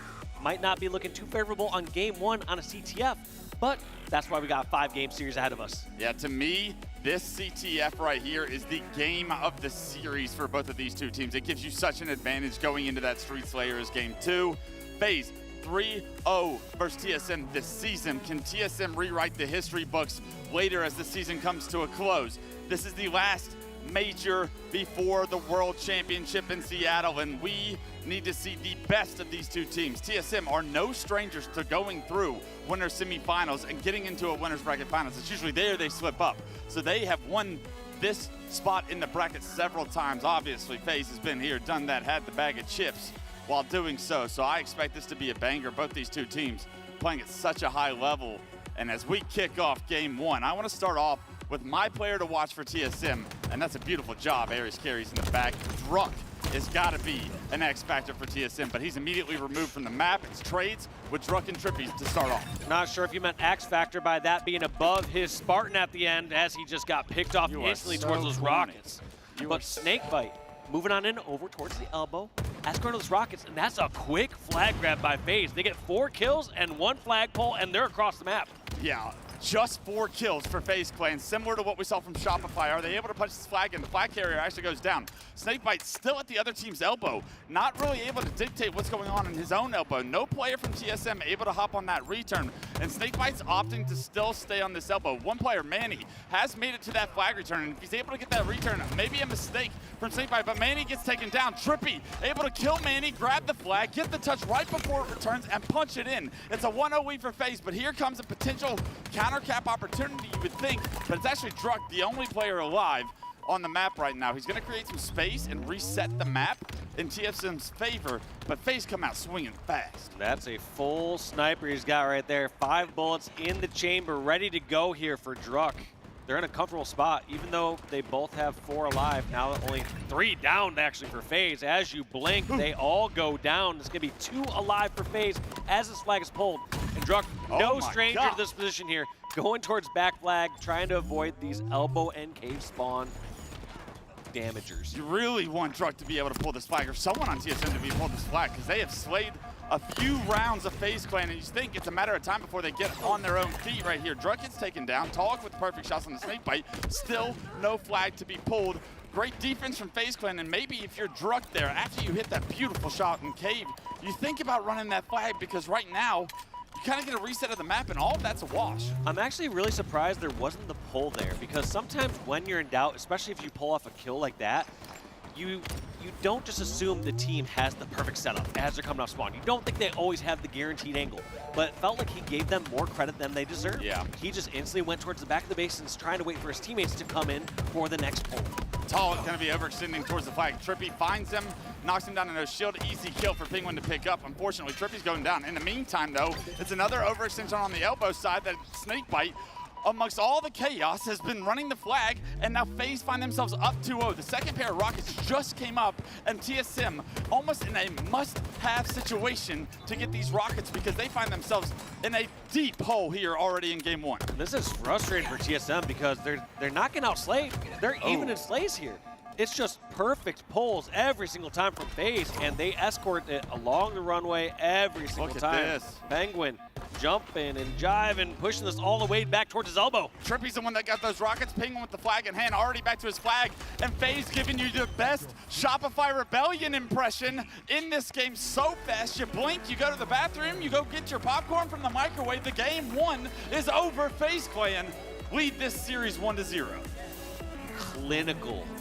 So efficient there from FaZe.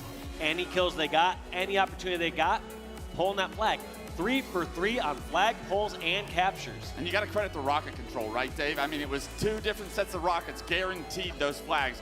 You could tell they prioritized those elbow runs as all 3 flags were run through that elbow, but I mean, such a quick game. It says 3 minutes and 45 seconds. That's even with the intros and the outros, I believe. So, I mean, FaZe doing a very impressive impression of Shopify Rebellion, and that's got to give you a lot of confidence kicking this series off if you're a FaZe fan. Yeah, I honestly had a couple question marks of FaZe going in the series. One thing that Sniped Down and many of the analysts have brought up as we're going to these matches, they've gone to a lot of game 5s. They've gone to game 5s against teams that we don't feel as the same caliber as FaZe or as TSM. So what's going to happen when they fight a team like TSM? And we got our answer here. They step up to the challenge when they need to. I remind you, ladies and gentlemen, it's just game 1 of this best of 5, and although FaZe have had some great games throughout this tournament, they have also, to Dave's point, gone the distance twice already. The rocket control, as we take a look at the highlights, was incredible. The use of the elbow run, how quickly you can G-slide from one side to the other, that route is such a short route.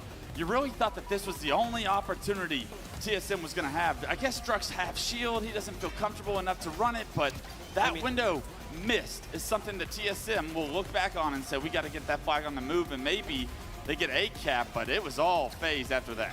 Yeah, I was going to say, their question isn't as much, how do we get that 1 cap there? The question is, how did 3 caps happen in that time frame? It felt like that replay was basically just watching the entire replay of the entire game. As TSM prioritized the snipe side of the map, I feel like FaZe was favoring the rocket side, and they were just quicker to the flagpole. FaZe did just enough on the snipe side to defend over extenders, to stop them from going in. And in the meantime, you had multiple members of your own team overextending towards that elbow, getting that flagpole. And once it gets going, it gets scary for those angles. But let's stop talking about game one. FaZe are going to find themselves up 1-0. Don't get me wrong. But we got a lot of Halo left to play here. The lights are bright on Saturday night. And game two is going to be Streets, Slayer, first to 50 kills. And both teams, according to the desk and the stats, both teams are undefeated in Slayers. One of those is going to have to give here. It's first to 50 kills. Both those statements can't hold true after this game right here. And you know, after a little disrespect on TSM there, a little bit on the objective play, they're saying, hey, you guys want to step outside? Take this one to the streets? How about this next round? But you don't seem to be laughing so much anymore on this challenge. Yeah, we'll see if they do a better job here. You know it's going to be a much longer game, no matter what the case scenario is. And FaZe don't have the opportunity to really prioritize an objective and manipulate how they want to finesse TSM around this map. TSM get more of an opportunity to play on their own terms. What are you looking at from TSM strategically to kind of counter what we know of FaZe's play style on a map like Street Slayer? I mean, they just get to play their lives. They get to hit the gas when they need to. I don't think we're going to be seeing as many, let's say, unnecessary overextensions or flanks without purpose here from TSM. No, there's no reason for them to charge without purpose. So we're going to see them playing a bit more around the camo, playing their lives a little bit more. We're going to see, believe it or not, a much longer game than a 3-minute game that we saw from the objective game in game one. We're getting an overview of live fire, but make no mistake, ladies and gentlemen, the series layout did say Streets, so I'm going to continue to believe that it is Streets. And as I see just in the corner of my eye, Street Slayer loading, I'm excited to get into this. And the players for me to watch on the FaZe side, Dave, have got to be Trippy and Snakebite. Their slaying prowess so far through their team Slayers have been dominant, and they are the reason they have clutched up in game fives. Will that rear its head once again here in game two? Here we go. Big game Trippy on Saturday night. Trippy near the caution, spotting Soul Snipe, who's just trying to make his way through tires and get a flank over on the camo unsuccessfully. So that's going to be the first pick here for FaZe. Do they decide to charge after it? In fact, they get a second pick onto Manny. Yeah, Manny just slides out with the Stalker rifle. Usually you can get the level of DPS to maybe turn that fight, but it's great shots from Trippy to start this one off. A 3-0 lead and camo control in the hands of Snakebite to start this game off for FaZe Clan. So yeah, looking like TSM wanting to wrap up the speed of this and force some action, but not doing it in some of the correct ways. Feels like there's some, like I said, there's ways to do aggression that can be more concentrated and safer versus just G-sliding out and trying to fight the first value you see. Yeah, they need to find their footing, and they need to do it quickly. Removing Snakebite with that camo from the map is a great start. As Soul Snipe picks up a kill onto Trippy, makes it just a 1-kill game. Make that a tie game as they start to push towards the tire side of the map, and right now, Lucid's kind of by himself at this situation. They know players are overextending towards the tower, and they're going to wrap this map, but you got to be careful because there's so many angles that multiple players from TSM will have now that control is in their favor. Here comes Drug. G-sliding in like Drug does. Can he buy some time? No, Drug needs a nade, and that's usually a bad sign for TSM when Drug dies first. Yep, also a player flanking in from the ATM. Looks like Trippy's able to get into a 1v1 scuffle now with Soul Snipe, but he's running for his life. He has to feel like he's hunted and he's outnumbered. You'll take gets that trade. A great trade. Yeah. Trippy, knowing the number disadvantage there, goes for the 3-shot melee and trades a 1-for-1. Almost a mistake by Manny to let that distance be that close with the last player alive on that side of the map. Look at how FaZe have tried to get into Tram. Now they're trying to push towards B. It's going to be a little bit of a split here. TSM slow the game down. It becomes a stalemate right now, and Snakebite is the furthest player up for FaZe, and he's your player to watch as far as who's overextended on the map. Can TSM solo him out before this camo comes up? Because that will be what moves all of these chess pieces from the stalemate. Snakebite, no stranger playing patient here. Been in many different iterations of Halo, many different stalemates, waiting for the right moment to strike, just coiled up here over in the arcade. And I actually like this by Snakebite. He needs to kind of rotate to where he can get some eyes on camo, but actually a lot of responsibility to try and hold B. There's multiple players trying to push him. He does knock one down to no shield. In the meantime, Lucid's able to pick up a kill. Talik able to trade that out. Snakebite not able to get a 2-shot melee off. He is able to knock a player to no shield, but the battle for camo is what's ensuing right now. Trippy finds a kill to make up the difference. It's Penguin with the camo this time around, but they find themselves down 1 now because of TSM's ability to control that situation. This one's probably going to pick here on the Soul Snipe. Look at these nades going up from Trippy, or from Penguin. but not able to clear him out of Arcade just yet. And what should have been a free or easy pick, all of a sudden has 2 players from FaZe, no shields, recovering in the courtyard. Yeah, look how aggressive TSM is being, even though Penguin has this camo. Penguin chooses to shoot the player top Ivy, a player bottom stairs. Trade some damage out with Penguin, but good teamwork from FaZe. Great angles from FaZe to be able to clean up both of those kills Penguin was focused on right there. There's going to be a player outside caution right now, and Soul Snipe takes down Penguin in a massive kill. And look at that, just slight hesitation. Penguin was actually ready to turn left to look towards Cafe spawns. Gets shot from caution and gets picked off. Great heads-up play, but just goes to show those minor errors. Turning the incorrect way for a split second costs these players their lives. Trouble. Left, right, center, everyone's surrounding him. He gets a stick off, but a 3-kill lead for TSM. The pressure from TSM is clearly a strategy that they're trying to implement. They are trying to swarm these players before they can really get on their feet. FaZe Clan having a tough time so far, dealing with the amount of pressure so far. A 4-kill lead is extended for TSM. And I love this play by Soul Snipe. And you see this time and time again from TSM where sometimes they'll dive in, they'll create some action, and they'll dive away and go, you know, relocate over at Tram. In a case like this, you have members of FaZe just freaking out saying, Neon's over at bench, where? And all of a sudden, he's now the anchor. He's now over at Stalker. Yeah, we've seen great changes of pace so far from TSM throughout this game. That's a great point, Dave. Although this time around, FaZe doesn't sit back and let TSM push. It's FaZe's turn to put the pedal to the metal. They pick up 3 kills, only answer 1 back. It's a 2-kill game. Talik with the red gun in the back of Commando right now, tries to fend off Lucid, does get a trade, but when you have that red gun, you do not want to go down. Talik was surrounded, however. Still TSM fighting out of Tram right now, but 2 unanswered kills for FaZe Clan will tie this game up at 20. 20 apiece. Druk has a nice flank here, he's going to keep pushing. Notices that he also has someone on C stairs, so now that he's surrounded, he's just trying to get a pick off on somebody. He's stuck. He's stuck. He gets sandwiched. A great job by Snakebite to stay alive. Time gets bought, but in the meantime, Talik slips away with the camo. And that's going to be a win here for TSM. Even though they're down by 1 kill, Talik's going to make some work of this. He just needs to have teammates stay alive. And I like this pressure action from FaZe, not letting TSM get their setup and get their push. Yeah, can they take down Talik before he can get out of there? He's able to get a kill, and that's exactly what I wanted Talik to do. Relocate. He gets great damage on the Lucid. It's going to get a lot of information. The FaZe are all over towards the purple side and the Ivy side of the map. And look at the cutoff from the middle of the map. Already in the bottom of Tram, 2 go down, and TSM continuing to roll now. That's got to be such a comforting feeling, playing on TSM, and as you get damage, just knowing how quick your teammates are going to fly and pick off those kills before the shields regenerate. Oh, no. We see 1 player missing from the scoreboard, and that's usually not a good sign. It was a little bit of control in TSM's favor, but I believe we're going to get a little bit of a reset. We'll figure out what the score was. It was a very close game. Yeah, about a 1-kill game or so. We'll find out. That's for the TOs to decide. That's not our job. They don't pay us enough for that. Just to get a quick snapshot of the stats, though, Trippy continuing the Slayer prowess, 12, 6, and 5.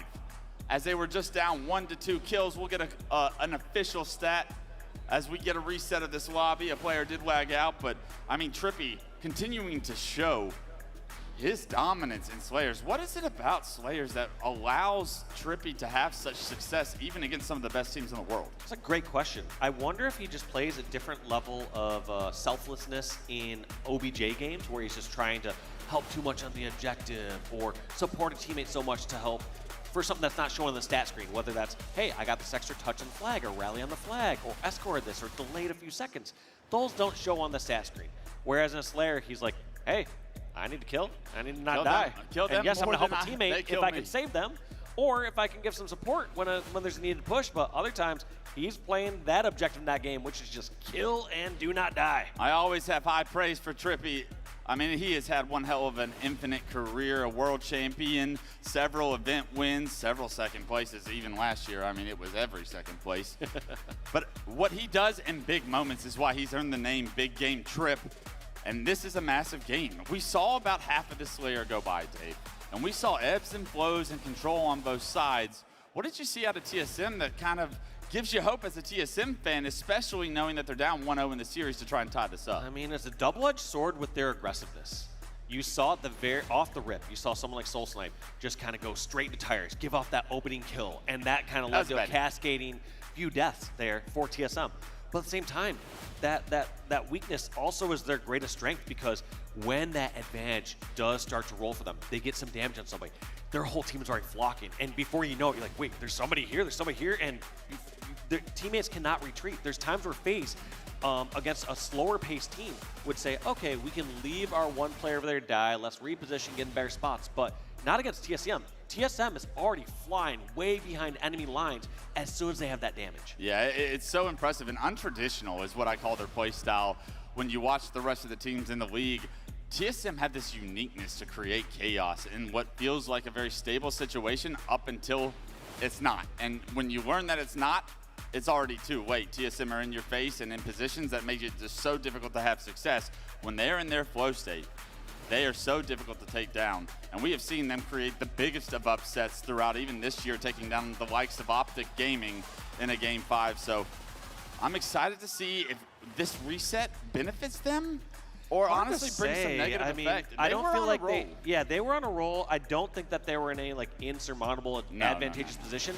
But it's hard to argue that they weren't rolling through at that moment, that they were starting to get a staggered death, starting to push on through. So we're going to have to see what the score is. But either way, I think it's a fair reset for them. They're going to this and realize, all right, we're playing basically a game to 25 or whatever. Yeah, and fortunately, everybody on that stage has competed for long enough to have gone through some kind of technical error similar to this. So they have been through these storms. They know how to rebound and how to regroup throughout this process. I'm not worried about anybody up there with that. I do want to talk about one of the points we were making about TSM's success so far in that Slayer.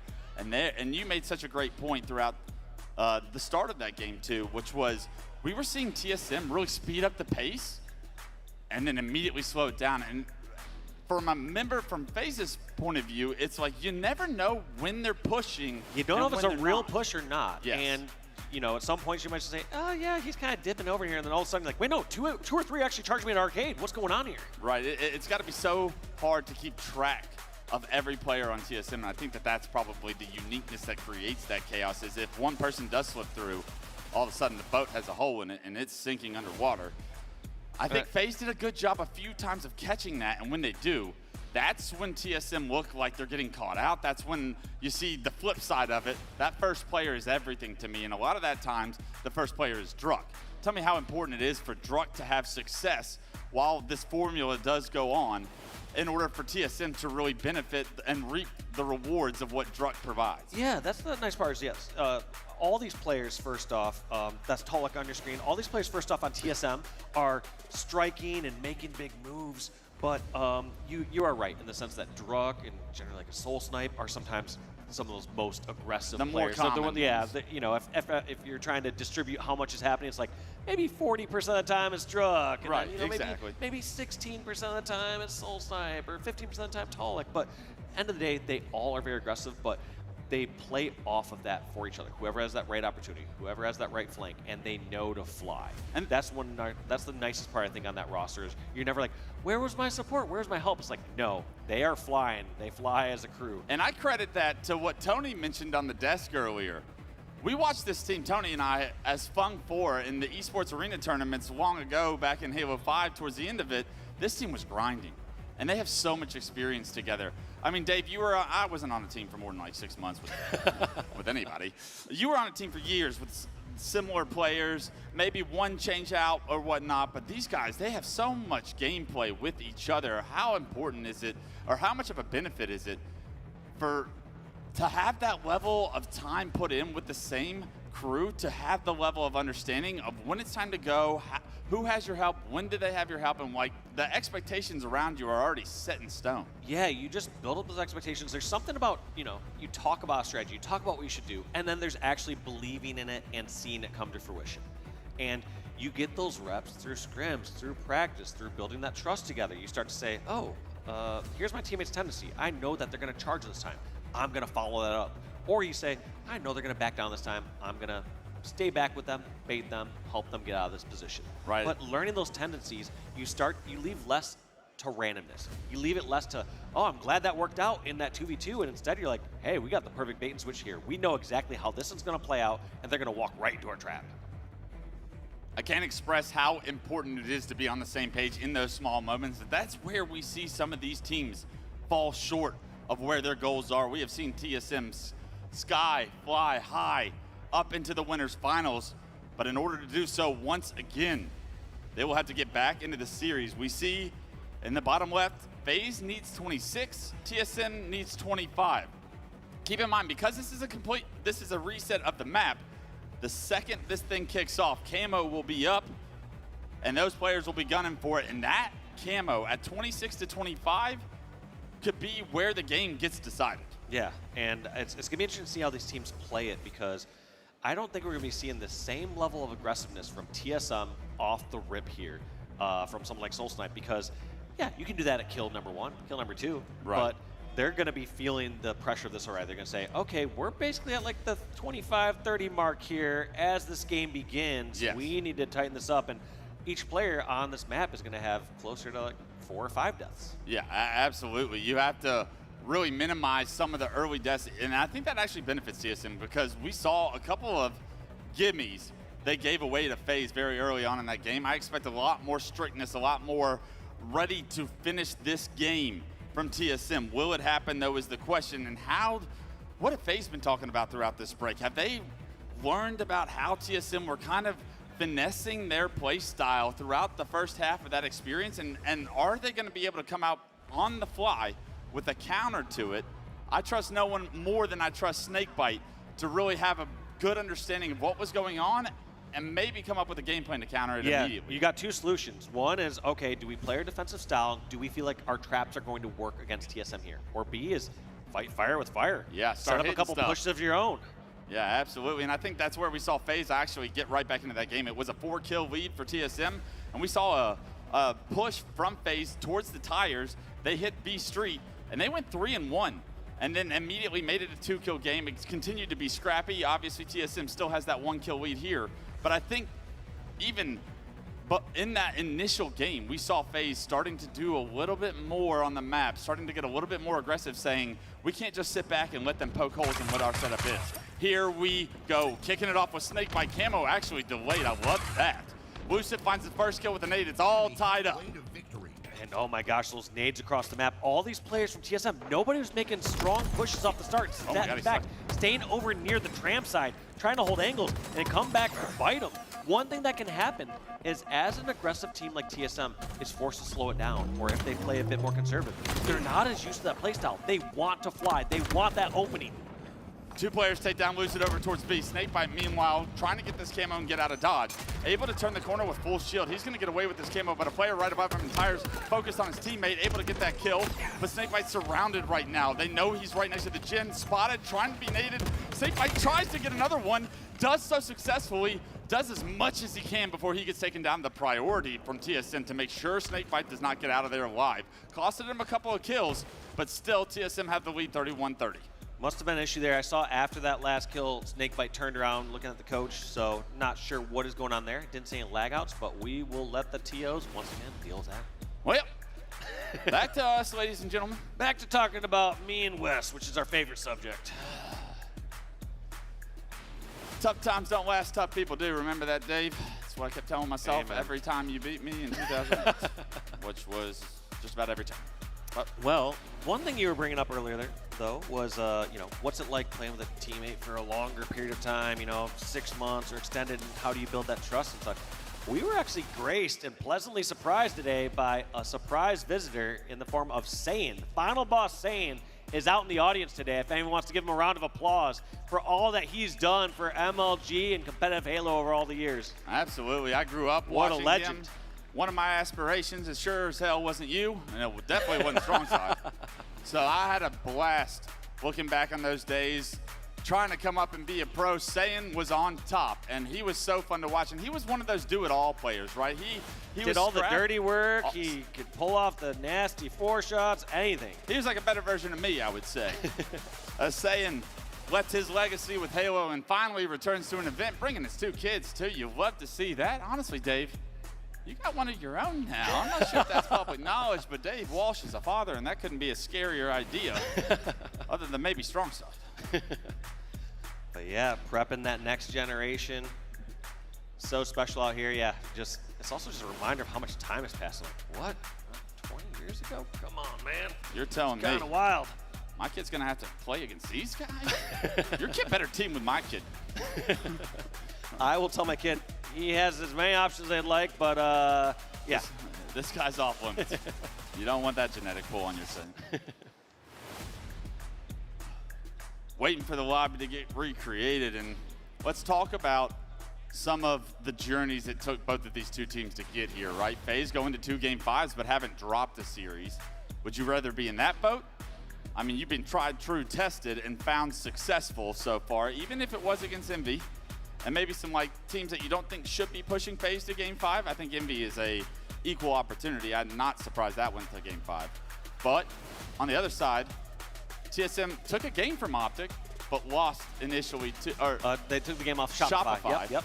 Lost to Optic, so they've been put up against the fire so far. So the rest of the tournament should be a little bit easier. I mean, on paper, I actually kind of favor TSM in those scenarios where it's like they, lost to somebody who's absolutely dominating so far in this event. And they still were able to take off a game, still look strong throughout the rest of the series. Whereas I did feel like FaZe kind of pushed too far in a couple series. What was it, Luminon and Envy? Yes. That both got pushed to Game 5. And also, not even like some easy Game 5. It's like got Game 5 where out. Snakebite, one of them had to go, what, 23 and 10 or something like that? Snakebite had to go 23 and like 9 to bail you out. A situation where if he's not on fire, you're probably looking at a completely different tournament route. Yeah, and that part's worrisome to me because they, at some point there's getting the job done and like going through and saying, whoa, that was a little closer than we'd like. But to have that kind of come through twice, yes, they're strong teams. Luminon's strong. Envy, very strong. But they've been tested a little too hard, and I always try to say that, like, as you go through a tournament, I don't think you really see too many people or teams win tournaments if they have, let's say, 7 or 8 Game 5s in a row. You can only had so many times in the coin flips. It's funny you say that, Dave. The one tournament I did win, every single series we played outside of the grand finals against Classic, they weren't taking us to Game 5. Soldier 187, get out of my way. I have a trophy to hoist. But every series up until that, it was Game 5, Game 5, Game 5. Thank God I had Cloud on my team. He was a monster and better than Neighbor. So shout out to Cloud wherever he is. Big fan. Well, every once in a while, I guess the coin can flip in your favor that many times in a row. The saying is, every dog finds a bone. We had to do some digging that tournament, and dig we did. But you don't want to take the hard road every time, and usually there's a more dominant team somewhere in that tournament that will punish you for the mistakes of continuously allowing teams to push you further through the series. I couldn't agree with you more. And right now, Shopify waiting on the winner of this series.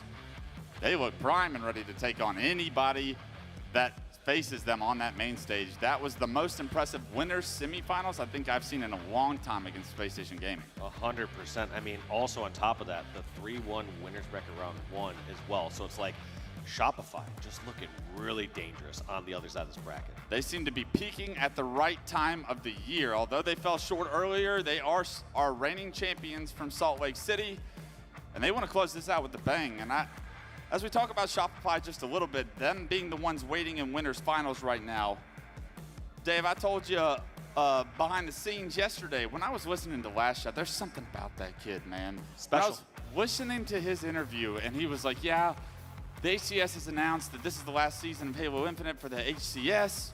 He goes, I'm focused on these last 2 events. I want my legacy set in stone, and I got chills just hearing that because he's already proved to me everything he needs to prove in order to know that he was a phenomenal Halo player, but he wants the world to ring with Last Shot in their ears. No doubt in my mind that will be the case based on what I've been seeing so far this event and throughout this year. Yeah, absolutely. And let's refocus back to FaZe TSM. On the side of FaZe, they got 3rd at Salt Lake, but these guys want to win championships. This is a team that got 2nd place every single tournament last year under the gaming brand Optic Gaming. They have Formal instead of Snakebite. That changed to me. I mean, they both have pros and cons, I would say, but both 2 of the greats to ever do it.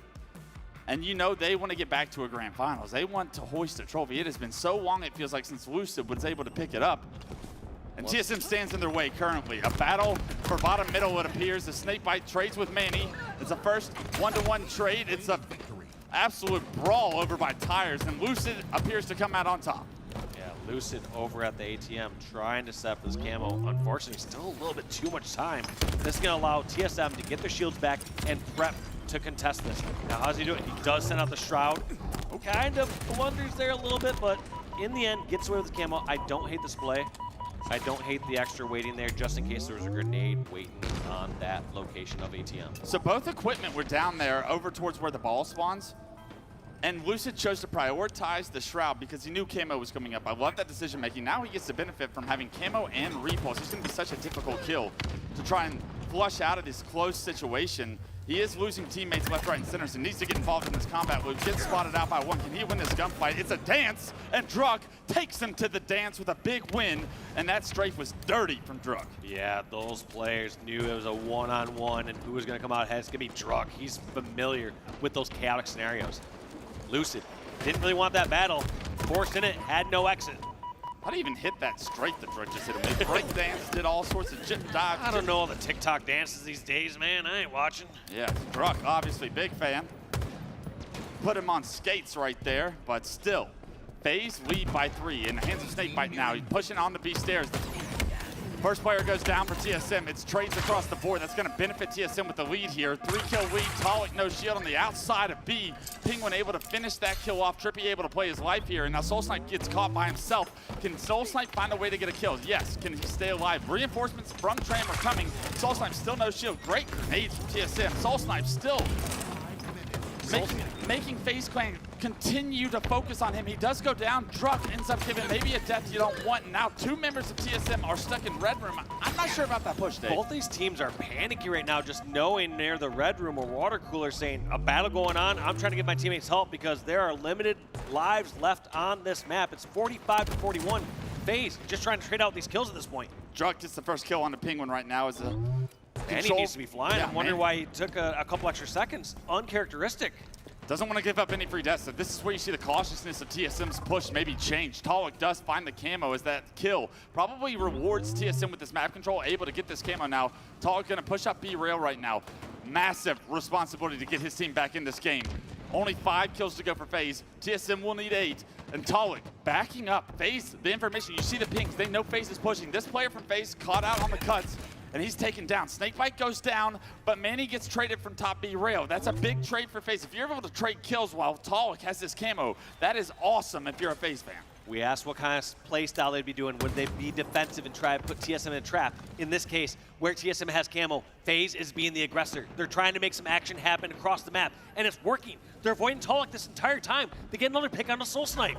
Yeah, the Talik's camo just ran out, and he's shot 1 player the entire time. Doesn't get anything done with that camo, but does find a kill on the Penguin here. So maybe, just maybe, TSM's still in this. Snakebite over towards Cafe. Great listening skills from Snakebite to be able to prioritize the one-shot target. 3 members of FaZe do go down, 49-47. TSM can afford no deaths. The map stands still. 1 player jumps into tires. Actually, did he stick himself? No. The repulse blow the stick away from Druk. That's the only reason he's alive. Penguin goes over his head. Doesn't check for him. Druk actually pushed up these stairs. Penguin looking for these players but can't find anyone. And all of TSM got out of dodge for free. He ends up reverting back towards his teammates, gets the help in the center of the map, and now all of a sudden, it's a 1-kill game here. TSM could tie this up any second. FaZe just need 1 trade, 1 kill. Druk had the red gun. That's the highest DPS weapon we have here on the streets. All of FaZe back towards PD. They're gonna be stuck here. TSM can't afford to get caught out at all, but you see this game slows down to a snail's pace. Lucid up by the B. He was up by B pillars right there, but he decided to back up. I did not like that positioning, so it's a good thing that he backed up. A lot of FaZe over here, but Druk trying to find that pick. Can't quite find 3 shots successfully on the Penguin here, and I mean, Jesus Christ. 1 mistake will cost either team the game, because you know that the second TSM get that first kill, the second one's coming right behind him. Lucid gets caught out, knocked to no shield. He's called out. Here comes the push. Charge. They get 1. Knocked to no shield. SoulSnipe trying to play his life. Snakebite in front of him. Snakebite gets a kill. Who else other than Snakebite to clutch up when FaZe need him most? And good Lord, how many players do you think were no shield throughout that battle? That was intense. B Street, everyone was no shield. I like that play from FaZe. As soon as they saw that, they decided to charge out, force some action, instead of just trying to go for a pick for pick. But Man, was that difficult. Nobody's resting easy there. I'm not sure if I like that, FaZe, to be honest. I mean, I guess it works, so you kind of have to like it, but Jesus, that felt risky. Especially the first player getting back smacked by the guy in B that you know is there. He just got lucid in no shield. But nonetheless, all right, 50-49. FaZe are going to remain unbeaten in Slayers. The only Slayer TSM have lost is 50-49 with 2 resets in the middle of it. So we'll put an asterisk next to that one on the stats.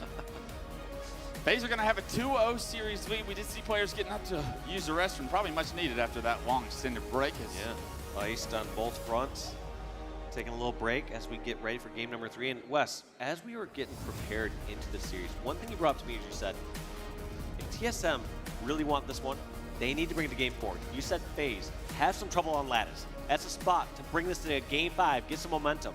Do you think it's possible to get this reverse sweep?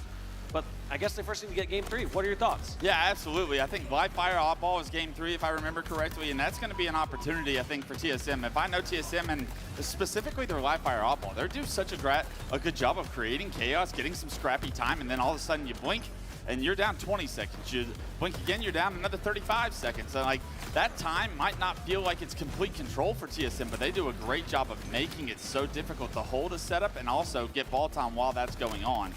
So I think there's still a chance. And like you said, Dave, just knowing the FaZe members like I do, Lattice is not one of their strong game types. When they see that in this series layout, they know that that's a weak game type. And what that does to a player mentally, something you can probably describe to the fans out there, is when you know your team's not good at a map mode and you see that in the series layout, what does that do to you? You start to kind of ignore it. You start to focus on the positive. You're like, all right, we got, we're going to crush them game 1. We got game 2.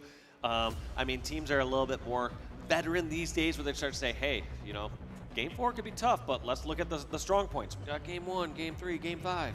Yeah. So I think they would love to just close it out here on game 3 and not really leave that up to chance. They don't want to go to their 3rd game 5 of the tournament. That'd be a good idea. Especially with how close that game 2 was. And TSM, I mean, they were unbeaten in Slayers, FaZe unbeaten in Slayers, and I mean, you could have bet that that was going to be a close one. Maybe not 50-49, though. That's as close as it gets. And in all honesty, I'd love to rewatch the end of that game 2 to be able to see all the different point of views and who else was no shield. Who overstepped, who got picked. Because everybody was so involved in that combat loop, and it was all about min-maxing your damage. And unfortunately, it was Soul Snipe over towards the arcade that was really like isolated out in a situation where he couldn't back up any further than what he had already done. He bought as much time as possible for someone else to try and get a kill. Yeah. The only thing you could maybe change there is maybe just not overcommitting that very beginning fight against that tire side. Like, yes, he traded a lot of damage, but it's more like they are going to likely have the angle on arcade versus you're not going to have the great angle on tires. You're not going to be able to get out of there, right? That's a very difficult position to back up and retreat from, and once he got knocked to no shield, you knew somebody was flying, and it was the general himself, someone that has stepped up countless times since this FaZe roster has come together in big moments, and it is Snakebite that gets that 50th kill. Taking a look at this oddball streak here for FaZe, a little rough. 4 out of the last 5 losses. However, able to at least break the curse against Legion. Yeah, SSG, Envy, Complexity, Optics, the team that I would probably assume beat you on live fire, but the rest of those teams in the same tier, I would say, as a team like TSM. So if TSM walk back from the bathroom and they see this, they're going to have a lot of confidence going into this 3rd game saying, hey, Lexi took them, we can take them. Yeah, absolutely. SSG can beat them, Envy can beat them, we can beat this team. And you need some kind of a spark. When you think about being down 2-0 in a series, a best of 5, I mean, the hole feels a lot deeper in the moment than what it really is, right? One good map, especially with Lattice on the other side, can turn this series around if you're TSM. Dave, who are you looking at on TSM to create that spark, to light that fire, to get TSM back into Saturday night and extend this series? Read my mind. Looking at Soul Snipe, who was on the right of your screen. Druck was playing out of his mind. Druck was playing great, but I feel like Soul Snipe, he's had the potential sometimes to be that entry frag. There's been a couple times where he's been that entry death and put them off to the side. He's always danced really close on that edge of danger. And there's sometimes where You get burned by that fire as you get a little too close. Other times where his team is reaping the benefits of that. So I want to see how SoulSnipe's going to do this dance here on Livefire. He is that secondary slayer. We always praise Talik for his ability to be the primary slayer for a team like TSM, known for their efficiency and objective.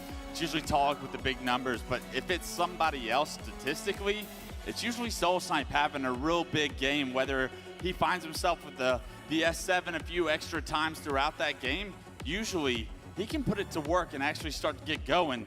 This is going to be an opportunity with not just Camo, but the S7 back on a map where individual skill can really dictate how some of the pace of this game is going to go. TSM have to be able to prioritize that. We saw on the first map, Origin, they weren't really able to get any power weapons. I mean, there wasn't many cycled when the game's 3.5 minutes. So 2 rockets. Yeah. And that was about it. Only 1 snipe, and Druk did some work with the snipe, but not enough to get the job done. I think when you look at an oddball, something that's guaranteed to last at least 15 minutes, you would think, that's going to allow TSM to kind of get a rhythm and a flow going throughout this game, something we haven't seen because we've seen 2 interruptions and a Slayer, and we saw about a 2-minute game of Origin CTF. So yeah, the most they've had about a 5-minute spurt of playing this game. Yeah, exactly. At the longest. So that's a good point. They can't really get into that rhythm, into that rhyme.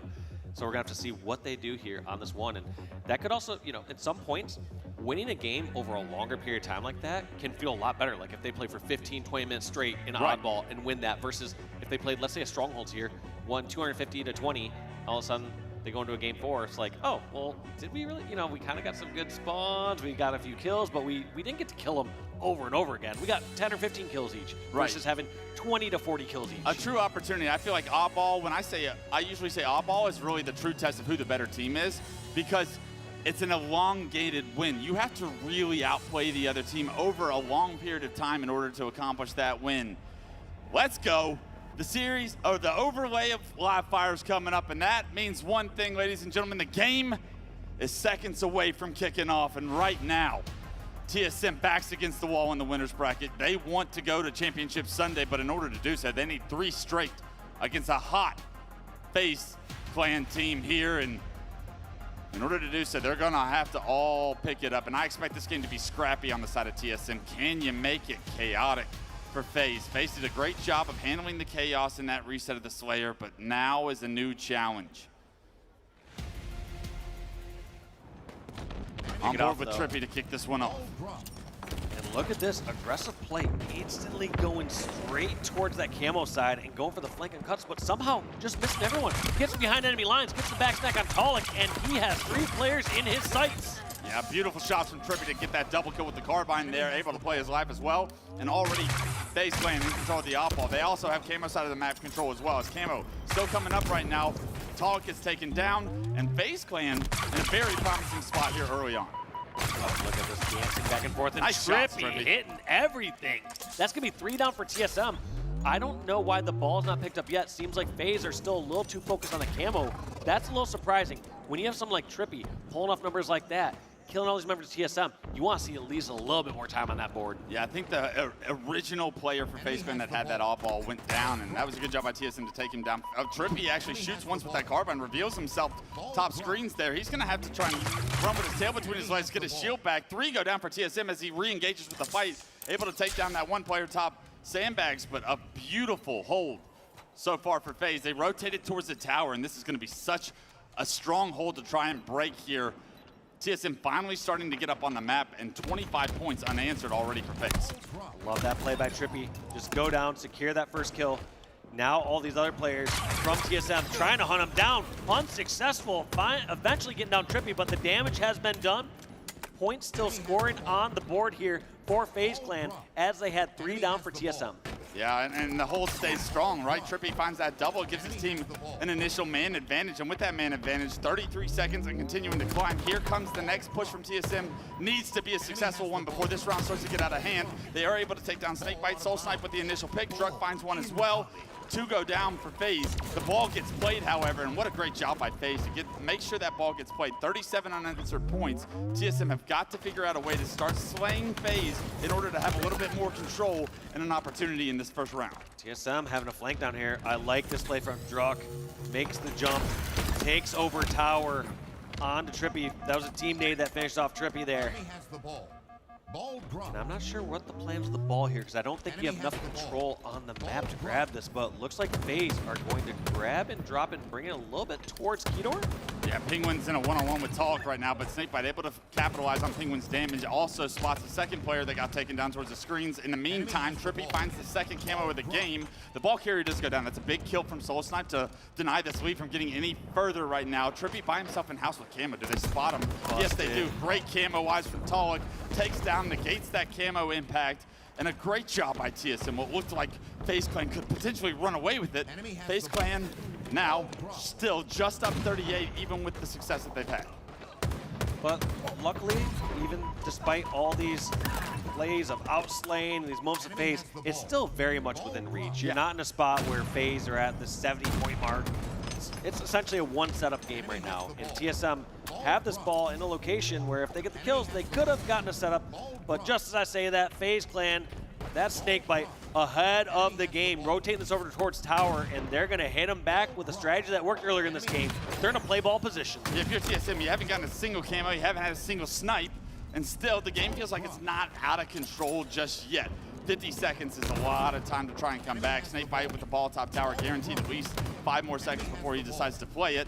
All of FaZe is already respawning. Let's see if they can get to top, middle, and front tower before TSM collapse here. Look at this. Snakebite just playing this so perfectly. He's watching his own back, making sure there's no sneaky ways that someone's going to jump up front tower here, and not play the ball too early.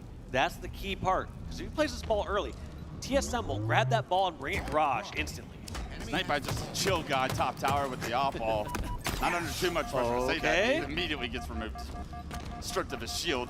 Finally decides to get to where maybe I might start to play this, but no, the reinforcements are here. FaZe Clan are here. Trippy, 14-3-4, is everywhere on the map right now, and this is a dominant round one, something I did not expect so far. The oddball greed is paying off well for Snakebite and the FaZe Clan, as even though he's one shot, does not prematurely play ball it, and because of it, this one setup might win round one single-handedly. He's still up there. He's not going to move. 90 points and climbing. TSM have 2 down. This round's over, Dave. TSM get dominated right now. Snakebite with 60 unanswered points. This is an entire setup at Snakebite's time right now. Stick it in, sticks. Such a perfect rotation. That was all a heads-up rotation by Snakebite, getting towards top tower. And also, members of FaZe doing such a great job applying non-stop pressure to TSM in the center of the map. At no points was Snakebite worried about someone coming back through mud. At no points was he worried about, did somebody try to make this jump? He had all his angles watched for dummies, and it paid off so well. But TSM says, we don't care about round one. They get 4 down against FaZe, and we get to see the first TSM setup with Snipe. The response we needed to see from TSM. This round not going to be the same. Druk, or Talk, I'm sorry, finds himself to Snipe after a perfect 4 down. Unfortunately, Talk can't hit that quickscope and actually gets caught with his pants down and costs him his life. Camo is up, and FaZe have respawned. FaZe are here to be able to compete for that camo, and it goes into the hands of Snakebite, and the Snipe does as well. When it rains, it pours. TSM's opportunity gets thrown away. Snakebite, camo, snipe in hand, still 5 bullets. How does he decide to play this one? Ends up finding Talik, gets the first pick. He has the perfect target and distraction on his hand. That's the ball carrier in the garage. TSM can't ignore it. If they do, FaZe are okay with that. They'll scoop up the time.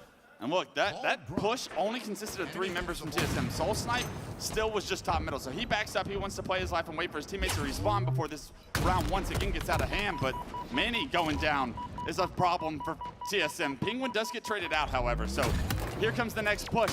The pushes aren't working. Snakebite shuts down another one. The ball does reset, but Snakebite's right on top of it to pick it back up. He does have the last player alive for TSM, denying this early ball time in this. So that's a beautiful job by Talk, I believe it was, to be able to deny that ball. Now they have respawners here to be able to compete for it, but still, it just feels so hard for TSM in every situation. That was actually just a very unfortunate situation as FaZe was grabbing the ball.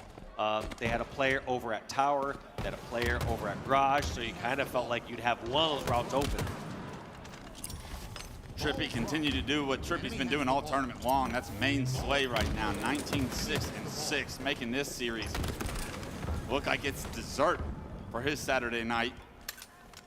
As he's not really concerned with getting the off ball. And if I'm on Trippy's team the way he's playing this weekend, I'll say, bud, I'll get that ball for you. You keep doing your thing.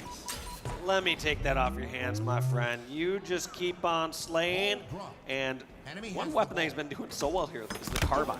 We've seen people use it to some effect, but the start of round 1 and was hoping to see a little bit more than Garage, he's been doing it perfectly. Yeah, it's been Trippy and Frosty that have really prioritized going out of their way for that carbine, and they are reaping the benefits. There's one waiting in the winners finals right now, and there's one that's pretty damn close to joining him here soon enough. Can TSM answer the ring of the bell? Because it's been ringing here for a couple of games in a round of off-ball.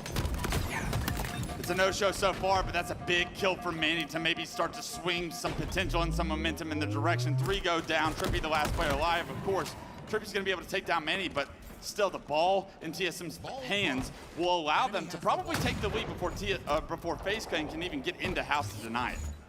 Let's see what Druk decides to do to position this. I mean, he has so much ammo, and he's backing himself in a corner where he has to hit these shots if FaZe decide to put this pressure on him. Snakebite top siren. Does he get the shot on him? He does get the body on him. But in the end, like I said, back in that corner, it's do or die, and they die. Trippy gets sniper. Trippy holds ball for a short period of time, but you know he wants to hand that off. Hello, somebody can get this ball.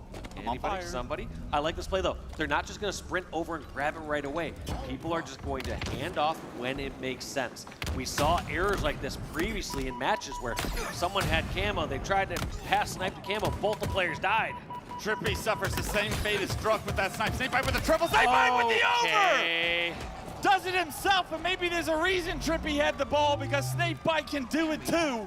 That duo so far this tournament, so impressive. Snakebite erases TSM from the map, and now they have the lead once again in round 2. And this is a bold play coming out of FaZe right here. They knew the spawns were at green, and they decided to put the pressure there anyways, thinking that they can get the slays and get the ball rotated over towards the green. It does work out in the end as they get some of those staggered kills. And now Lucid with the snipe in hand. We've seen this for 4 years in a row. Can we see it for the last 2 events? He rips the head off Manny, making this push so much more difficult for TSM. Cuts off dummies.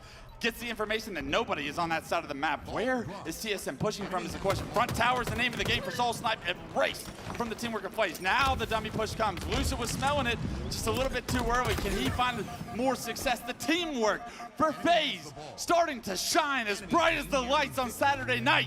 And this round starting to get out of hand. 81 to 46. Trick shots are being done. And finally, Tommy Wilson goes down, but not without more time in Snakebite's hand, and all they need is 10 more points. We are seeing a different, well-oiled FaZe Clan right here, right now. Earlier in this event, some Game 5s, they're looking shaky. They are looking as strong as they've been so far this weekend, and it's just rising. Not over yet. Still 9 points required for FaZe Clan to punch their ticket to the winners finals. Trippy and Lucid both get kills. Here comes Druk. G sliding out towards the camo. He gets knocked to no shield. A repulse up into your face. Easy shots for the PZN. He wants a part of Shopify Rebellion. He's going to get a part of Shopify Rebellion. And 3, 2, 1, FaZe Clan at their hosted event will be in the winners finals come Sunday. What a dominant performance. Game 1, one of the quickest 3-0s we saw. Game number 3. Are you kidding me? What are those ball rotations? Round 1 was 100 to 1. Absolute domination. And you gotta love all the little pieces that FaZe Clan put together to paint what was a 3-0 series in the winter semifinals here. They showed some ice in game 2. They showed individual prowess there in game 3. I mean, Trippy kicking it off the way he did statistically, unbelievable. Snakebite, perfect setups. And that ball time is unbelievable. Over 120 seconds, I believe. Penguin hitting some big shots at the end. Lucid going off with the snipe. If FaZe Clan want to show their fans that they have what it takes to go toe-to-toe with the devil himself, Shopify Rebellion, I think they've done just that here tonight. They're looking mighty good. And taking a look at those stats, though, oh my gosh. Trippy, 25, 12, and 8. Penguin, 21, 15, and 14. You said you want to see a big game out of Trippy and out of Snakebite. I mean, you saw the OBJ work out of Snakebite. You saw Trippy put up the numbers. Are you satisfied, Wes? Is that enough for you? I'm satisfied, but my favorite part of that was Lucid and Penguin really starting to showcase their individual prowess as well, because in order to actually make this winners finals a great matchup, one that can go the distance. It's going to take all 4 of those guys clicking on all cylinders. I love the setups that we saw. I love the holds, the ability, the teamwork. Lucid's front tower knocking several guys to no shield, every single one of them dropping. He's not getting the kills, he's getting the assists because FaZe are on the same page where it feels like the first time at a tournament since this roster has come together. They have gotten to 3rd place, but they want 1st place, and in order to do so, they're going to have to go through Shopify. That series will be tomorrow. That series will be an absolute banger. Thank you for joining us on Saturday night, Dave. I had an absolute blast casting that one. Match was wild, and you're right. This is the best that we've seen FaZe so far this year. We were wondering about, like, hey, when were they going to click? When were they going to look like the well-oiled machine that we know this team is on paper? And that was, I can truly say, the very first match was like, okay, I see it. I have seen it now. Yes. Up until then, I've seen too many errors, too many things that just weren't perfectly clicking. But that game 1 and that game 3 answered all my questions. Let's see if they can keep it up. But I'm hearing Big Game Trippy is on the main stage. Guy Blaze has an interview with who I would say is the tournament MVP so far, but there's a lot of work still left to do. It's a lot of work left to do, but I wonder who made that call first, Wes. Everybody show some love to Big Game Trip and FaZe as they make it to the winners finals. And man, I know that has to feel good. You guys have been through your woes as any new team would be, but in this series right here, man, you guys showed that only a few more pieces left to put, and that puzzle gonna be looking good. How you feeling after this win? I'm feeling great. This weekend, we've been clutching up almost every Slayer, and overall just playing very, very well as a team. So as the weekend goes on, we're just gonna keep getting better, and we've been playing really good, so. You guys have been playing really, really great here on this stage. And now, you know, as this team formed up here, you know, we had a lot of champions on this squad. But, you know, one champion I've been seeing, you know, do a lot on this stage is Snakebite, okay? Playing his butt off. We watched him get an overkill, multiple big plays, objective time, slaying time, you know, 50, 49 kill, you know, multiple times throughout the day. How is it being to have him on your team and play with him? PJ's amazing. He can do it all, like 50, 49 clutches, oddball, objective, literally anything. PJ's amazing and honestly one of my favorite teammates already so far, so it's been great. That really has been great. You guys like this FaZe squad? They pretty damn cool, I can't lie. Now, tomorrow is a big moment going up against Shopify. You guys had those matches against them in the past. What do you want to go differently this time around? I want us to play our game. I feel like that's what we've been doing this whole weekend, and that's just, we got to keep that up going into the next series. So just playing our game, not really worried about what the other team's doing, just more so just playing our game and focusing on us, and that's what I want us to do tomorrow. Yeah. I want to see that too as well, man. The famous Halo strap, playing our game. You can't get any better than that. But lastly, man, what do you want to say to the hometown fans here that was just rocking this stage and cheering for you guys all throughout this amazing series? Thank you guys. We can hear everybody here. Anyone cheering for anybody, thank you guys for being here. It's awesome, and I love Halo, so I love it. Thank you guys. I love Halo as well. Make some noise for yourself, everybody. Also, you guys at home in the chat, one more series to go. Lot, let's get it. Thank you so much, Blaze. Well, hometown crowd. FaZe have done it once again on the main stage, but I gotta say this time feels a little bit diffy. I think right now we are seeing a team who are running with momentum. They are certainly growing in the right direction as a team, and the cohesion is, well, it's cohesive to say the very least. Snipedown, I don't even have a question for you other than thoughts on that series, because my goodness. Yeah, I mean, that is what I'm talking about for the FaZe squad. They had made a lot of these other series more stressful than they needed to be. They clutch up the Slayers like Trippy said. That game 2, I didn't really put much into it. There were a couple delays, but they still came out. They you know, the curse of the replay, they were up in those and they still got the win. But my biggest thing is they had their foot on the gas the entire time. The first game was complete domination, and that last game was complete domination. And that just goes to show me that the objectives are the things that have been talked about and been worked on, and they stepped up on, because they know they're good at Slayers, they can carry that forward, but if they start winning objectives with that type of showing, then this team is dangerous, especially going into tomorrow. 100%. I think, you know, a big part of why we saw FaZe, you know, recently actually as well, heading into Charlotte, go up so often in a series, but then really struggle on that map 3 and going forward, you know, past that, is purely because they had this emotional expectation that it was in the bag, it was done and dusted already. It's like, no, we have to play one more map and we have to be on our A game. And I feel like letting the foot off the gas in those situations is exactly what led to early outs, the demise in certain big series against the biggest that we have here in the HCS. That is not what we saw here today.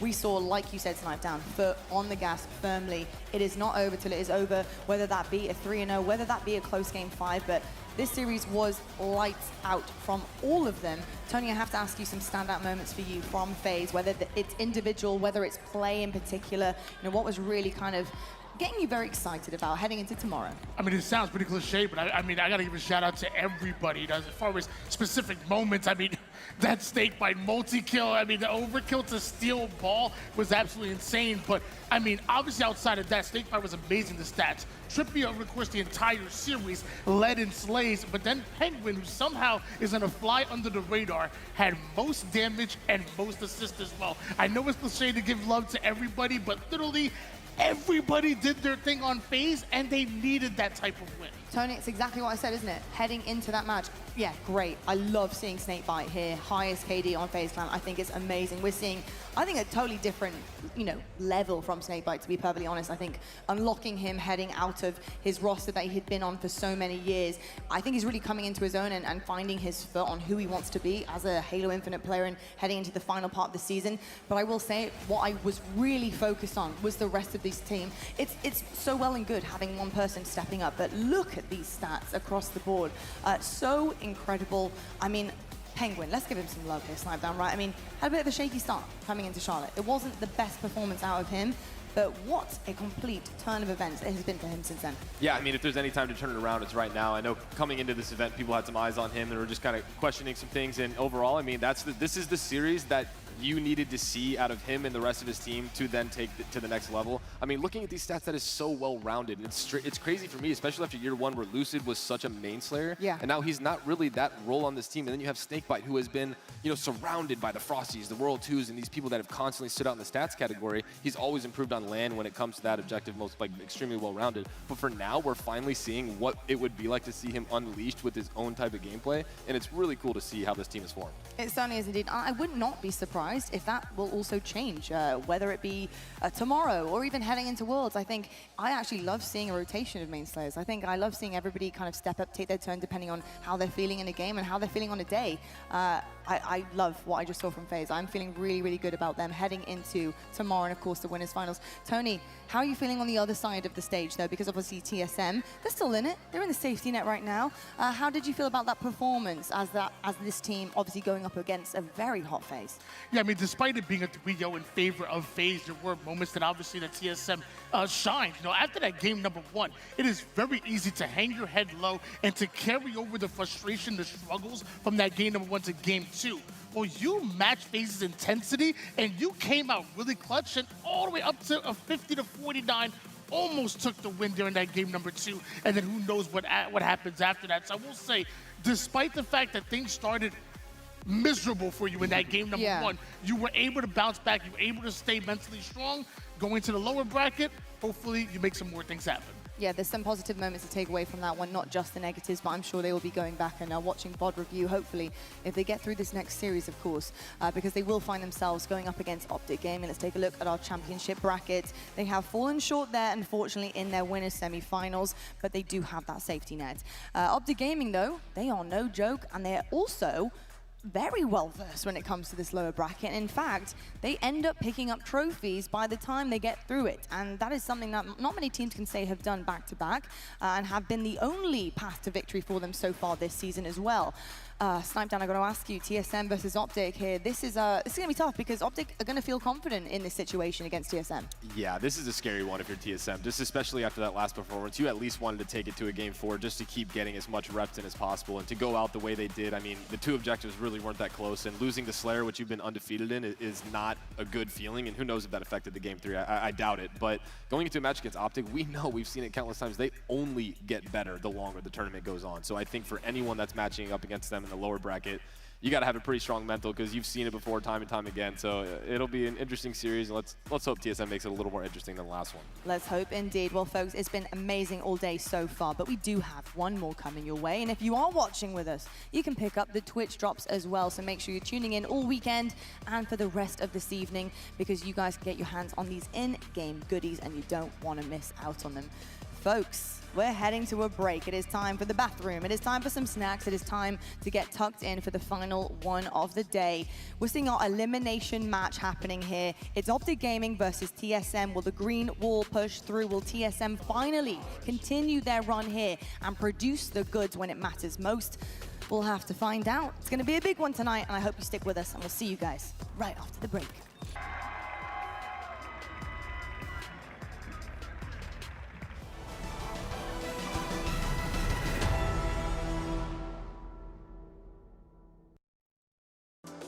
Level up your gaming space with metal posters from Displates. Hang your Displates in seconds. Swap them whenever you like. Get official art from your favorite games on a uniquely designed metal canvas and choose from thousands of posters. Join over 3 million collectors now.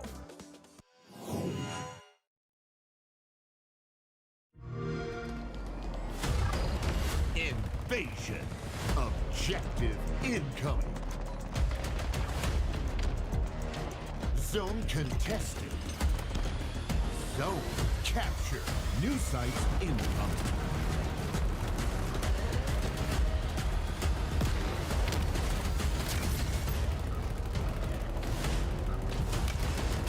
Objective nearly complete.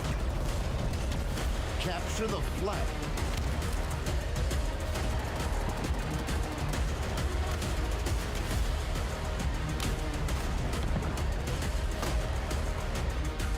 Flag captured.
HCS Charlotte Major, hosted by FaZe Clan, is brought to you by Steel Series, Displate, and Corduroys.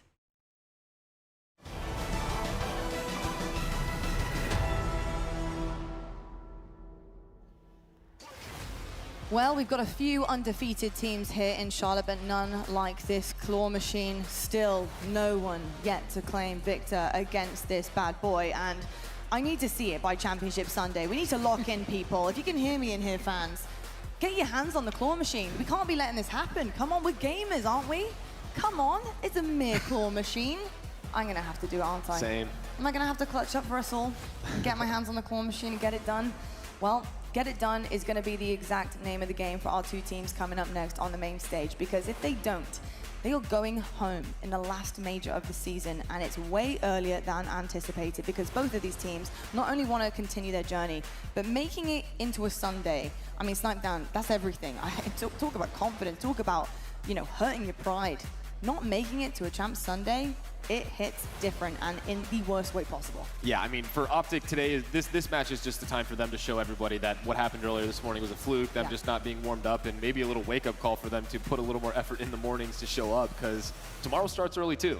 And but for TSM, this is one of those moments where it's like, if you want to break past that barrier of where you have been with this team for the entire history of Halo Infinite, this is your moment to show everybody that you can win these types of series regardless of who you're up against. And after that last series, it's, you know, raises some questions, but you know, it's win or go home here, so if there's a time to do it, it's now. It certainly is. I mean, if there's any kind of advantage, I think taking, you know, Optic, considering they've had an incredible run, they've got buckets loads of advantages here, 4 of them as well being on that main stage.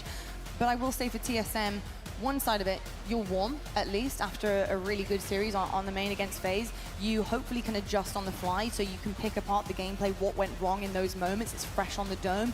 You know what you need to do to clean up and hopefully make things happen here. I think, Tony, for me, the biggest, when I'm looking at the series overall, is playstyle. How do these two kind of match up against one another? Because I've seen Optic have to adjust multiple times here. They're kind of like a chameleon. Something I didn't see against Shopify Rebellion, unfortunately, which usually they can actually do that and button themselves up too, but it was very, very scrappy. So how are you feeling when you're looking at the two overall and their gameplay? I think playstyle and stylistically, it's really tough for TSM. There's a reason why I say this like a mini Optic. It's because they have a very similar playstyle, and it's that Optic do what TSM do, just better. They're, you know, they're faster, they win their individual gunfights more, they're a little bit better on timing, so it's a really tough matchup for TSM. However, on the flip side of that, TSM, they're not going to back down for Optic. They're not scared. And on top of that, 2 majors ago, you upset this very Optic roster. You know you have the capability of winning. So even though, I'll be honest, the stats, the game types, the map modes don't lend in your favor, we know how strong Optic are in the lower bracket. TSM, what do you have to lose?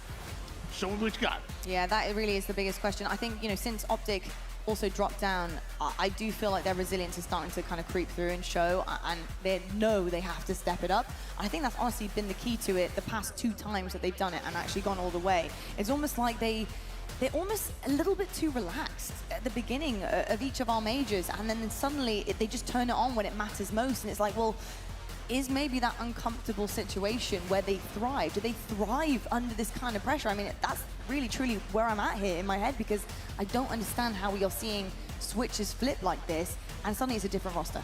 Yeah, I mean, maybe for them, it's like they get their 2 losses out of the way early in tournaments, and they're like, well, backs against wall, can't lose anymore. And I don't know if you saw when the video was on Formal's face, but he looked pissed. He looked so angry with what was going on and where they're at, and with how Renegade's been playing as well. Like, I can only imagine what that team is going through. Formal's got the comms, Renegade's listening, soaking in the information, and they have been looking like they've been on fire since that first loss to Shopify. I'll tell you what, Optic, they're thriving currently down in the elimination bracket, falling early on. They've already had 2 games. They're bouncing back. TSM, this is their first dip in that pool, and it's a really, really bitey one, full of sharks, blood, gore, you name it. It's a tough one to be in, so you want to bounce back as fast as possible, but you've got to take down the green wall. It is time to go into game. Let's head on over to our casters to find out how our night is going to end. Will it be green? Will it be TSM? Who is going to come out our victor? On set and Bravo, it's over to you. Well, for both these teams, it's going to be a very long day, Lottie, and We're going to have to find out who's going to be happier at the end of that long day. The elimination bracket run continues for Optic Gaming here. If they want to, of course, make it a Championship Sunday, they've got to get through TSM here, who, interestingly, at the start of the tournament, we were talking about having to find a little bit of their fire again and be the team that causes the upset in the bracket. Yeah, and let's not forget, guess who TSM happened to face off in the TSM Pro-Am number 2 about 8 days ago? Optic Gaming, who won that series TSM 3-2. They also took down FaZe in that same tournament, reminding us that, yes, these are online results, but let's not forget, TSM, as you say, they know how to show up in the season late. Question is, can they do it again here? This is an enormous series. Optic Gaming has looked good so far in their elimination bracket that you just heard the desk talking about. But now the question is, can they go up against their fiercest opponents yet in the elim bracket? It's TSM. It's going to be an interesting game number 1 as well. It's going to be Strongholds that we start off on. And we're heading over to Live Fire by the looks of things. And that is certainly one of the faster paced game types that we have in the entirety of Halo Infinite, and perfect one to start off with, I think, for both teams. Both of them like the pace of this game. Both of them like the in-the-face nature of the fights that are going to be going down. And if you're TSM, one thing that I'll give you for free when it comes to advice, stop Renegade getting that sniper rifle. I mean, how good has Renegade looked this event, and specifically day 2? I mean, and that just tells you how special he is today, because we were always talking about Renegade as one of the best players in the game. But today, he has unlocked a new tier. He's going to be looking to bring that to this series as well. Well, a chance at Championship Sunday awaits one of these teams. For one of them, it will be the end of the event in the last major before Worlds. Optic Gaming versus TSM is where we find ourselves now in the elimination bracket. And early on here, Optic Gaming playing for the end of the map with an AC hold. Let's not forget, TSM, 4 dead off the break. Tolik, your first spawner here in back tower. We'll need to wait for a little bit of help or try to isolate a 1v1. And Formal's very happy to let the team clean up the damage that he had already done. It's a very early lead here for Optic Gaming. Oh. I tell you what, Legend had every right to be frustrated had that not gone his way. But luckily, the forces that be decided that that kill wouldn't be traded and he wouldn't have any problems. And he'd keep the camo as Optic keep hold of this triple cap. It has been a perfect start for them. 55 points and rising, and Legend now using that camo to pick up at least 1 kill, turns it into a double. 2 dead for TSM once more. Really nicely done. Renegade needs to hit that shot to stay alive. Eventually he'll be taken down, but it's a momentary 1v2 on the map. Formal last player alive. He will get sandwiched out, but not taken down. Yeah, he gets the remote detonation. He fires onto those grenades that spawn just in front of where Drock found himself, and off the back of that kill and the conversion and hold of B, Optic not only scoring, but this man on your screen, a little Frenchman called Legend, has found himself a sniper rifle. Also got to say, look at Formal off the opening 5-1. There's been a lot of talk about Formal and exactly what form he will bring to this event as well as the World Championships. A lot of people saying, you know, there's more to him. Maybe we'll see S-tier Formal. It's a great start in this game from him. Legend narrowly missing. A couple of shots on players trying to flood out the big door towards B here for TSM. That's going to be their play call. That's the stronghold that they want to take back. And by the looks of it, with no players falling, they're going to be able to. So they just overwhelm Optic, who now try and flip the map and play for A. Really nicely done. By the time that you've woken up, Legend has done 16 laps around Live Fire, by the way. And just incredible movement to make sure he rotates all the way back, and they will flip now. It's going to be an A-B hold momentarily as C will flip. Yeah, Soul Snipe's just done a phenomenal job, by the way, at the back of B. Yeah. He won an individual fight that had to be won to keep B in the control of TSM, stop it being flipped by Optic, and having control of C already means that TSM will continue to score here. It's going to be slow and steady with just the 2 cap, but it is points on the board. Now they look like they're pushing for that trip cap. Yeah, let's see if they can get it. They will start to scoring, so even though it's a substantial Optic Gaming lead at 119-38, a momentary trip cap, that'll be interrupted by what looks to be an easy C regrab coming in. But Legend now with a big opportunity to make sure they get in control of the game yet again. I think Legend's first job here is to keep control of C by the looks of things. Formal going to be playing for that new sniper rifle that's coming up. Legend gets 1. Can he get out of this without being traded? Wow. He does. Manages to just about do so, and now he can turn his attention to bottom middle, where Tolik has already had a couple of shots into his back, and just about manages to turn that into a kill for himself. As you say, Legend taking the choice there to come out of cuts and make sure to force that 1v1. It looked like a scenario where he might have been taken down, but able to isolate himself into 3 consecutive battles now. However, do note the scoreboard.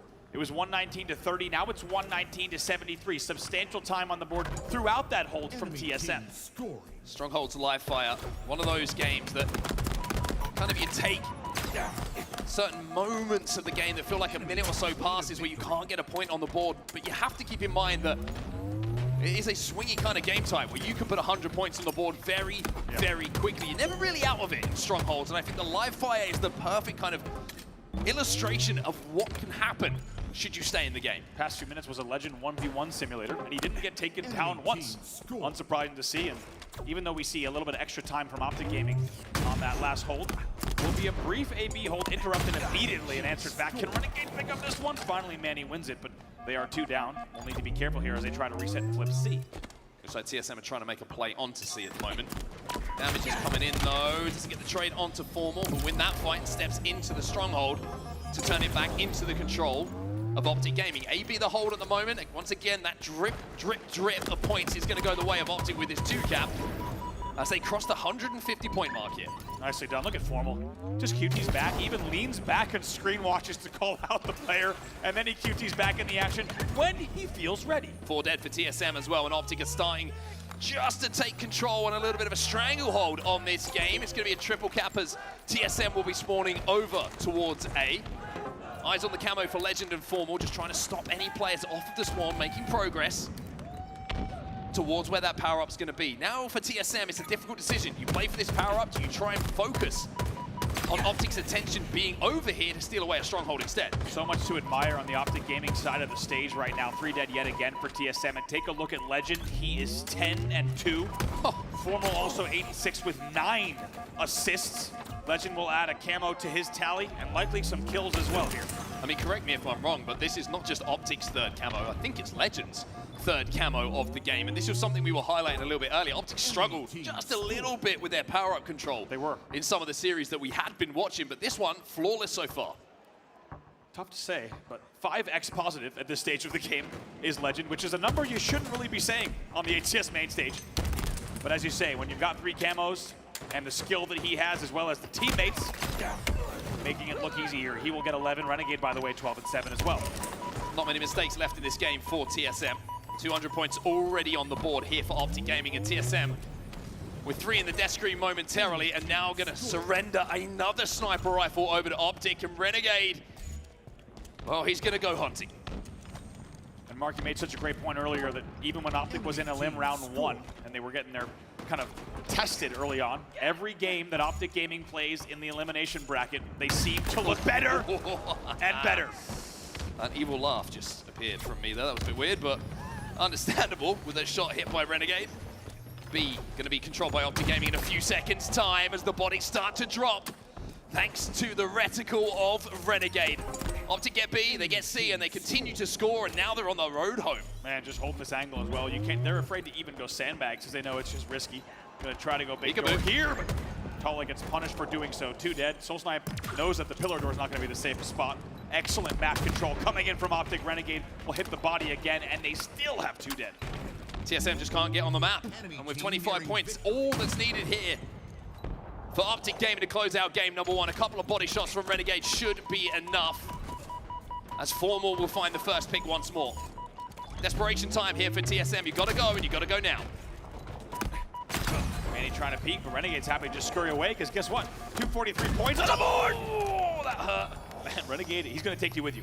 That is what he'll do at the end. Gonna be a B hold. Could be the last few points if they pressure B correctly here. And Manny's gonna make a goal play here at B, and he's not gonna be allowed to. 2 players from Optic Gaming will secure that. Drug the only hope, and I don't think he's close enough to this stronghold. Optic Gaming will close out in a dominant fashion in game number 1, 250 to 114. And Optic Gaming, as we said, if you're a TSM fan, you're hoping that maybe TSM can catch Optic maybe a little bit tired late on Saturday. That's not the case in game number 1 at all. Optic looking so strong. Final score of 250 to 114, but really, most notably, it was all about the big stats coming in from the side of Optic Gaming. Let's take a look at a few of those. Yeah, one just to highlight here. I'm pretty sure the Formal had most damage on Optic Gaming, even though the stats, you look at the KD ratio, maybe, actually with the assists, does kind of indicate that as a story. Renegade cleaning up a lot of that damage alongside Legend, who ends up going 13-5 in game number 1. I mean, ridiculous numbers. And we're kind of seeing really evenly spread across the team as well in terms of the distribution of stats over these past few games. Renegade's popping off, but as you say, not far behind them are the teammates in other categories. An impressive game number 1 for Optic, not showing too many signs of weaknesses really throughout the game whatsoever. I mean, the game is made a lot easier as well when you've got every single camo, when you're being able to get your hands on that sniper rifle, put it in the hands of Renegade. Optic really didn't make too many mistakes in that game number 1. Everything was buttoned up, which was something we were just talking about in the series we watched previously against the Carve Esports. It's very easy in a series like that to just formulate a couple of bad habits, but doesn't look like that's the case, and Formal's feeling very comfortable on the main stage. Doesn't even have to look. Absolutely beautiful. By the way, fantastic work from the replay team to note that as well. Just, it's beautiful. The fact that he's able to just abuse the QT that way, right? Get out of the battle. He leans back. I think he dried his hand off for a second too. And just makes the call out and can go back. That's not the only time that we saw that, by the way. Just really casual kind of QT and screen peeking. 250 to 114 is your final score in game number 1. Optic Gaming puts the first brick in the wall. And next up, Slayer Recharge. Now this has been somewhat of a concern for Optic Gaming this game type when we've looked at the results of SLC, when we've looked at some of the online tournaments and the build up to this. It's been a weaker game type for them, and certainly one that, as we always talk about and as we always know, just gives you a chance if you're the team who's coming into this game with a lower seed. So for TSM, this is a chance to tie things up, but I also think it's more of a chance for Optic to prove to us that they are going to run through this elimination bracket in some style. You make a statement in this game number 2, go 2-0 up, and those fans on the front, they're going to be smiling. Yeah, they're here for a reason, to see the green wall make history yet again. That's what they're hoping to see, and as we said, the green wall has placed 2 of those series bricks in the elimination bracket. Their 3rd already of the day is what they're looking for here. One thing I want to note about Slayer Recharge, it is historically a strong game type for TSM. Let's not forget TSM actually taking down FaZe in this game type, and also taking down FaZe in multiple Recharge game types as well. They are very comfortable on this map, and you can bet that if TSM could have selected a game number 2, it's very likely it would have been Recharge. Yeah, we've seen them really hit some impressive shots with that shock rifle as well, and if they can get the power weapon in their hands, then they've got the ability to hit a couple of skulls and really put the pressure back onto Optic. But you can't kind of have that conversation without highlighting the players on Optic and the fact that they can do exactly the same thing should they be given the opportunity. Game number 2 is live here. Optic are up by 1. TSM need to answer back. And what a story it would be, by the way, as we start things off with Formal. Able to get the assist off the break. It's going to be 2 dead for Optic. Momentary man advantage, but Renegade's the one who comes away with the camo. But specifically, and now also the shot. This could be dangerous. Let's stay with this before I get into that talk. Yeah, I mentioned earlier we have officially entered spooky season. And Renegade is a perfect indication of how spooky the world can get for TSM. Found one head immediately, and TSM just trying to play the back of blue, which is pretty smart. Because if Renegade pushes and they spot him, or even fires a shot, they're going to have some angles. Ooh, doesn't check his immediate corner there. Peekaboo. Almost doesn't have to. We'll see if he's going to jump right back up. They're trying to, as you say, wait out the camo. Here he comes. Druk spots him. It's just a body shot. That's a back smack though from Renegade. Takes down Torlik and survives. Wow. And even though the camo has disappeared, shock rifle's still in his hands. Man, somehow gets away with that. Still has the grapple as well in case he needs to get out of dodge or maybe close the gap a little faster. He's going to do both. He finds another one. All sorts of players dropping right in front of him, somehow still alive. A narrow lead here, 7-5. Yeah, just need a little bit of help from teammates there. A couple of kills actually picked up by TSM off the back of the flank coming in from Renegade. So pretty good job from TSM actually, considering they haven't had shock and they haven't had camo, to keep this just a 2-kill game. I agree. Renegade feel like he got a lot of free peeks and even got away with that back whack on top Cat, which felt like a little bit of a freebie given the circumstances. But in the end, TSM, as you say, a lot to be proud of because they kept it really close here. Still just a 2-kill game. Yeah, Legend certainly didn't get that back smack in game number 1 that Renegade was generously given. Or the second. Maybe a little bit of karma for the Optic Gaming lineup after that one. Renegade now using that grapple to re-engage with Soul Snipe, who wouldn't have had the timing. So imagine that Renegade could have been there with the double kill and another player in front of him. Renegade outputting all kinds of damage here across the map. Tries to get that kill there. Surprising, I didn't feel like he had the map composition for a team to finish a kill bottom elevator, so I think Renegade was trying to actually go just full Renegade and win that 1v1 or at least get a trade in the end. Doesn't get traded out, so as a result, the game is going to stay close here at 9-7. A bit of a standoff between the two teams. Kind of a traditional 50-50 split on the map, which usually does result in trades as players try and push across the map. A player who's come out of the situation pretty successful is going to be Soul Snipe, though. He finds that next camo, so it's one apiece here. Optic got the first. TSM will respond by grabbing the camo. That pops up second. Let's see exactly what Soul Snipe does here. This is a big moment, all tied up at 11, and finds two players. Takes one down, but gets traded out immediately, but TSM are there to make sure that that damage is converted. One kill. Now the difference between the two teams, but it's TSM with a slender 1 kill advantage. And just as I say that, oh no, well, I was right. 14-13, we find ourselves with just 1 kill between the two. Optic Gaming does very well to make sure that camo is kept at bay and they don't get away with even more damage there. Down by just 1 here. Let's get into a listen-in with Optic Gaming. Enemy still, simple enemy. I'm going steps. Should make it. I'm getting out with the shot. Two go. Yeah. You're dead, Matt. Yeah, one's probably. Let man die. Let man die. Shot, grapple. Nice, man. Got one. Top against. Top against. Here. Here, red tips. Two. Red tips, absolute red tips. Absolute red tips. One bullet. One red tips. Okay. Up, going commando. Commando, gas. Just let Ron. You're gonna get pinched. Watch the C-jump. Watch the jump. Just text. Yeah, he killed me. He had shock. Where's text? He had shock. Watch my red. We have help. One. Watch your Chris. Yo, glass right now. I can fight glass with Jen. Are you ready, Jen? No. Okay. They have a shock. I'm going up 40. Top your shock. Go. I'm going long. He's gas. Glass Too long. I can't back it. Top there. He's one shot glass. Top there, one shot. One's back cell, Matt. I switch games. Above you, Sticky. One shot on me, drop. One cell. You can see where I have you. Long on me. Let's go in. Camo, guys. 15 seconds. Look at Matt. 1 sec. Yo, on your jump, Matt. You see left. Camo's coming, guys. Sticky is dead. Bottom mid. Yo, C-Surge bottom mid. C-Surge weak. He doesn't give us, you guys. 5 seconds. Watch your bottom here. On the stairs, one. Yeah, one shot on the steps. I'm watching you push. I have to push. Don't worry. He's finishing. Shady. Many one shot scamming. As we come out of the Optic listening, we now turn our attention towards the camo. One thing that I just noticed that might have been initially frustrating Optic was a couple of one-shots from TSM just kept slipping away, but with that 4 dead and potentially a camo going their way in the hands of Formal, this could be Optic flipping the lead back into their advantage. Very, very key kills coming in there just before the camo popped, and for Bound to get 2 of them without trading was massive. Now all tied up at 25-25. TSM are terrified. Formal with his camo is putting so much pressure on them. He's got support as well from Renegade, finds another. But TSM, again, just really showing resilience when they don't have this power up to trade these kills out. I agree. I mean, the fact that Formal gets that nade on the fadeaway is really nice, but still, I agree. TSM is playing this really well defensively.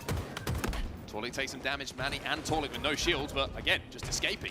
Optic are trying to chase them down here, can't quite find the kills. Manny versus Formal, but there's Soul Snipe covering his teammates back, making this difficult. Oh, double Soul Snipe, last player alive. It's a 1v1 momentarily for just a second, and we're tied up 30-30. What an even battle there. And Optic Gaming, yet again, cannot convert because TSM counters and has the patience to shut down the camo yet again. Shock rifle available on the map as well. And with a 4v4 scenario and every single gun up on the map, gonna have to be a brave man unless you've got a grapple to try and grab that off the stand at the moment. Soul Snipe trying to control glass here, trying to get some damage onto Formal. Can't quite connect with that headshot though. And now he's gonna be swarmed by 2 players from Optic, but still manages to find 1. I was gonna say, if you have Legend and Renegade coming at you on glass and you manage to trade out, it's a pretty big deal. 3 will fall. Formal trying to get a few extra kills in pipes, but eventually push back. Just doesn't connect with either of those headshots. Drunk got away, Soul Snipe survives. And that means TSM now have a 1-kill advantage. 5 minutes left on that game clock. We're starting to turn our attention towards bottom middle once more. Renegade finally will get his hands on that shock rifle. With TSM losing 2, And players weak at goal. It's time for Renegade to put the big numbers up as TSM will be 4 dead. Wow, 4 dead, and just like that, look at the swing. With the 4 dead, it's just a narrow 2-kill lead for Optic Gaming. They needed that. And surprise, surprise, it's Renegade 14-7 in a game that they lead by 2. And now TSM are a little bit pinched and trapped at the back of blue, and Renegade staring down the sights of this shock rifle will be able to hold them off as that camo pops up bottom middle. Legend has gone down though, and Torlik has managed to find a way to punch a gap. There's going to be a camo trade here, yes. However, a kill gets exchanged by Formal with a nice flank. Control! Formal's going to zip him out! Manny cannot get away, and Formal comes in with the eagle eye. That kill is worth much more than the sum of just its parts on the scoreboard. And Renegade still with his shock in his hands now. Might have a target-rich environment to go to work on. Torlik gets bodied. Formal looks for the challenge to clean it up. Can't quite get it though. And again, TSM just staying in it. It feels like all of the ingredients are here for Optic to go on a 3-4 kill run, but TSM somehow keeps squeaking these trades out. Remarkable. And the stick again! Like clockwork, 41-40, still just a 1-kill game. I could not agree more. The resilience that has been displayed by TSM has been incredible to keep this game within 1 all the way to the 41 kill mark. Keeping it close is one thing though. If you're TSM, you have to win this game. You have to put the pressure back onto Optic after that game 1 loss that they suffered.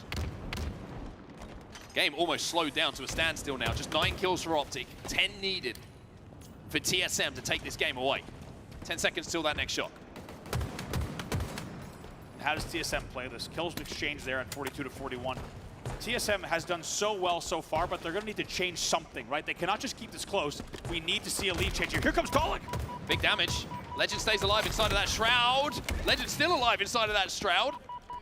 And TSM will lose 2. Optic Gaming go up by 2. Felt like a big all-in there that wasn't exactly timing coordinated on the push from TSM. I'm not going to lie. There was a big opportunity there, but they do not capitalize. I don't know how Legend stayed alive in that, to be honest. The shroud went down and he just went missing. TSM could not finish that kill off. Allowed the help to come in. The cavalry arrived for Optic, and that's the difference between the 2 teams. Shock rifle popping up as well. Look at this. About to be a 1v1 top alley. Soul Snipe, he's caught reloading. Man. Simple job for Bound to finish that off, and now we are seeing the biggest lead of what feels like the last 2 or 3 minutes. And with Renegade connecting with that shock rifle, now it's just 3 to go for Optic. My God, 48 on the board. Renegade, by the way, 20-11 with just 2 kills to go. He's dropping 20s. I mean, the numbers at the moment this man is putting up are absolutely astronomical in this elimination bracket run. Manny will find 1 to put just a touch of pressure onto Optic. Ooh, Torlik's going to be very happy he did not get a haircut there. It's still just a 3-kill game, and with 149 left, TSM can formulate a break here. It's going to be very difficult with Formal with Shock, but let's see how this plays out. Formal, of course, with the game in his hands. Almost to a crawl. Oh, with the camo. TSM and Druck have a chance. Here they come. But you cannot trade these kills out, and Druck knows this. He's trying to do damage, but Renegade gets 1. That's going to be 49. And now Druck is just trying to run around, survive as much as he can. Soul Snipe and Manny found a couple, but no deaths can be given up now by TSM, or Optic will take this one home. And camo's out. They might have even seen it dissipate, which would be big info. And that's it. Formal gets the final kill with that shock rifle. And Optic Gaming up by 2 now. The elimination bracket dream continues here in Charlotte, North Carolina. And with 1 game, all that's required for Optic to stay alive, they find themselves up 2-0. It feels like there is a timer. Once Optic Gaming enters the elimination bracket, you have a limited window to take games from them. And that gap will shrink more and more and more as the tournament goes on. 50-47 is your final score, but it is really the story of Optic Gaming winning the game around the 44 kill mark. As we saw, they went up 46-42. And it was that big swing and big plays from Bound that ensured that they won the game. And I'm not gonna lie, we have to look at Renegade 21-13. Once again, in a game that they only win 50-47. This man is doing a lot of the heavy lifting. I would love to know what his KD is in this elimination bracket so far, because we've been fortunate enough to watch and cast a lot of the Optic games as they've been working their way through that elimination bracket. And boy, let me tell you, Renegade has been Renegade when it comes to some of the stats he's been putting up. It really has. It's as I said, there's only a few times where we've kind of freaked out this much about Renegade's gameplay because we're used to such a high ceiling and once again a high floor for him as well. You very rarely see bad games from Renegade, maybe just not pop-off games. Instead, he's just popping off every game. Yeah.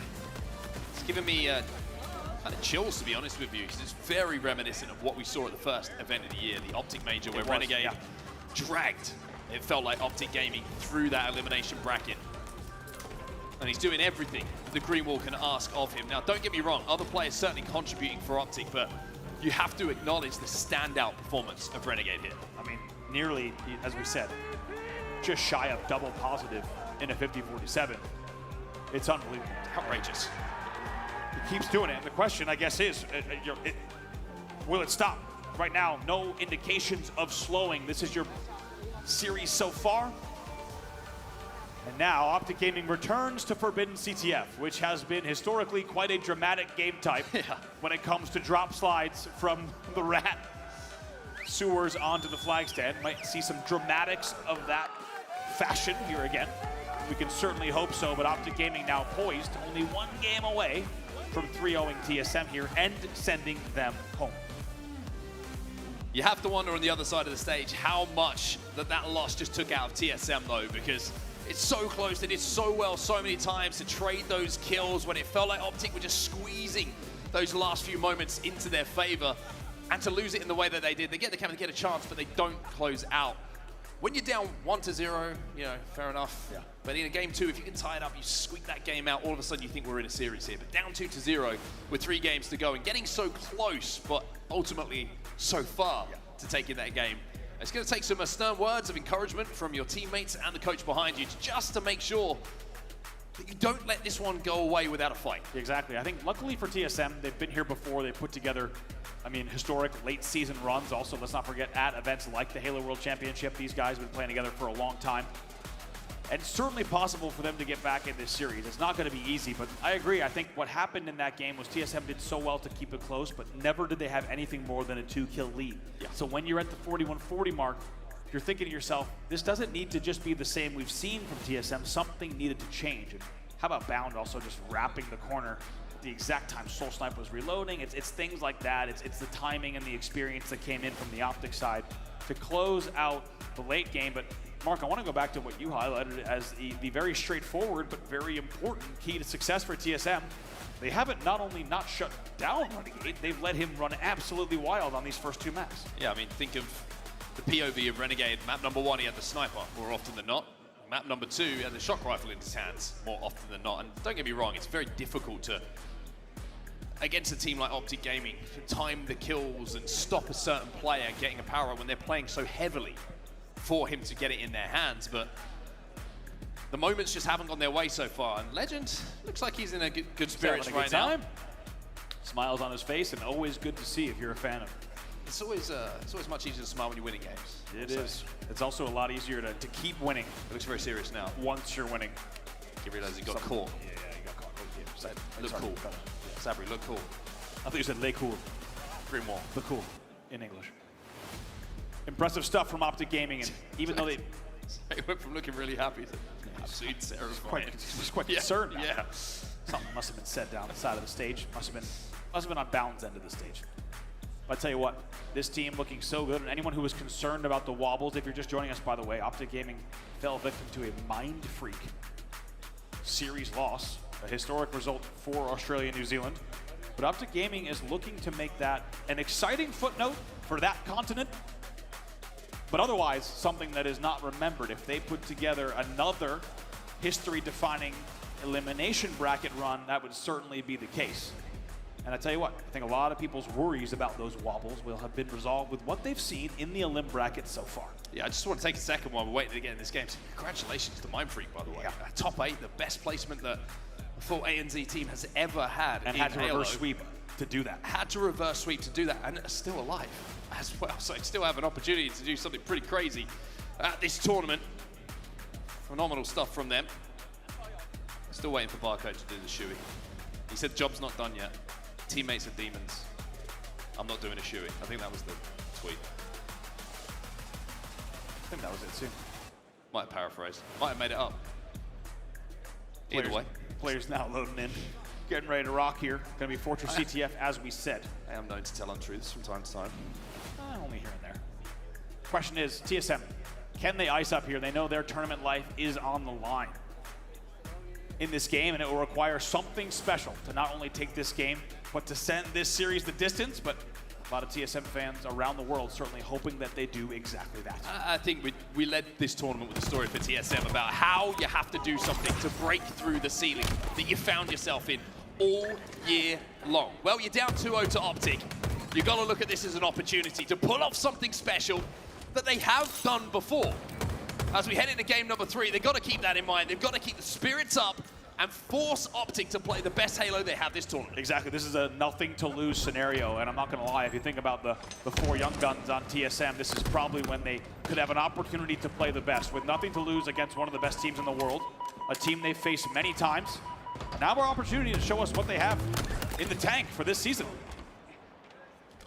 2 dead here off the rip for Optic Gaming.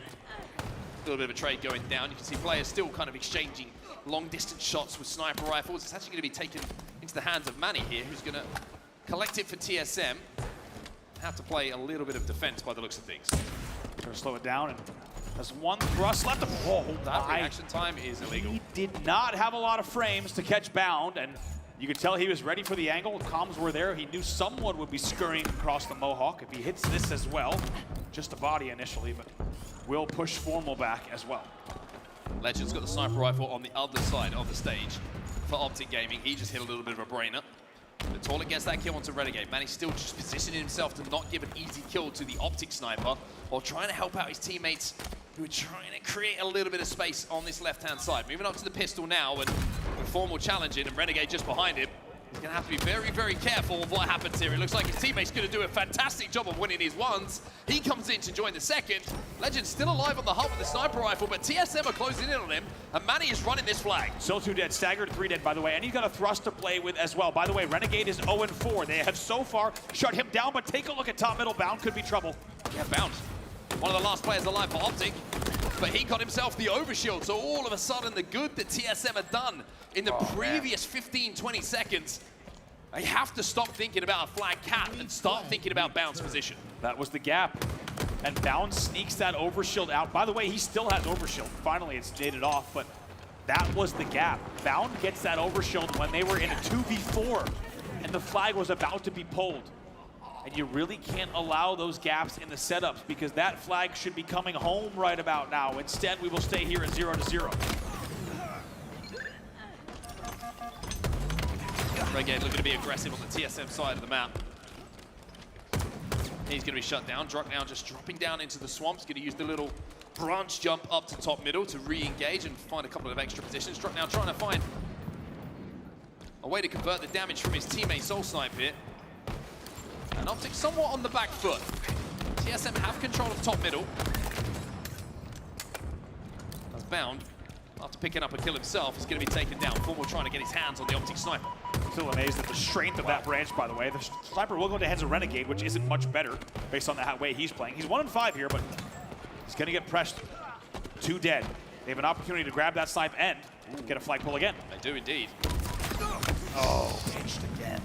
Timing of those nades from Optic off the respawn, fantastic. Bound taking a lot of damage here from the sniper top middle, the Soul Sniper. Soul Snipe not only takes down Legend from downtown, connects and almost converts a double into a triple. Renegade gonna slide and have the shields ripped away, but with the overshield coming up, Soul Snipe's only job here is to damage Optic players and stop them getting anywhere near contesting that power-up. That's a lot of damage indeed. They still keep 1 dead. Formal's in Swamp, though. That's going to be dangerous. They need to take out Formal. The overshield grab is going to be big as well, but 2 will fall, so he has to delay the push. More guns on the map here for Optic Gaming than there are of TSM, excuse me. The Soul Snipe finds 1. Optic chipping away, and the overshield almost gone now. It's map presence and map space that's being gained from this overshield eventually. But Optic again, taking their angles, being difficult kills, forcing TSM to burn that overshield. And what a fight this has been. Amazing to watch so far in the initial moment because it's been consistent opportunities. Oh, wow, Manny just weaving in and out to make sure he gets that trade. Formal tries to do something similar, unable to do it now. That's going to be 3 dead for Optic, and TSM with another chance to maybe pull here. Renegade and Legend working together on back flag. Yeah, Formal kind of got caught in an awkward thrust animation there. Almost looked like a professional wrestler diving off the top rope. A soft landing for him. It was not. Struck now takes a little bit of a flank through the rat tunnel. Teammates are falling elsewhere as Bound will find a kill onto Torlik. Druck will have been called out here. You can tell Bound's kind of looking where he might be. It's good damage from Druck, but he needs to isolate and focus on a 1v1 in the back of the base here. Bound doesn't know where he is though.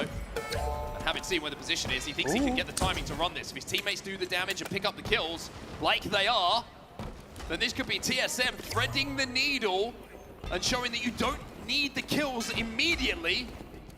But if you get them on the way back and you stagger those spawns, then you can find yourself capping. TSM brilliant! Wow. As Druck will find that timing. TSM are up by 1. Talk about the hard work that went into that flag cap. So much work, effort, and repeated rounds of slays. How about the awareness from Druck to do just enough damage that he waits and baits the flag. He goes Mohawk, he takes no damage. He flies back out, narrowly stays on the map, goes pillars. It's a really nice piece of flag running, supported by great slaying as well. Formal was in a dangerous position for the stop. And as you saw, Bound was top middle. That flag could have gotten stopped on the stand. Instead, it goes all the way home. And with half of the game played, it will be TSM leading 1-0. The difference in this game is quite simple. Slays. Look at the difference in the slays between the two teams, with Manny getting the next overshield off the back of those slays. Optic, once again, are going to have to find a way to negate this. One way is, of course, to snipe him. That's all gone now. Optic. Renegade just so elusive. Manny frustrated. Renegade's still alive, by the way. Finally going to be dealt with, but Renegade just led him on a little bit of the merry dance there that allowed that overshield to be taken off by other Optic members. And now I think an important note here for the side of TSM. In that Slayer, they could not continue to play the game they had played because they were trailing the entire time. However, because they now have this flag on the board, and because they've been the aggressors, they can play a little bit more conservative map control gameplay. Instead, for the past 7 minutes, they have had to continue trying to get a pull, of course, just to get a flag on the board. But now, with the 1 flag cushion, we could see them play a really dominant, just map control, only pull if the opportunity presents itself. Trade. That's all you got to do. Trade, trade. Exactly. Make sure that you're not getting picked off, that the 1v1s are being kept to a minimum. And if they do present themselves, win them. Druck finds 1. Druck will find, Torlik comes in to steal the second away, and Optic find themselves 3 dead. Druck now turns his attention to potentially a second flag. I like this from Druck. He caused all sorts of trouble in the base last time, and this is exactly what you want to be doing. Especially a 1-0, this is much more comfortable, brings back Narrows vibes. You're just in your opponent's base, causing all sorts of trouble. In the end, he sniffed out, but he bought enough time for his team to push up right to the mid-map and at the enemy's doorstep at the top of main ramp. Yeah, Druck essentially saying, come and get me. You're going to have to deal with me at some point. And Optic need to prioritize the flag over a player in their base. Overshield coming up now. 2 players, 3 players. Full for TSM. Formal has to wait for the shields before he goes for it. And it's actually going to be Renegade. Who else but Renegade? Who's going to get this overshield? Optic are shifting this flag. And now Renegade with 2 players trapped inside of the base. Make it 3 is causing enough of a ruckus for Optic to have a road to tie this game up. And with 2 dead, this one will certainly go, and they got too much space. 1 by 1. I like the idea from Druck, but by being the first domino to fall in his base, that means Torlik is going to get pressed at the top of main ramp. Then he falls. Then guess what? You've lost top mid. You've lost the overshield. And it's a 4v2 overshield push for Optic Gaming. TSM not able to continue the map control we just discussed. Just like that, their lead is denied. We're tied 1-1 with 3 minutes left in regulation. Scary moments here for TSM because Bound is flanking onto these spawners. And if he would have got away with that, the sniper rifles presenting themselves to all players on the map, that could have been real trouble. Potentially 2 sniper rifles, but they sniff him out. By the way, Bound having a fantastic game here. 17 and 13 for him. Nice trade as well from Formal. And now we're back to all even, all squared, and we go back to the same style. The question is, who will get just the right timing on their aggression? TSM needs to be very careful not to let history repeat itself in terms of the way that they really crumbled on that last Optic flag run. 2 dead for TSM. Thrust going to be timed here off the respawn as well by Renegade, so he's going to have 3 of those to play with. Overshield in 20. Look at the line of sight he has. Look at the responsibility. And now he has to back up and give up that line of sight on Overshield, give up that line of sight on Snipe because he's getting pushed from the pistol side. Smart routing from Renegade. If he tries to go hut there and isolate like a 1v1 no-scope angle, it's so dicey, so risky. Instead, he goes all the way back to flag. By the way, Overshield and Sniper, really the 2 focuses here in this exact moment. Overshield popping right now. TSM are looking good in this push, by the way, forcing Renegade back. Legend does find a kill and Formal finds the Overshield, so forget about the TSM push. It's now about the power that is held by Optic Gaming. Bound finds 1. Renegade is going to take on Manny in the back of the base, but the Overshield is melted. And Manny gets a kill. Boy, 2 shots from downtown. Now Formal has to be careful on where he finds himself. As Manny has escaped, there's 2 snipes now for TSM. What chaos caused by TSM. They looked like they were going to get pinched in Optic's base. Instead, Manny stays alive long enough for Formal to get bodied with the snipe. And now it's a 2v1 here against him. And this is getting mixy indeed. 1:23 left on the clock. Renegade cleans up a kill. Torlik finds 1. Formal versus Renegade. Formal versus Torlik, excuse me. And Formal will make a very smart defensive play in the last 20 to 30 seconds. Really good experience actually on show here by Formal. Knowing pressure was coming, could not afford to overextend and give his life away. Druck tries to go back base yet again. That's the 3rd time we've seen him attempt that move to try to just really be all the way behind enemy lines. Oh! Maybe something like that is going to spark a bit of magic here for TSM. Awkward. Bound with the thrust, manages to avoid the 2 sticky grenades.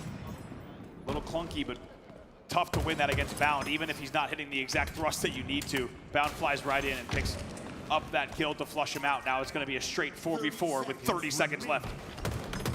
These 2 teams just butting head halfway up the map at the moment. For the last minute and a half, 2 minutes, that's all this game has been. But Overshield is going to be coming up very soon. Formal's going to sniff out Torlik. And Legend finds a kill elsewhere. So Druck and Torlik, last 2 players alive for TSM. Oh, gets the shot. Gets the shot. Help comes in from downtown. Renegade, so important he got that kill.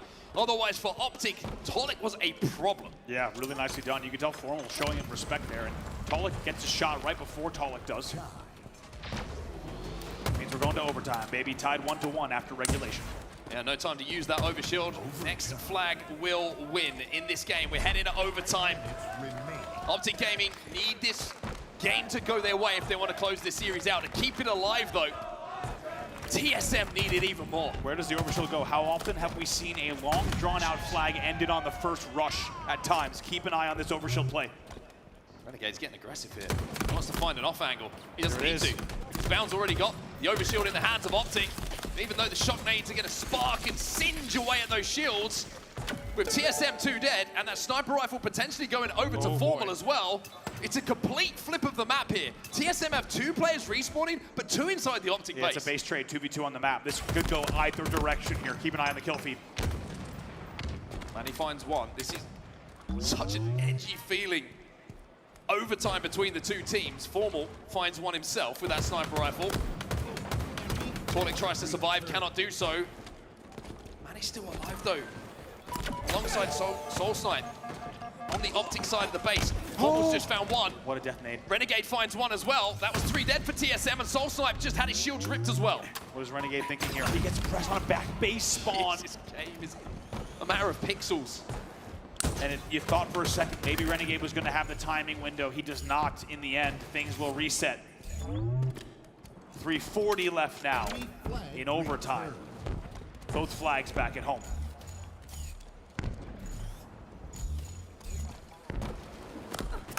Two dead for TSM here. Has to make this shot count, and he is. Optic 3 dead. It's a 1v1 momentarily on the map. Soul Snipe. He's going to get the pull.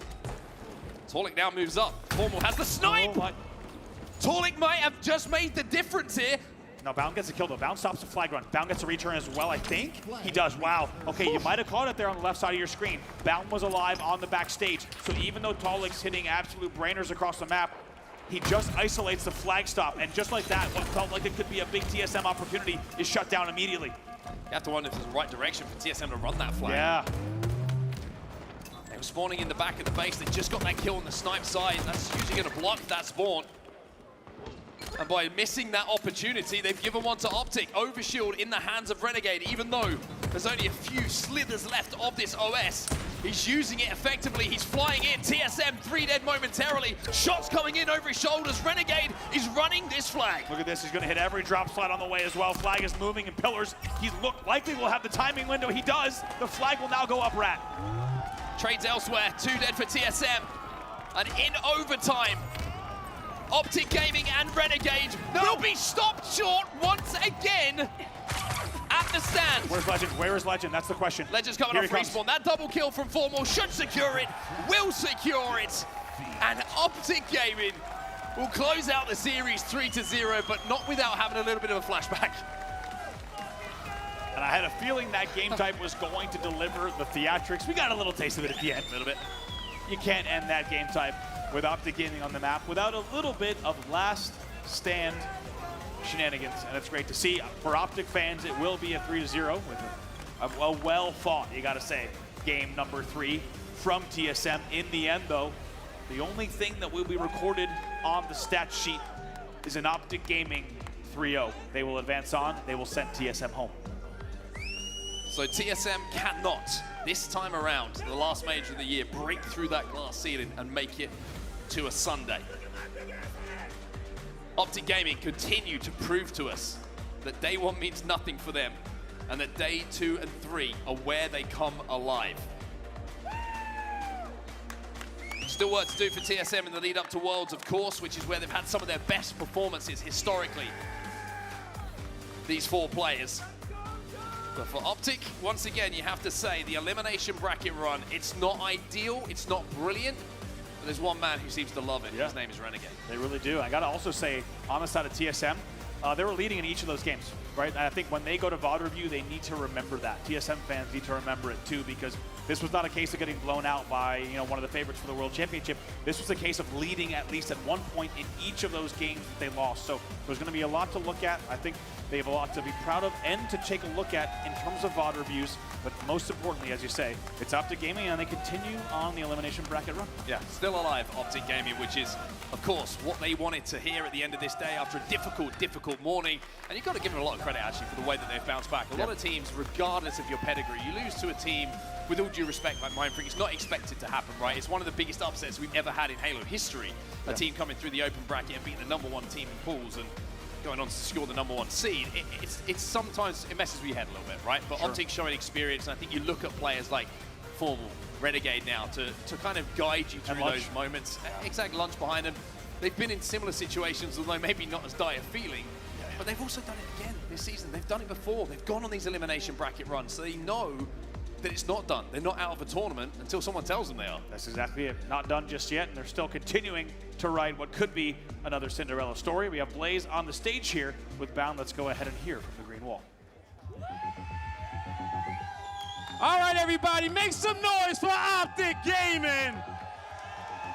Looking good down here on the lower side of the bracket.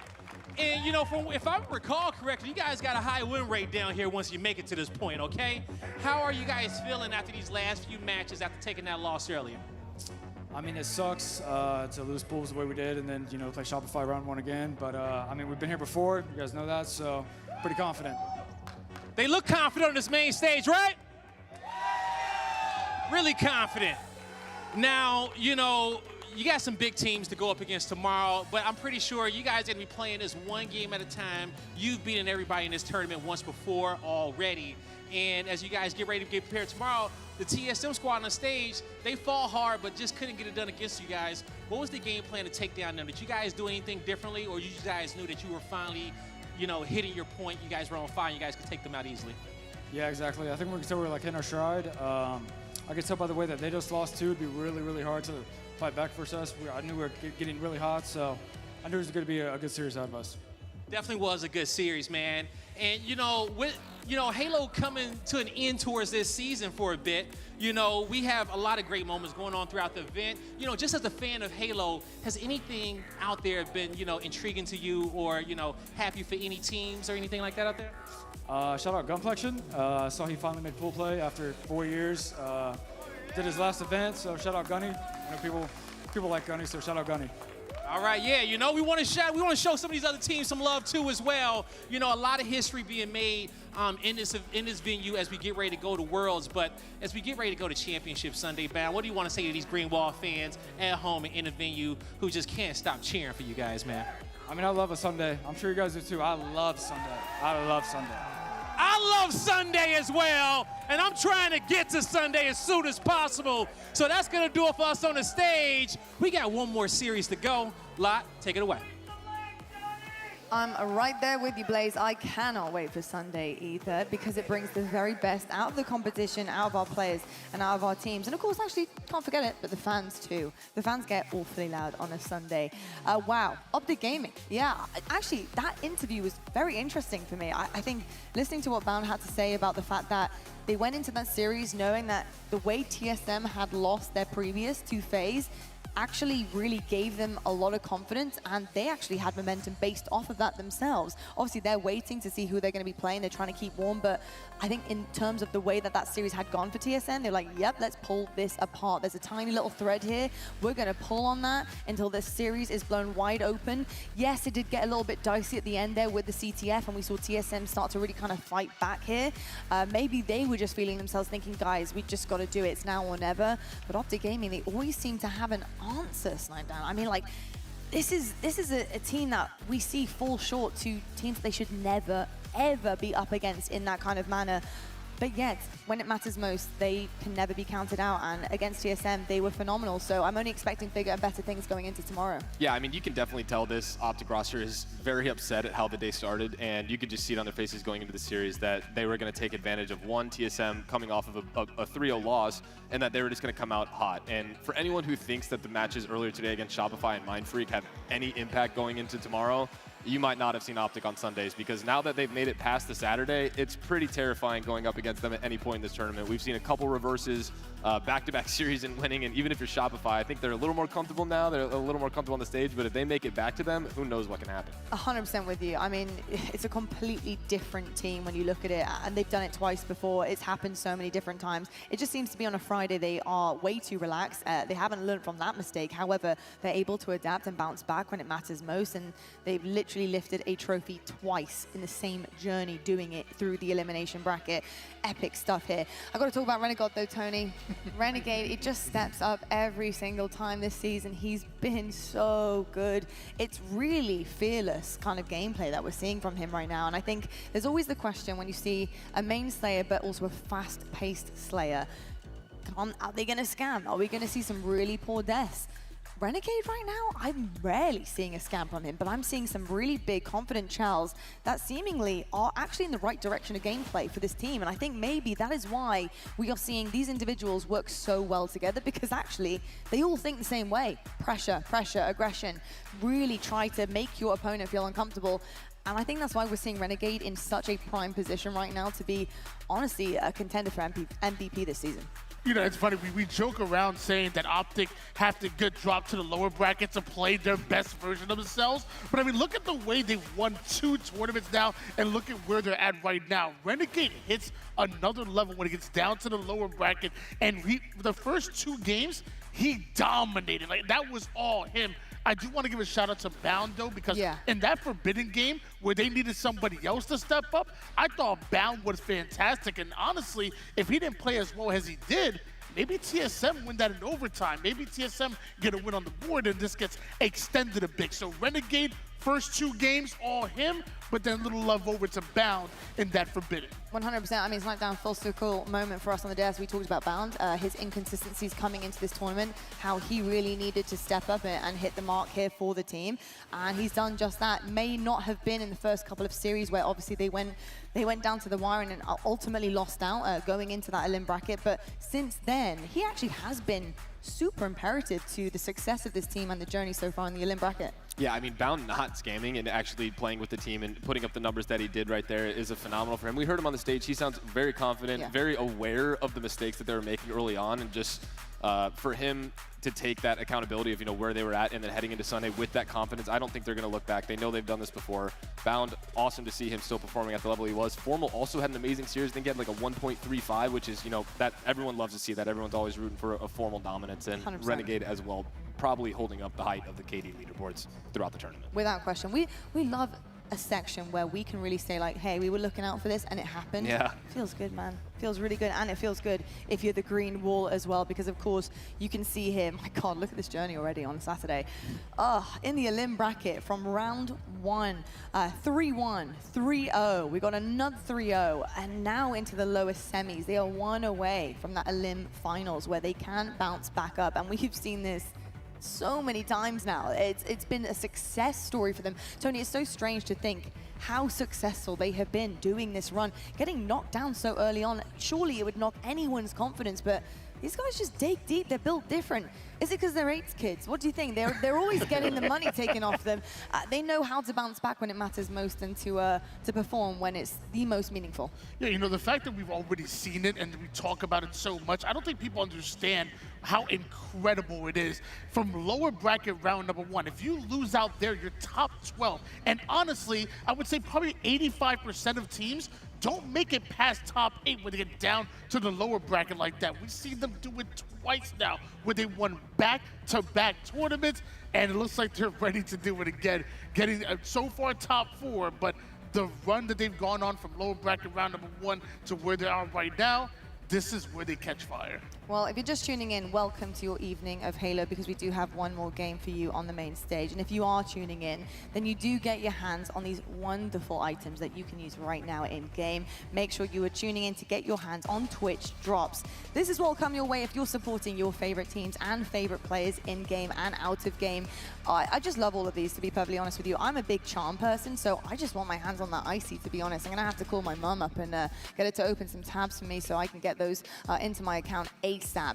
But make sure you are tuning in. We also have one more match tonight, and then of course a full day of Championship Sunday to look forward to tomorrow. It's going to be absolutely epic. Well, speaking of epic, one more coming your way on the main stage. We're heading to a quick break, but when we come back, we have a gift for you. We have Space Station Gaming going up back on that main stage. I can't wait to see what they're going to do to close out the night. Whether or not they're going to be alive tomorrow, we'll have to wait and see. But folks, we'll see you guys right after this break.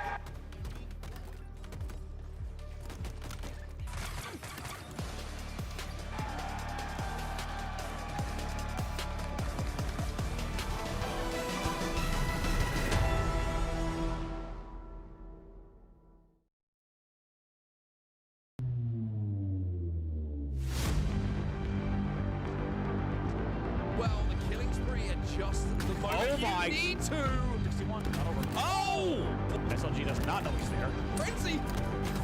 Incredible! Flex starting to take over this game.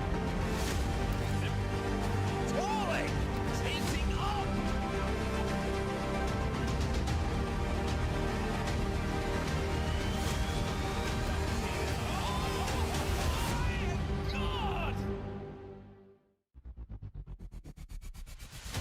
Want more Halo action? Subscribe to the Halo Esports channel for official HCS highlights, behind-the-scenes content, and player spotlights that take you closer to the pros. Stay in the loop with official updates, Halo Esports history, and our HCS and Community Top 10 series. Don't miss a second. Subscribe now.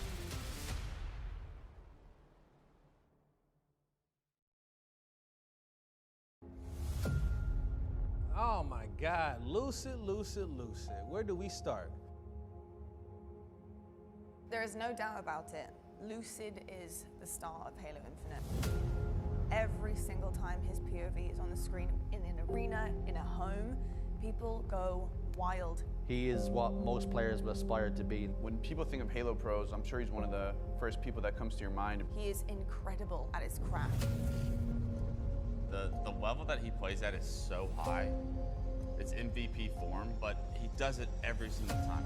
You know, if you think about some of the sickest plays in which you've seen in Halo Infinite, it's probably came from the thumbs of Lucid.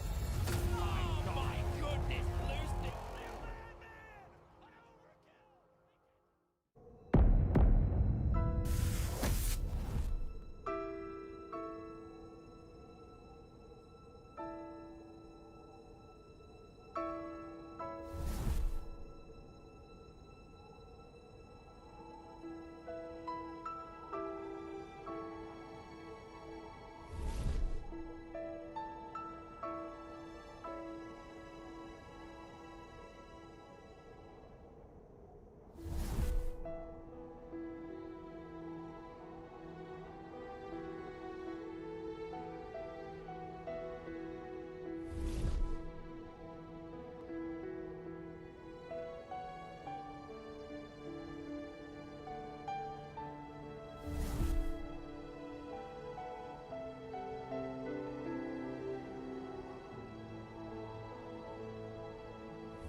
The HCS Charlotte Major, hosted by FaZe Clan, is brought to you by Steel Series, Displate, and Corduroys.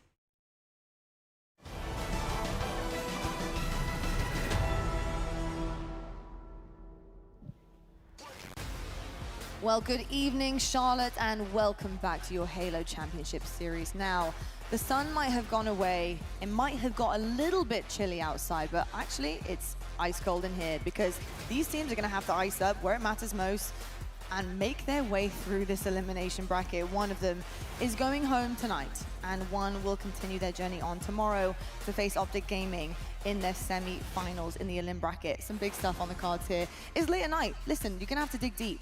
We're all tied up here on the desk. I know the fans, their voices are probably struggling even worse than mine is. But right now, these players, they need to lock in.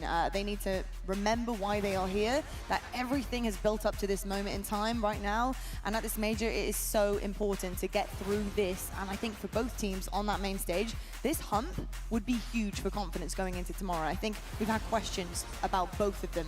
Envy coming in, hopefully knocking on that top 3.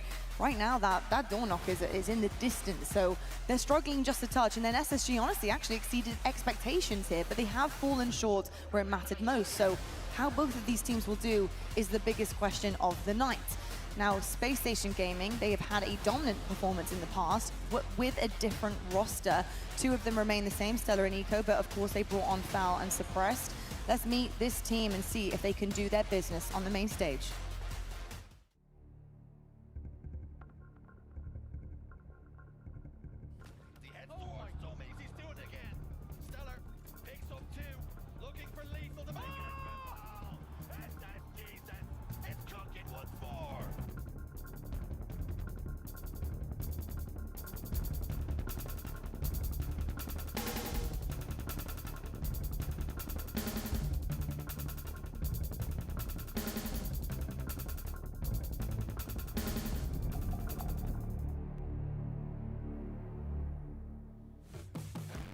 All right, Space Station Gaming, what have you got for us tonight? That is the biggest question of them all. So far, so good. I really was expecting a lot more from a previous NV series. This is really like a revenge series right now. And MB, they want blood, but SSG, they had the answers last time. What's to say, Snipedown, they don't have them again? Yeah, I mean, this was, I was so pumped to watch this match of pool play, and now we're about to find out how much pool play really matters and tells you about these teams, because this is going to be a grudge match, a rematch. You know, Envy had beat them a lot online, and now we get to see them match up where it matters the most. One of these teams are going home, and I think the question is, did SSG get their teamwork down from their lack of practice online? And did Envy shake off the rust from the pool play matches? So who's going to come out on top of this series? You know, is it going to be the new guns, or is the old guys going to come through with the win? 100%, and it really is versus that on the main stage right now. We have some vets on that team who have had multiple championships under their belt, not to mention world championships as well, versus a team that are kind of new to town, but again, making some noise, and they want to get even louder, of course, heading into Sunday. This is Envy. Let's meet your roster.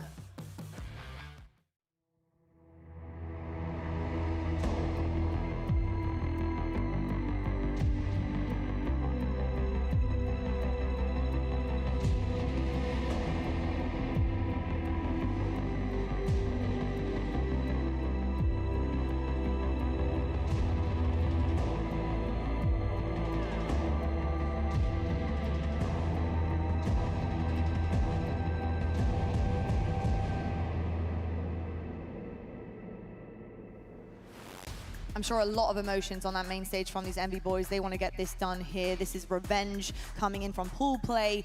They want to make it count where it matters most, and it couldn't matter more right now than literally on the brink of elimination, getting kicked out of the tournament before Championship Sunday. Tony, I'm coming to you because I want to know, what is alive for them in this series? What can they bank on here in terms of the series layout? Is there anything that they can really muster up the energy to push forward for and try and take this one to the line? Yeah, it's going to be interesting. You know, game number one, obviously strongholds, and both of the teams are 2-0 at the moment here in Charlotte in that game type. So obviously a great game type for Envy. Slayer, both teams tend to struggle, so it's really hard to pick who's going to be the favorite in that one. What really stands out to me is that CTF in game number 3.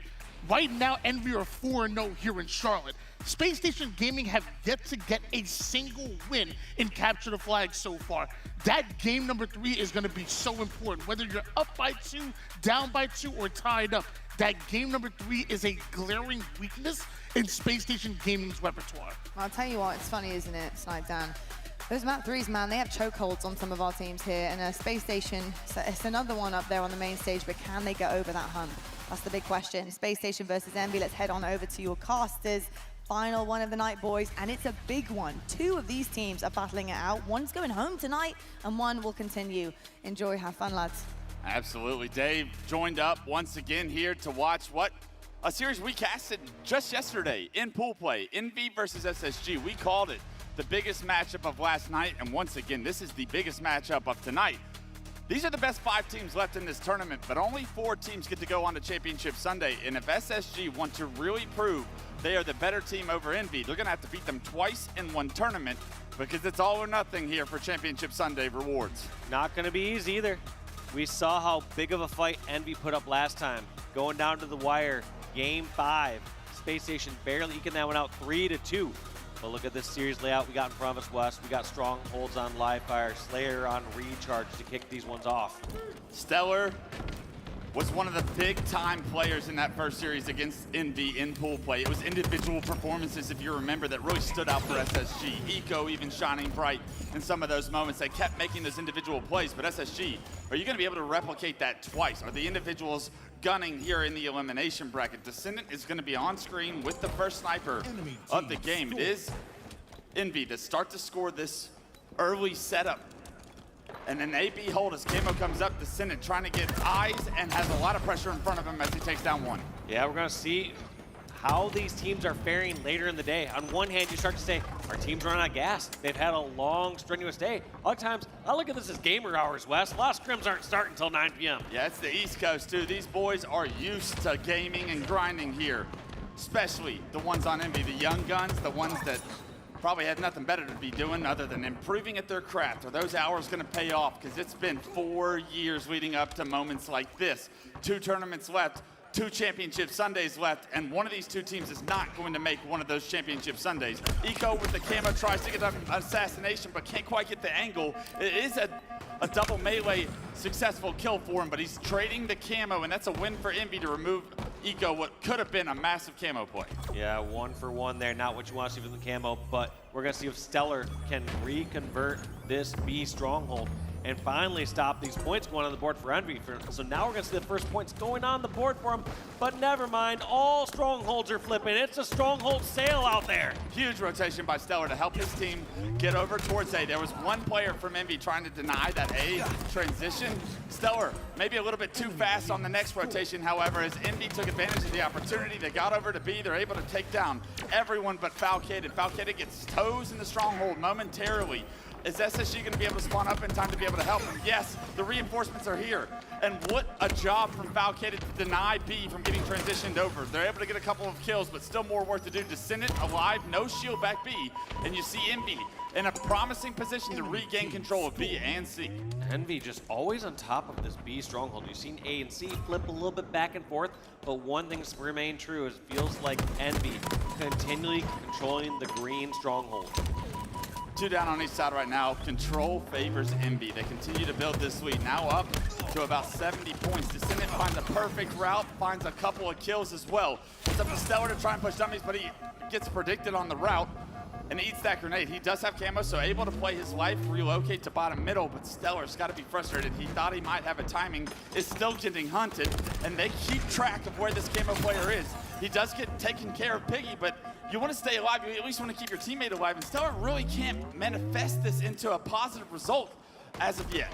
Yeah, and once again, makes his way back on over towards B. It feels like we've seen him over here continuously. It almost gets insta-exploded, or I should say remote detonated there from that player over in the mud. Yeah, because he has a spike and a frag, he doesn't pick those plasmas up instantly and almost pays for it with his life. Fortunately, still alive, still able to impact the combat loop that's happening over at A. He's able to knock a player down, able to reset A. So big plays by Stellar so far here, but they need to finish off Precision. Precision back in the A stronghold with snipe in hand, and he lands a massive body shot on the Stellar. Precision playing his life out, plays Stellar, and that's going to be A and nearly B, going in favor of Envy. It's a trip cap momentarily, but no, someone from SSG gets toes into B, and that saves them from a trip cap situation where they would have been in a lot of trouble. Also, can we just talk about the heads-up play there from Precision, just predicting exactly where Stellar's coming from?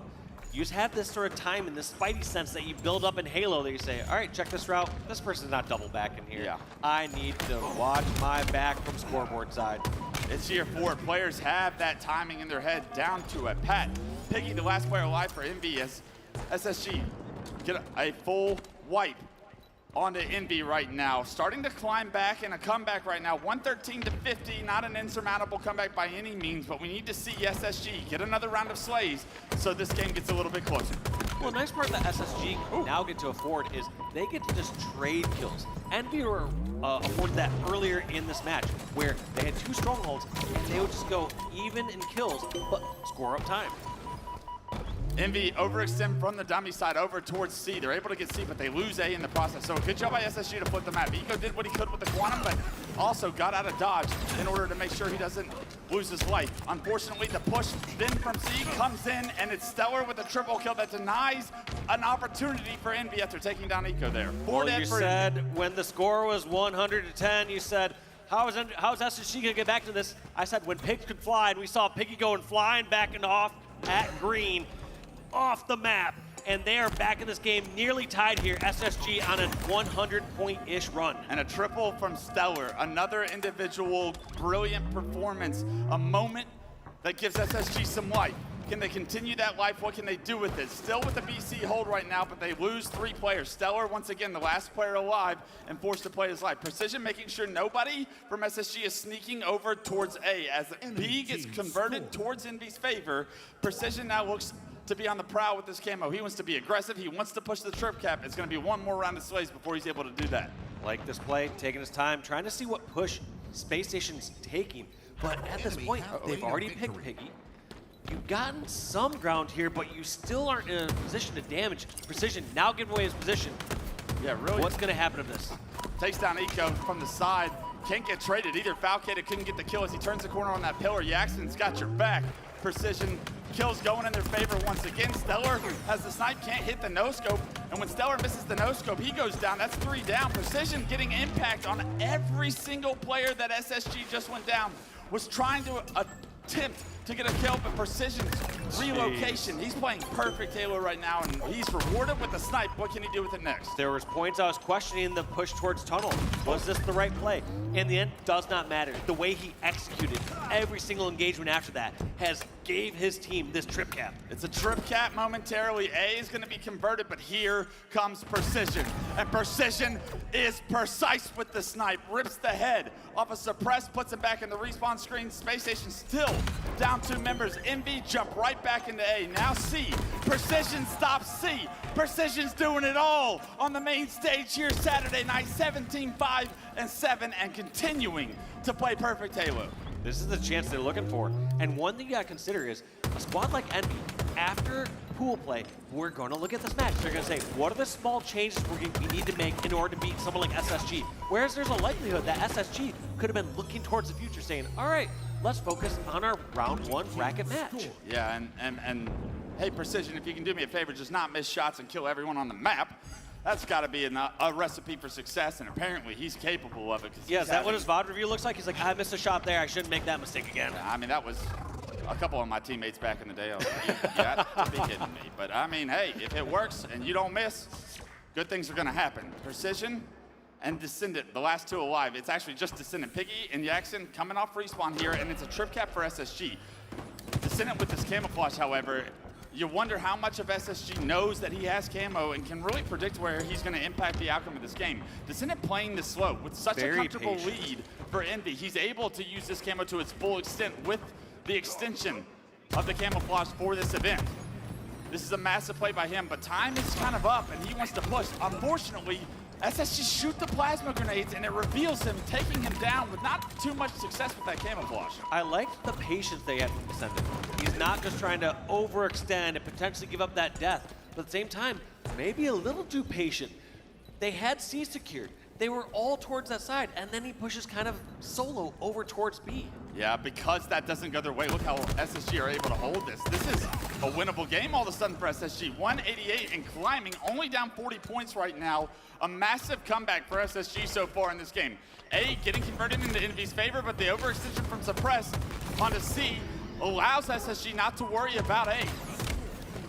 Enemy team nearing victory. It's a smart flip by them, and look at this trap by Suppress. Gets the first one, gets a shot on the second player, He's got and just buying time, gets the trade. Wow, a huge big double. play by Suppressed to take out, what was that, Jackson and Piggy. But where are the rest of SSG? Even though he gets a 2v1, successfully trades it out in his favor, it's still Envy that are able to convert B. They have C in their hands as well, and 245 and climbing. SSG have to go now. SSG lose not one, not two, not three, all four members down, and Envy will create the upset here in game one of this series and take the lead. That's the kind of start you're looking for if you're Envy.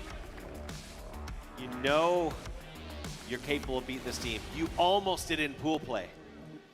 The game started to slip out a little bit towards the end. SSG started to get their foothold in that game, started to claw him back in time. Such small margins are separating these two teams, and it was Precision that was the difference maker. Taking a look at the stats, Dave, 26, 12, and 5.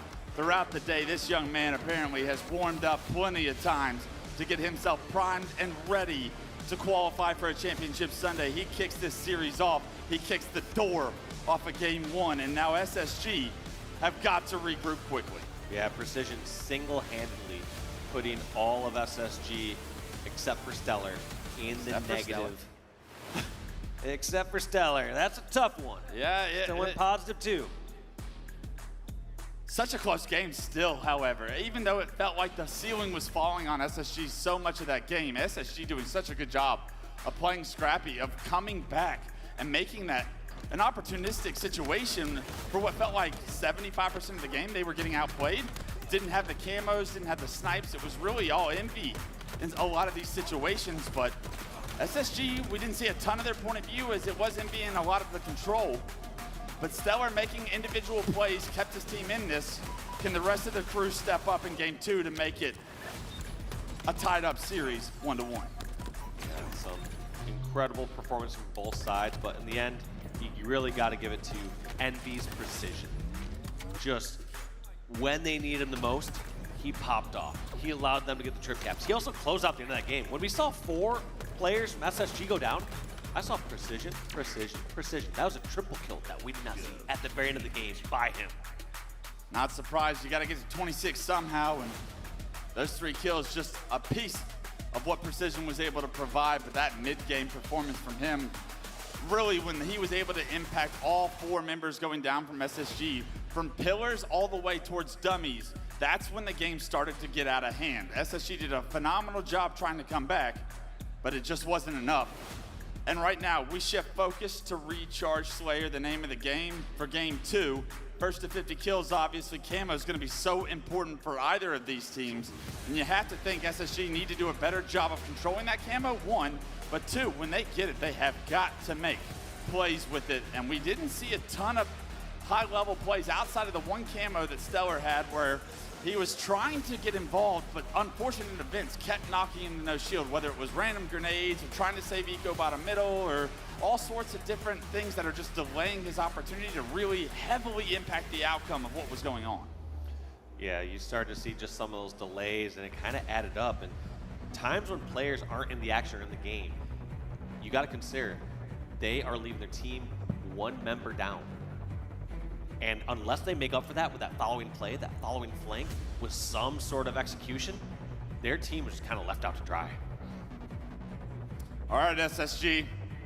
There was a lot of talk coming into this event about how Envy were actually the 4th best team, and we're gonna figure it out here.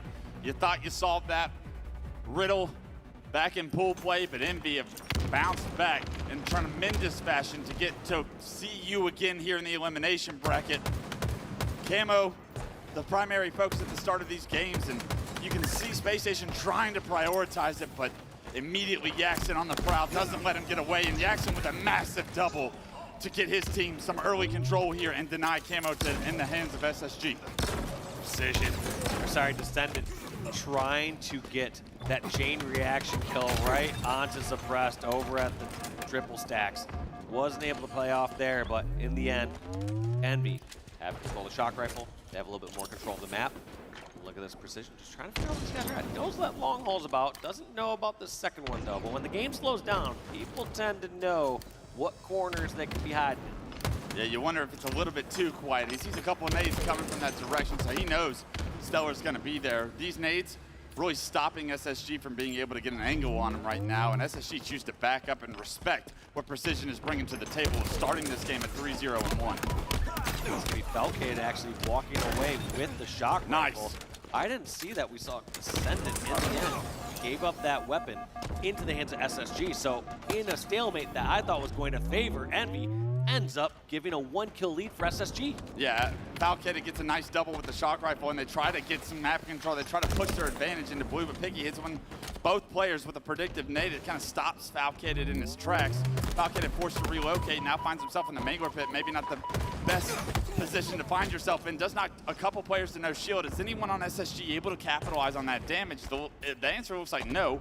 Precision does get taken down, however, and a bit of a scrappy situation here as players are all over the map for both teams. Two go down for Envy, and now Jackson in a lot of trouble, but that trouble gets erased as Eco drops right in front of him.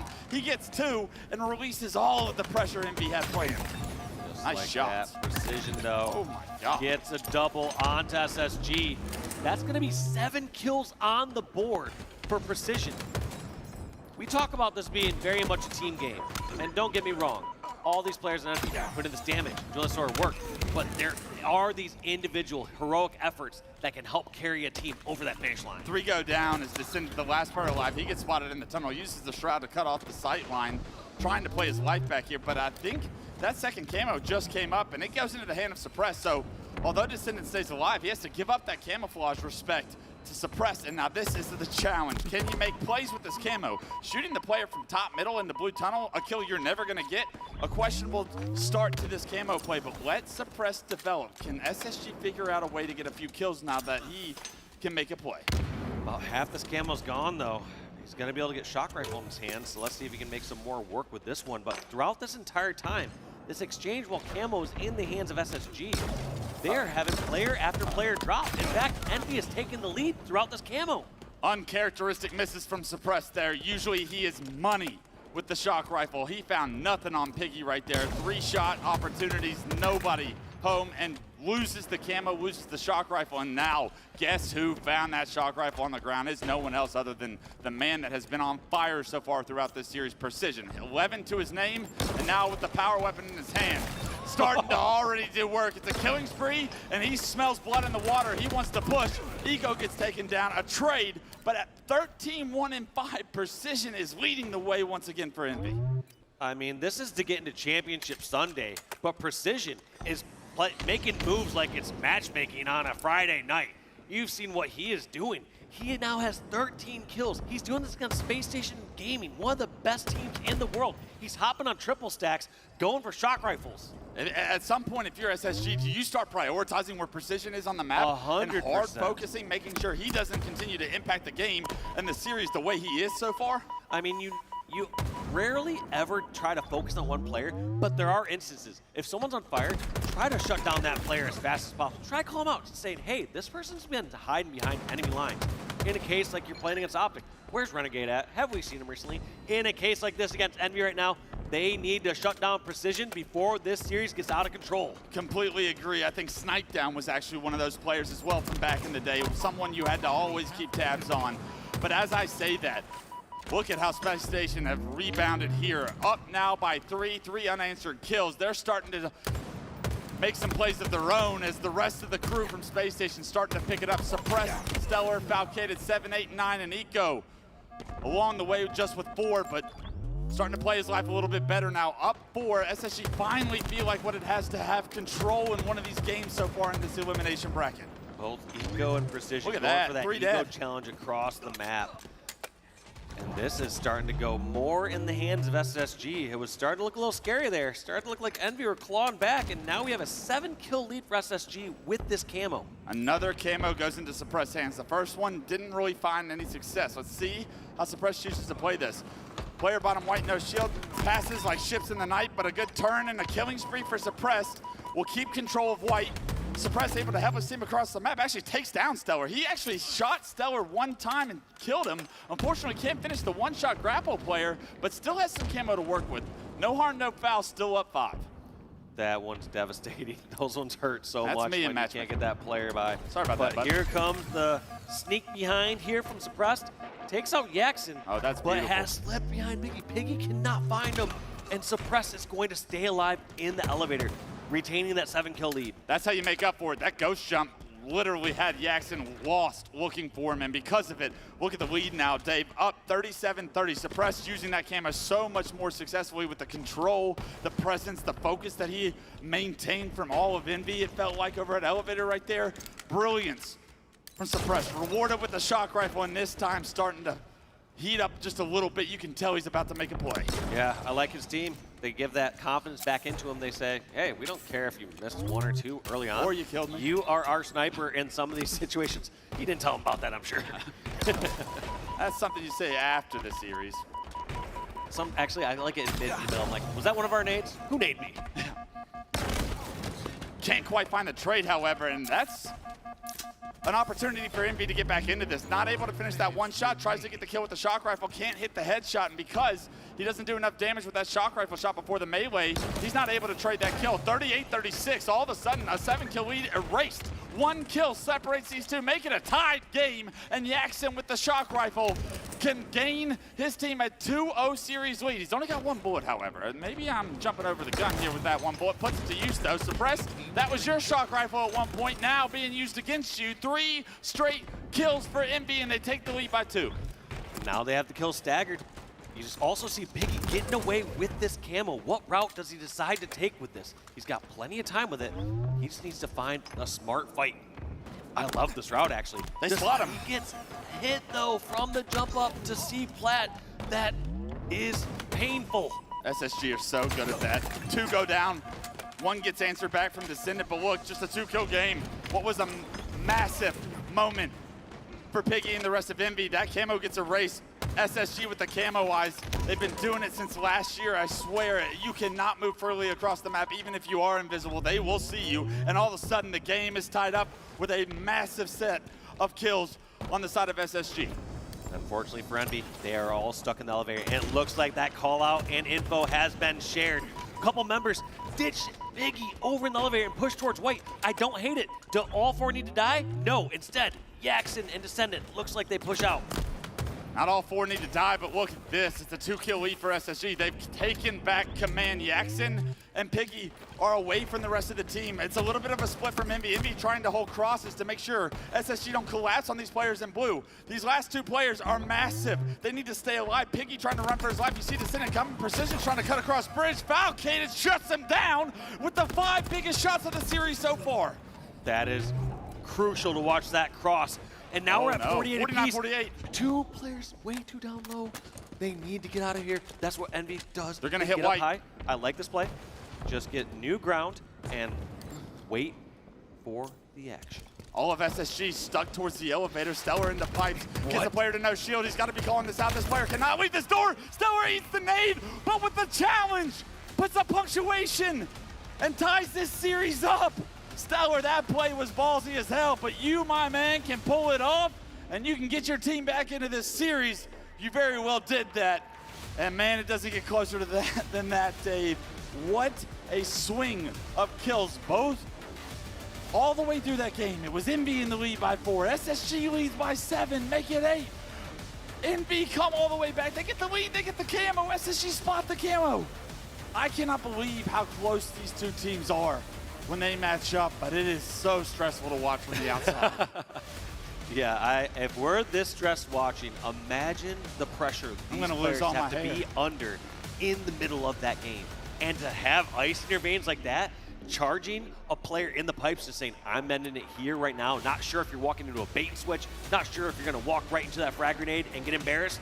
No, Stellar sees the opportunity, seizes it, wins the game. There's one thing Stellar's good at, it is steady shooting. And even though that nade rocks him the no shield, that steady shot, he trusted with basically a series on the line, an elimination tournament life on the line. Stellar's shot's got to get you there. Stellar's shot does just that, gets his team right back into it. But it was all of SSG. Did you see the kills on that scoreboard at the end? All of SSG caught up with each other, and it has to be a massive group effort to be able to swing the momentum the way it did, because look at the score, Dave. All of a sudden, SSG up for what feels like a pretty comfortable lead here coming up.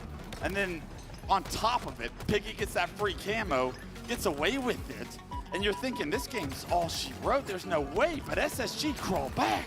They crawl back so well. They get the trap at elevator, and all of a sudden, Stellar says, I'll do it my damn self. Takes down Yaxon for the 50th kill. And also, if we're going to talk about stats, as hot as Precision started that game, 16 and 13 to end it, he was specifically slowing down, and maybe it was SSG hyper-focusing on him, understanding that he was doing way too much on the map. Just getting shut down after that. Those are some tough positions to be in. But looking up next, we have CTF Forbidden. Both these teams, I mean, we end up seeing one of the fastest Forbiddens we've seen in a while and kind of forever. I don't know. Yeah. I'm thinking Origin, actually. Might be. I mean, what SSG are we going to get? 0-3 on CTFs and 4-0 here. That's right, yeah. Actually, wasn't it their winners bracket series? It was an Origin CTF. Origin CTF, and it lasted about 2 minutes. I blinked. I actually went to go grab some food. I came back, and game one was over.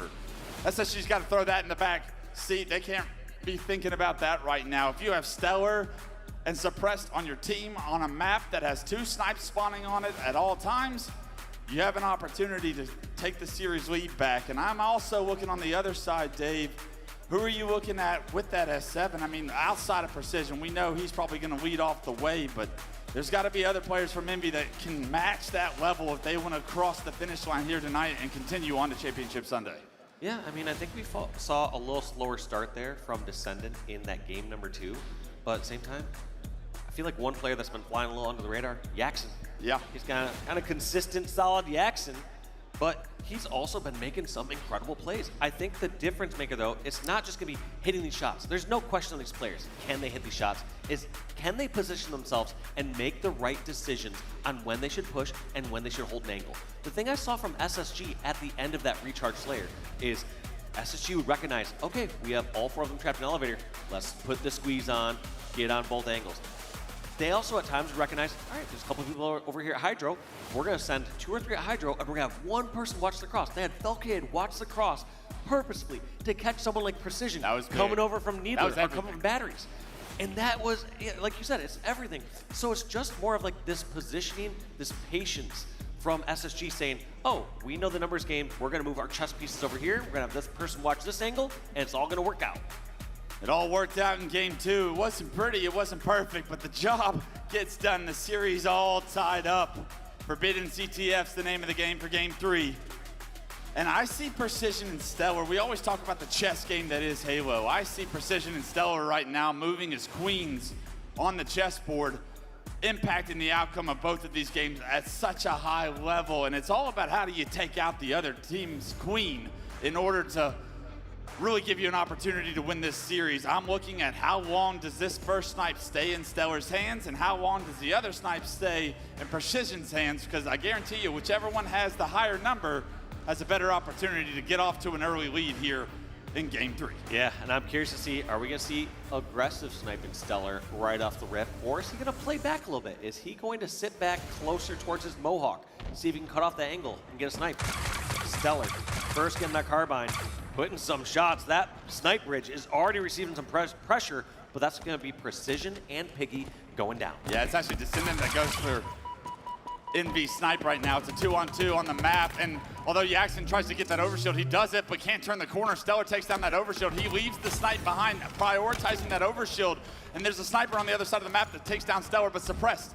The other sniper for this team, it's a snipe off, and Descendant will take down Suppress. Who got that overshield though? Eco found a way to respawn, get back up there, and get that overshield. And now Descendant's gonna have a lot of pressure coming at him towards this snipe. SSG look like they've won the opening break and have a little bit more control so far.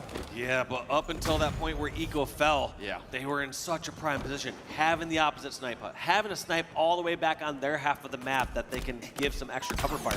But look at this pressure. Oh my Descendant God. gets the pick and gets the flagpole and takes the perfect route. They aren't expecting this sewer route. In fact, Descendant saying, hey, can someone get over here in time? But looks like you said, all 4 dead. This one's gonna make it clear all the way back to the base as long as they don't drop it off. It's a long route, but Suppressed already get put him back in the respawn screen will almost guarantee Envy's gonna take the early lead here on Forbidden. Yax and Precision both find kills as well, so the spawn trap, it's perfect. Piggy in a prime position to get a second flag on the move, and we could be looking at a double cap at Suppressed, the only player alive, overextending to the bottom tunnel. Oh my and oh, God. baby, Precision, showing you just why we say his name with such power. That's going to be a powerful double cap there coming for Envy.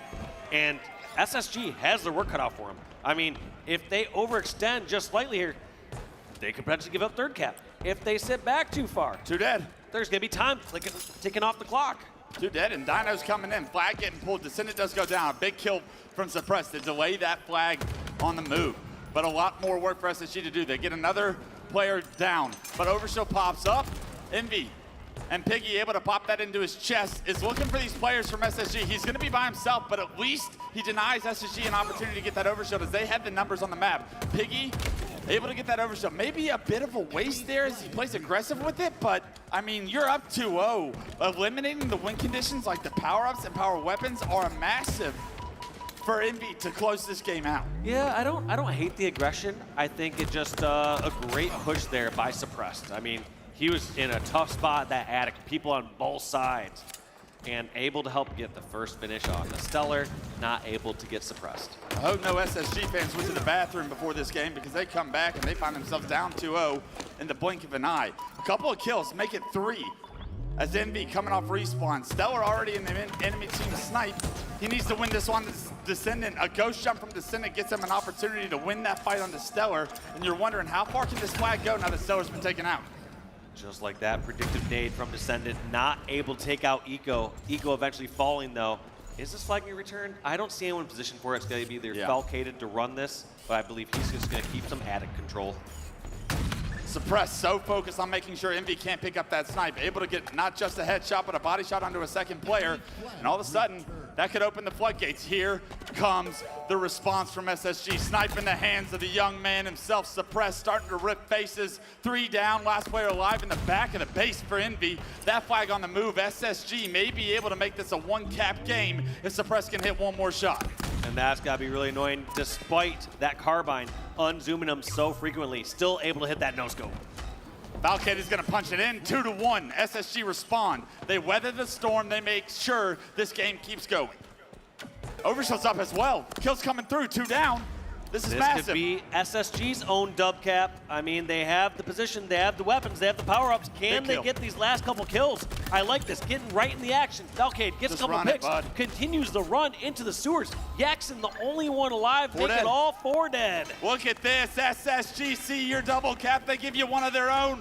Valkade playing perfect with the overshield. Make sure he routes towards the flag as he's getting the slays. And because of it, he's right on cue to tie this game up. What was once all Envy is now all SSG. Not even over yet. You have Stellar still over in the Envy snipe hut, and he's not satisfied with just that position. He decides to move on in. Precision not really expecting that. Both players who have the snipe hut like to hold that position indefinitely.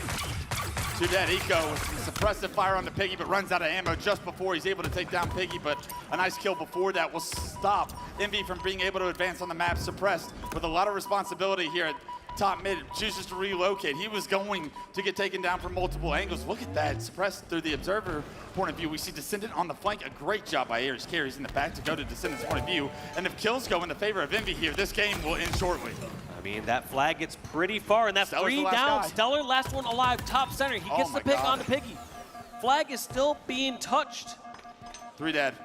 That flag's gonna get reset. Stellar gets the double, the kills that matter. Piggy gave Stellar a chance. Stellar took that chance, found himself 2 kills, make it another kill. Stellar is answering the ring of SSG fans all over the world. Stellar able to find 1 more before getting taken down. It's a 2-on-2 Eco Suppress versus Piggy Precision. Stellar doing so much work there, passing the baton to his teammates saying, your turn now. I did all my damage, take up more ground, and look at this. Precision and Envy are gonna have control of their hut. This is huge. They haven't had control of their hut in a little bit. Snipes and Overshield coming up right now. What a massive moment. Precision tries to pick up the snipe and hit the no-scope, but he gets suppressed by Suppress. Stellar with that Overshield now has his eyes set on the prize. 3 dead. This is it. SSG, flag on the move. Stellar hitting the G-slides, hitting the bottom tunnel. It's getting shot in the side, though. This Overshield all the way dwindled, but look at that. More kills going to SSG as everybody else getting kills. Suppressed with the double, making a triple in the feet. Suppressed and Stellar doing what they do best. Ripping heads and coming back in games they have no business winning. And SSG come back from down 2-0 in game 3 and take a series lead with that win 2-1. And not just down 2-0, we're talking down 2-0 in the first couple minutes. That was looking dire. But somehow able to work it back, even at the time where I was like, oh man, look at Precision. They're gonna get their snipe, they have their hut. Suppressed with a brilliant flank. Unexpected, back on their flag. The kills so closely matched, but it really was the last 4 kills that make up the difference in between these 2 teams. That made the difference in the 3rd and final cap for SSG. Aries, if we can get a look at the damage, I think I saw Suppress far beyond anybody else in the lobby. And yes, look at that, reaching 4K. While the rest of your teammates, 27, 27, 28. Eco may not have had a ton of kills, but still 2nd highest damage on his team. You know he was getting involved and also, honestly, took the most damage in the lobby as well. Taking a lot of attention across that map. I'll tell you what. Big time games from Suppressed right there, especially how it ended. Suppressed was all over the kill feed as Stellar was able to run that flag, and man, was this a journey once again. These games are absolutely crazy, Dave. We couldn't ask for better or closer games here, especially in games number 2 and games number 3. The script and is the perfect. action, the action is non-stop as well. We're not going to an overtime flag game where it's just a cap by 1. No, these teams are double capping on each other. Anytime one of them makes a misstep, they are punished so heavily. Unbelievable performances from everybody, but the efficiency on the objective, it was just about every single flag that was pulled. I think maybe 1 got returned from SSG. Outside of that, it was perfect. The only other flag return was when Stellar got that massive double last guy alive that stopped Envy from being able to win this game. And when they look back, that's going to be the moment where they say that can't happen. But Stellar doing Stellar things, keeps his team in it, and Suppressed figuring out a way to also change and impact the outcome of this game as well. And that has got to be a dagger towards Envy and Envy fans. You're looking at the records, you're going into this game 3 saying, all right, we're 4-0 in flag games, there's 0-3 in flag games. We're up 2-0 in the first couple minutes. What could possibly go wrong here? A lot. And SSG, you can never count them out. Lattice Oddball is game 4, and Dave, if we've ever casted a series with these 2 teams and seen enough over the first 3 games of this time around, I can almost guarantee this is gonna go the distance. We're gonna have one banger of a live fire Slayer, you would think, but SSG do a phenomenal job, games 2 and 3, to show so much resiliency in situations that look dire, where they needed someone to step up and make a play. Someone steps up and makes plays to get them this series lead. Is that gonna be the story here for game 4? Envy's tournament life now on the line here in the elimination bracket. And one question I had about SSG, especially from yesterday, was I wasn't seeing some of that objective efficiency that I would have expected. I wanted to see them rally some more flags, do some better ball rotations, jump in the hill a little bit quicker. They aren't afforded that same luxury here on Lattice, I'll tell you that much. Yeah, I don't have a ton of kills are staying even, Envy are going to come ahead in that scrappiness. Who do you think you favor here? You think you favor Envy as we basically have a game 5 on the line, on the outline, here, we have the brand new map mode combination of Lattice Oddball for these two to go to toe. And it's Descendants kicking this one off with the first kill, takes down Eco, rips him right off the top of Red there. And it looks like Envy have gotten off to a solid start, and we'll see if Suppress is able to play his life and continue to try and deny what would be an early lead for Envy. Yeah, it looks like Piggy's gonna grab that ball, rotate it back towards Red, maybe towards Ice. Just scrap up a little bit of time, but his teammates are falling here. I don't know what the rotation here in this case is. Looks like he's gonna try to avoid those players here, tower side Red, and bring this over towards Crates. I actually don't hate it. Yeah, especially when you lose a couple of your teammates. Putting this ball in a more neutralized location, massive. Let's see what Piggy's able to do now that he's popped the Quantum This bottom actually middle. could go all the way through tunnel if he wanted to continue rotating it, but he doesn't have all that information. Instead, he's gonna get picked off and at least does not give the ball in full and total control over to SSG. Ball dropped. Stellar's found himself the S7 in the meantime. Enemy has the ball. Envy on the ropes here as SSG bring that ball back into Red, and they're gonna have to go through Stellar in order to break this setup, but here they come. They're already making the front Red. Descendant's gonna come through the top window. Players coming through Ice. Stellar with a lot of pressure in front of him. Does hit a body shot, but it's just traded out immediately, and the rest of SSG do a good job to get this to a one-on-one situation. They know where Descendant is. Descendant's still able to stay alive, however. Piggy's already respawned, and he's able to back down Falcated to keep Descendant alive. And now that Descendant has been able to, you'd think, would get his shield back, but the rest of SSG also starting to come back into this fight. Somehow Falcated, still standing tall, allows SSG to maintain Red control. Unfortunately, no one touches that ball. It resets top middle, and we reset the map completely. And even as it can be, a minute and a half off the clock, and neither of his teams got up to 10 points just until now, shows that both these squads are heavily prioritizing the slays. They do not want to give up a full setup, a full control on this map. Yeah, if they go down, they want to go down with their gun up in the moment. Still 18-9 as SSG and Falcated on a killing spree right now. He's starting to step it up here in game 4. Starting to play his life as well, being just such a nuisance. Gets a lot of damage into another player before getting taken down, and that's all you can ask from the kid. A lot of damage, a lot of attention. All those moments where members of Envy were looking for Falcated.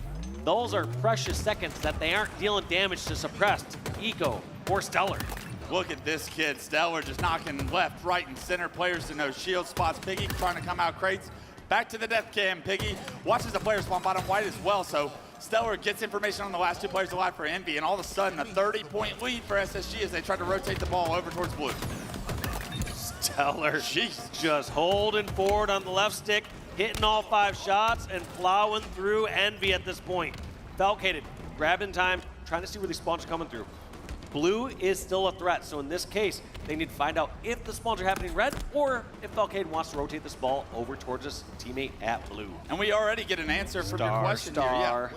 Perfect shots from SSG, but we get a great answer to the question you posed at the start of going into this game, Dave. Was SSG going to be efficient with the ball? Were they going to be able to hold setups and rotate correctly? That was one of the most beautiful rotations from all the way bottom red ramp into blue from the SSG members. Not only did they get the kills, but they got a ton of time and now get to play from a massive lead. Stellar can't hit the headshot, loses the snipe. But look, 63-9. SSG in a dominant fashion here in round 1 so far. Yeah, once the kills started rolling their favor, that time followed, and that's all I cared to see, and that's all I was worried about from the SSG side. You're making Dave Walsh happy, and usually good things are happening for your team, but Dave Walsh is happy about the Halo level he's seeing. Precision finds a star in the kill feed, but Eco trades him right back out. A big kill, and Eco, look at that. He's able to stay alive. 2 members looking at him, can't finish him as he turns the corner there. And let's see if Eco's able to get his shield back and come across top mid. Suppress finds 2. Still got to find Descendant, though. He can be such a problem with the snipe. Takes down Suppress with the body. Headshot with the snipe. Bandit. Ball still neutralized in this position, and this is a tough place to try and get the ball out of. Thrust, I love that, to be able to kind of use your momentum to get that ball in, but also keep your map control as well. Yeah, and also Descendant getting a lot of info from some of these footsteps, hearing players clomping all around him, banging a little too loud. Sounds like my upstairs apartment neighbor. Just not being too quiet and giving away their position. My neighbors are probably saying the same thing when I'm gaming, so. We apologize on behalf of all the loud gamers out there. Stellar, when he picks that snipe up from Descendant, he's able to get a few more kills with it and really deny what was going to be a nice opportunity for Envy to come back in this game. It's still just a, what, 24-point game? So a good job by Envy so far through the mid game to get right back into this round, but a massive deficit, still trying to create the comeback, and SSG are spawning across the map, and look at how aggressive Precision wants to be to stop and delay any SSG members getting towards his ball. Like that, creating some space. Obviously didn't want the trade in the end there, but he is trying to make sure his ball can get the play ball before Space Station close in on blue. I think I just saw 3 members from SSG top middle. They are using a wolf pack approach to get the rest of Envy flooded out of blue. And now that they have those kills, 3 go down for Envy. They're all spawning bottom red, and they're gonna have one push, Dave. 75 and climbing ball in the back of blue. It's a trek for Envy to try and get back in this game.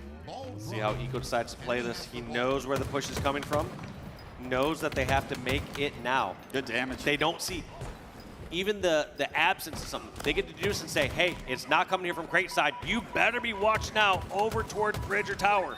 What a read by Eco right there. Stellar picks up 2 in the kill feed, but Eco could feel that he didn't know enough information of where everyone on Envy was. He's got to assume someone's pushing the right side of the map. He actually meets Precision at the door, denies Precision from killing his ball carrier, and because he delays that, the rest of SSG swarm, and they're able to cut off any flank Precision might have had. Just like this, Piggy, last one alive, bottom tower, gets taken out by the suppressed no-scope. I don't think Envy are going to be able to get in position to stop these last few seconds of ball time. Precision desperately trying to get over towards the trench. Not going to happen.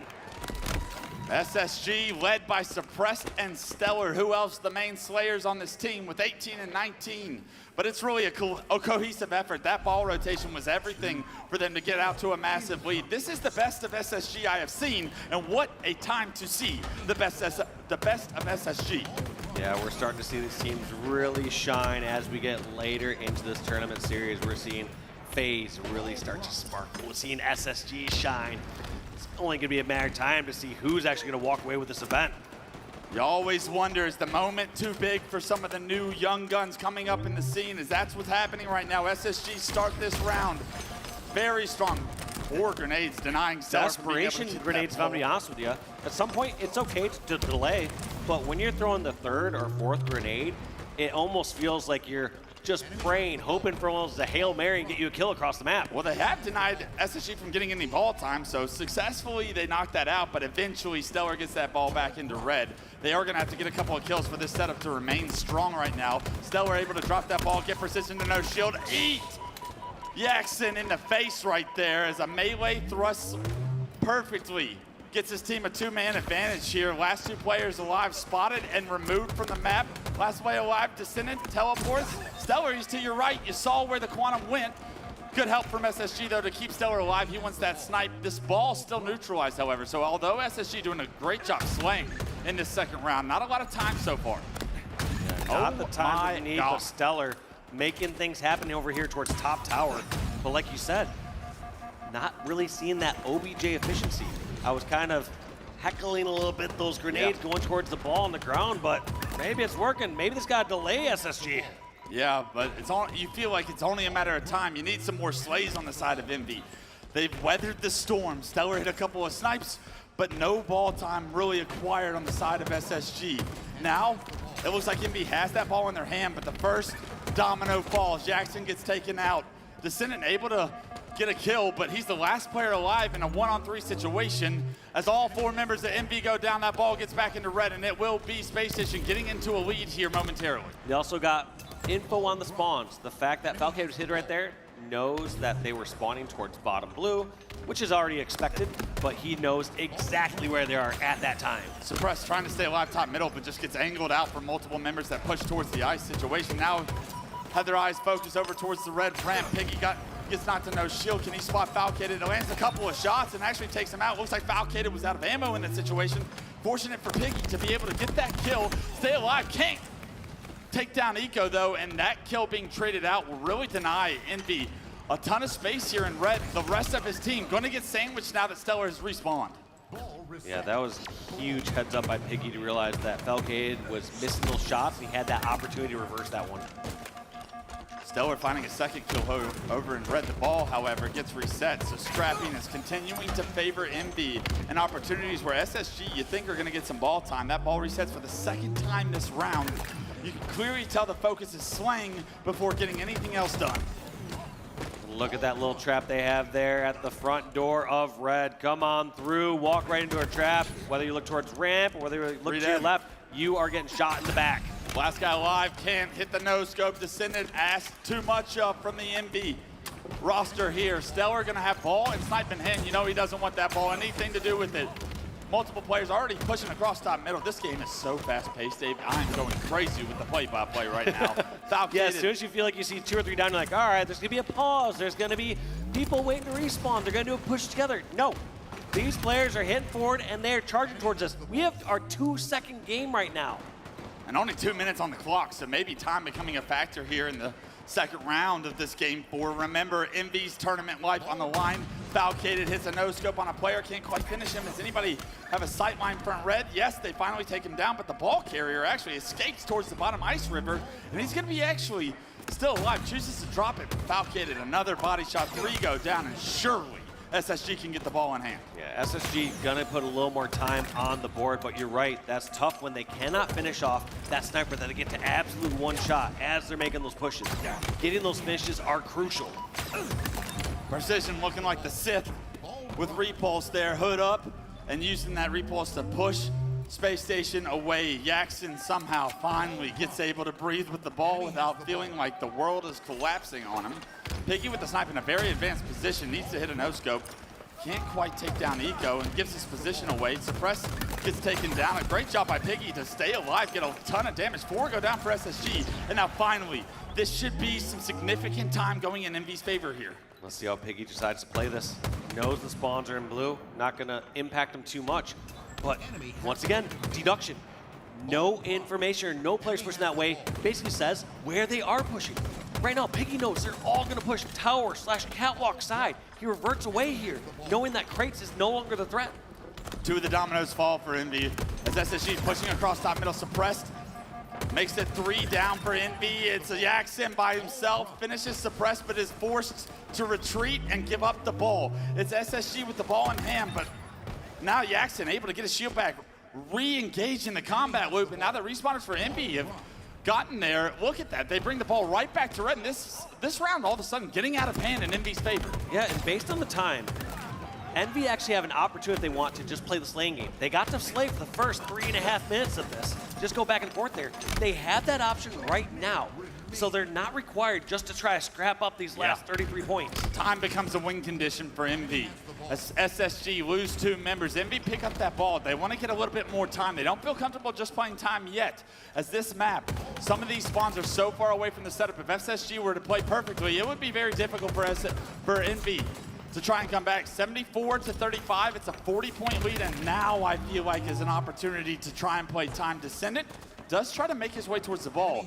4 go down for SSG. Stellar the first to respawn, and he's nowhere in sight to be able to deny this ball going back to red. And I think Envy have every intention of getting to 100 points at this point.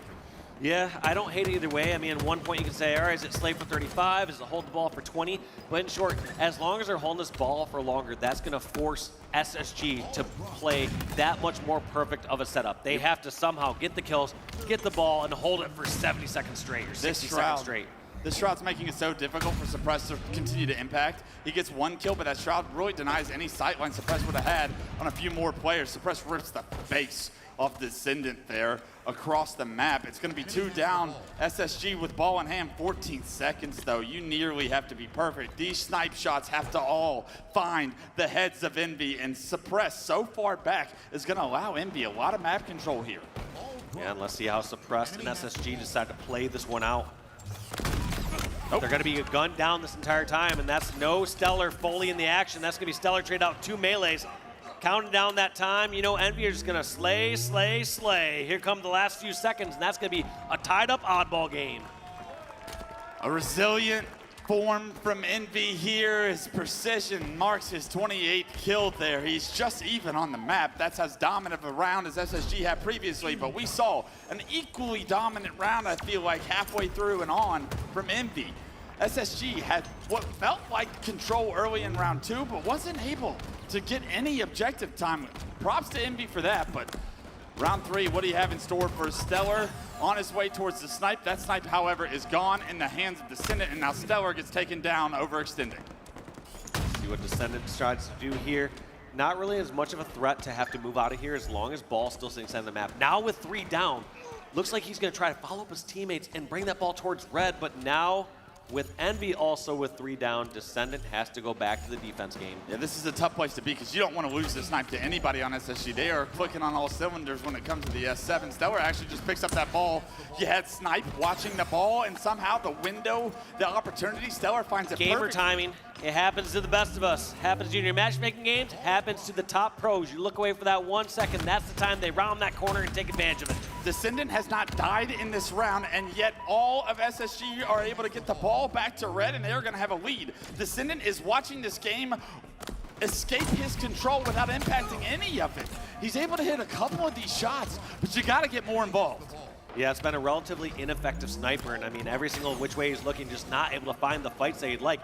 Somehow, though, still staying alive and says, hey, if I'm not impacting with the damage, let me put a little time on the board. My B. Yeah, makes his way to the ball, somehow stays alive, gets knocked to no shield several different times, but gets a couple of seconds and then realizes SSG are already knocking on the front door of red. It's a 4-on-4 across the map, and everyone's pretty close to each other right now. Envy choose to run away through the river. Multiple members of Envy here are going to re-engage with these players bottom ramp. Falcated and Eco, what kind of a duo are we looking at here? Piggy and another member of Envy. It's a 2v3, and now they bought enough time for Stellar to get there. The teamwork from Envy, the pinch from Stellar shines true. The ball does reset yet again. Nobody prioritizing that out ball as the scraps continue. Little worried about the efficiency, though, because there was such a long spree there where it felt like Descendant was out of the action, felt like SSG were getting the slays, and for them to only have a 25-point lead after all those exchanges worries me a bit. Still, that lead continuing to grow. One player is already top red. Stellar forced out front red. He's going to cost his life with that route, but he didn't really have a great answer. These Envy members, you can tell they love pushing that top window right now. Ball still on the ground. Suppress the last guy really in the back of red right now, trying to get lost, trying to escape through the window. Does just that. Finds himself a one-shot player. A beautiful route will keep him alive and give his team an opportunity coming off respawn to fight maybe a less, a weaker setup from Envy, and even the ball resets again, Dave. Yeah, players are disappearing a little bit easier on this map. There's going to be taking some of these routes through the sneakies, running over towards the tunnels. There's just a few different routes where teams don't have the years and years of knowledge and practice on this map together that are going to allow some of these escapes that aren't going to happen on another map like a Solitude. All 4 dead for Envy, 32 and climbing. And look at this, Suppress. Force in blue? Had red wide open, decides to rotate it to blue. Must be some level of communication going on with SSG so far, because that was a very interesting play. And yeah, hey, Stellar says, I have snipe in blue. I'd bring it to you too, bud. But it looks like throughout those spawns, it kind of worked out well for Envy. It feels like they got crate, it feels like they got towards red, so almost naturally has a little bit of a flank. Rather than all 4 of them spawning in one spot at blue, they spawned out in 2 different quadrants, and now SSG have 2 members falling. Yeah, even Stellar gets that first pick. There's still so many more members of Envy. You kind of ran it towards the half of the map that they were spawning on. An ambitious rotation from SSG does not benefit them for now, but that ball once again resets. Nobody able to get control of that ball into blue. Piggy gonna find himself top middle trying to deny this ball. He is the last player alive, just nading the ball once again to try and stop SSG from getting it into red, but it's too little too late. The body shot's not gonna matter. That nade is money though, so a good job by Piggy to get that kill. But ball has rotated. Now it comes down to can Yax and Envy take up some ground here on the red side. Look at this though. Falcated, Suppressed, and Crew, they aren't treating it as if they're holed up in red. They are pushed outside of red. They're guarding over near QT, near tower. And now they rotate the ball back towards red once they have the area secured. It is 42-6, and there's a minute 17 left on the clock for Envy to decide if their tournament exists, their tournament lives exist further than this game 4. Suppress almost does it to Yaxon, but the damage has been done. You have to think a double kill for Stellar as well. Makes 3 down for Envy. Descended, the last player alive, knocked to no shield and no man's land. All 4 down, and Space Station continue to build what is now a 40-point lead. Now have an opening, though, with that first pick onto Falcated. You know, Piggy, Precision, and Yaxon are flying across the map. They're trying to outrun Falcated before he spawns. Now, is Falcated spawned with them at red, or does he get the flank spawn at blue? Either way, Envy are trying to get away before Falcated becomes a factor in the fight. 3 dead, last one alive, Precision, and his location is known. He's back red. He doesn't have any help for the moment, and this lead continue to extend, but more importantly, Dave, look at the clock. 34 seconds, and it's ticking down. SSG will start to play time at this point, up 44. SSG trying to slay. Do or die here for Envy. 3 members going down. People are not buying enough time, and that's going to be Descendant, the last one alive. He is near ball, but not much he can do. He needs to wait for some reinforcements. Envy's got to make a play. Envy has to get around the Slays. They're not able to. Precision, the best player on Envy so far throughout the series, gets taken down. Piggy able to get a kill, but Stellar answers it onto Yaxon. The ball makes its way down the river, so they do have ball control. They are going to be able to stop the clock momentarily, but Falcated and Eco able to get there. It's Eco trying to get a melee, somehow sends Descendant flying. I have no idea what just happened, but multiple players still from Envy are here to try and get the time. They're not able to get the ball, and oh my God, that was pure warfare, but SSG get the job done. And probably the most chaotic Halo Infinite game I have ever casted in my life. SSG come out on top and do just enough to get to Championship Sunday. That was wild. I mean, Envy had their chances. I mean, to be honest, they had the win in the palm of their hands earlier on in the series. Barely losing that game number 3 after that double cap scenario. Game number 2, game number 3. Game slipping away from the young guns. You have to wonder, is it just reps that they're missing at tournaments? Is it those moments? Are the lights getting too bright on Saturday night? It just might be the answer, but someone who always steps up when the lights shine brightest, Stellar, once again with a hell of a performance in that game. I mean, look at these kills, Dave. 44 from Suppressed, 42 from Falcated, 40 from Stellar. Eco with 29, and I mean, Jesus Christ, he had 33 assists to pair with those 29 kills, so there's a reason everybody else has 40. But I mean, that was the highest kill game I've ever seen in my life. You know, they heavily outslayed. They decided that was their win condition. As that game went on, they said they need to frustrate Envy, need to force them into bad positions. And you saw it start to work. Early on in the series, you saw members of Envy being up towards Catwalk. They're over towards Top Tower. They're holding sneaky ledges on red. Towards the end of that ball game, you saw Envy all on the ground, hiding down near QT, down in the tunnel, down in the trench, hiding behind a box. No reinforcements above to give support fire. Eventually, I feel like the firepower from SSG just became too much. Their idea of slaying until the job gets done, it pays off there in that series. I mean, if you're SSG, you are thanking Christ that you got away with bloody murder games 2 and 3.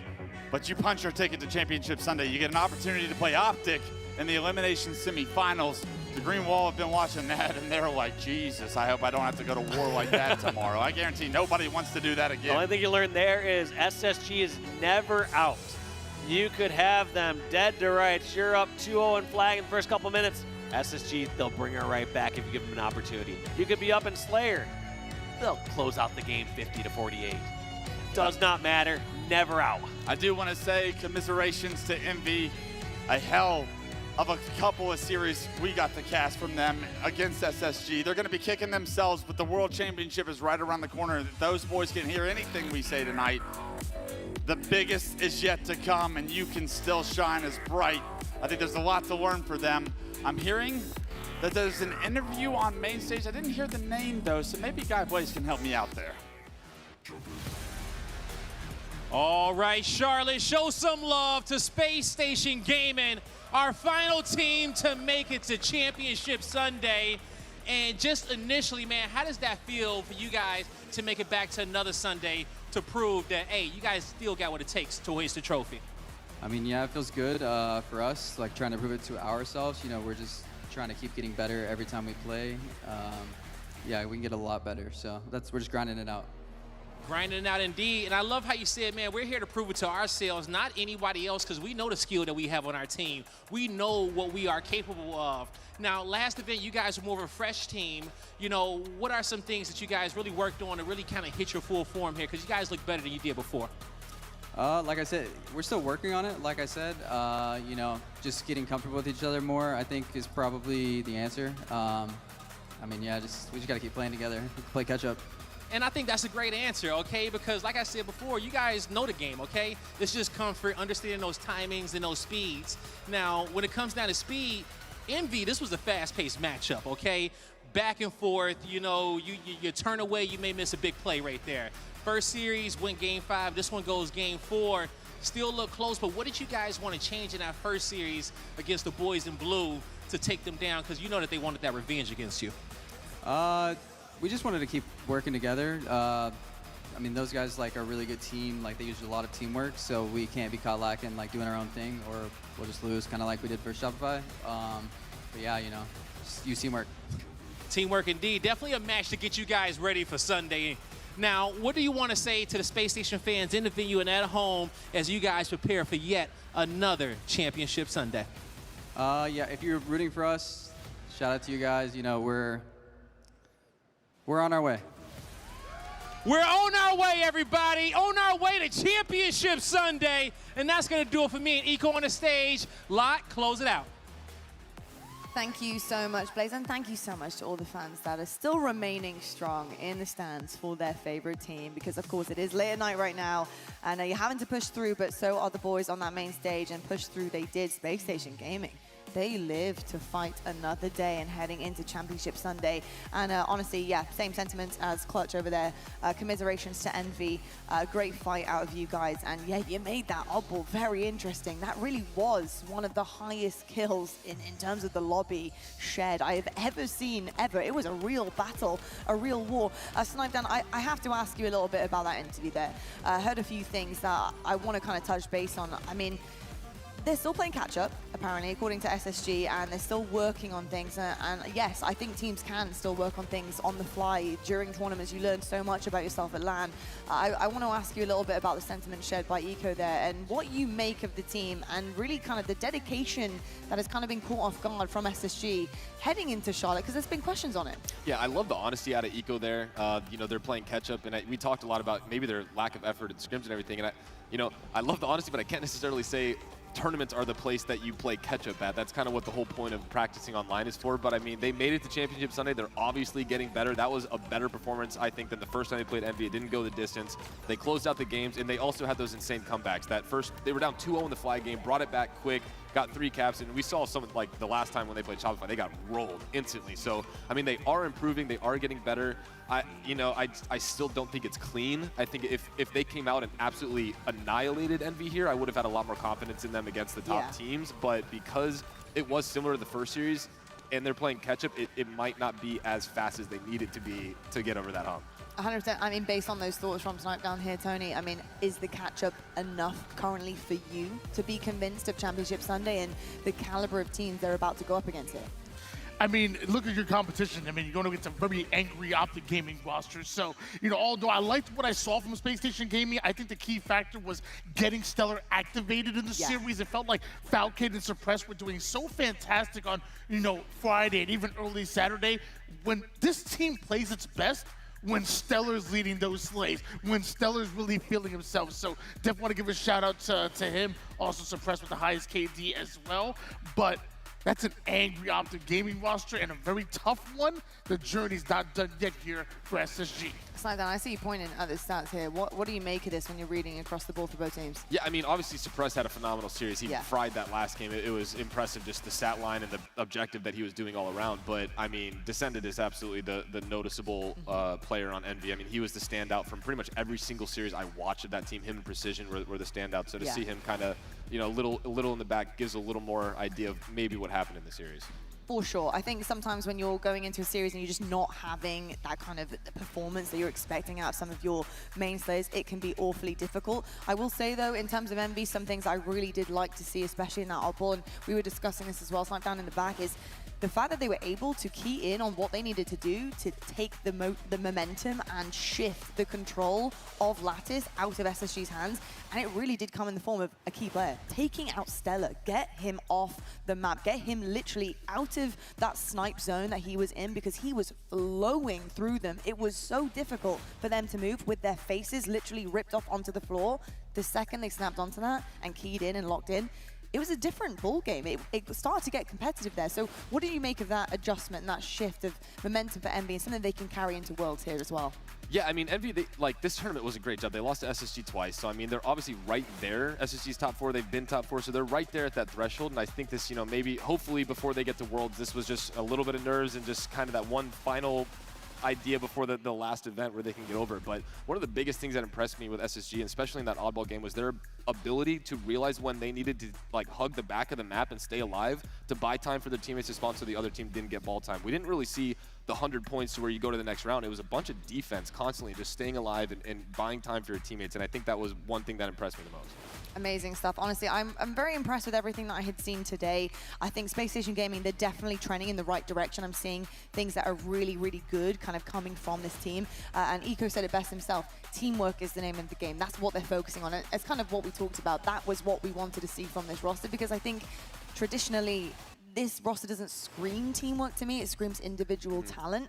But the second you can get that together and get the team chem on point, you're going to be unstoppable. If you have that individual skill and it does work in your favor as a machine, then you're going to be a scary team. My big question coming into tomorrow is, can you get it together in time? I think that's something that we're going to have to watch out for. And hey, look, that was a convincing 3-1 for me. So Space Station Gaming, you live to fight another day. We'll have to find out what happens to you guys bright and early. Now, we do also have an updated KD leaderboard. Of course, we do this at the end of every day on the weekend. And Cycle, he takes the top spot right now at a 1.48. I'm still struggling to speak here, folks. Renegade shortly after him at 1.36. Really good KDs on this leaderboard currently, especially heading out of a really competitive Saturday. I also just love to see Sap on this as well, Cloud9. Tony, Sab, he was turning up for Cloud9 here. I didn't get to see many of Cloud9's games here today, of course, but Sab, I didn't know he was going to have the gunny like this. Yeah, I mean, we saw a lot of the work that he did was ultimately on Friday. Obviously, Saturday didn't exactly go his way. The team did bow out a little bit earlier than expected, but I am not surprised to see Sab up there. He has been a damage dealer for Cloud9, and we got to show him a little bit more love. We certainly do need to show him a bit more love here. I'm excited to see how this is actually going to change as well heading into tomorrow. And I think there's something to know here with the KD leaderboards, excuse me, well, I still just cannot speak to save my life, is the fact that obviously the competition gets harder as we continue. So tomorrow is going to be even more impressive when you do see these leaderboards, because these players are absolutely phenomenal. Cycle, though, he's going to be our player of the day.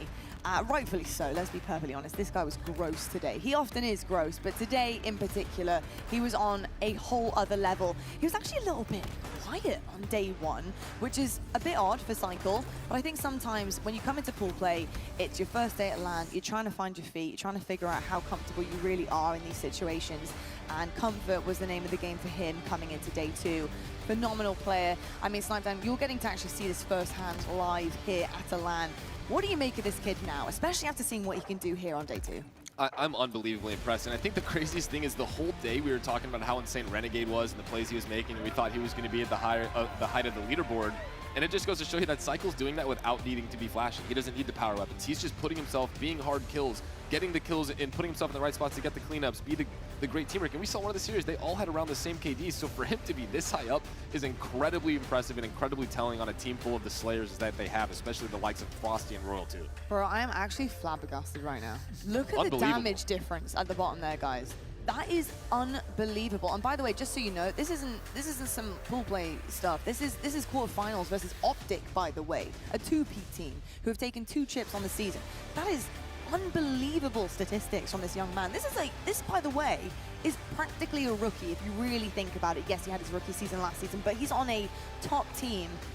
How this progress has occurred to me is wild. It truly shows you not only his natural skill is there, but the ability to be guided by the likes of Frosty and Royal 2.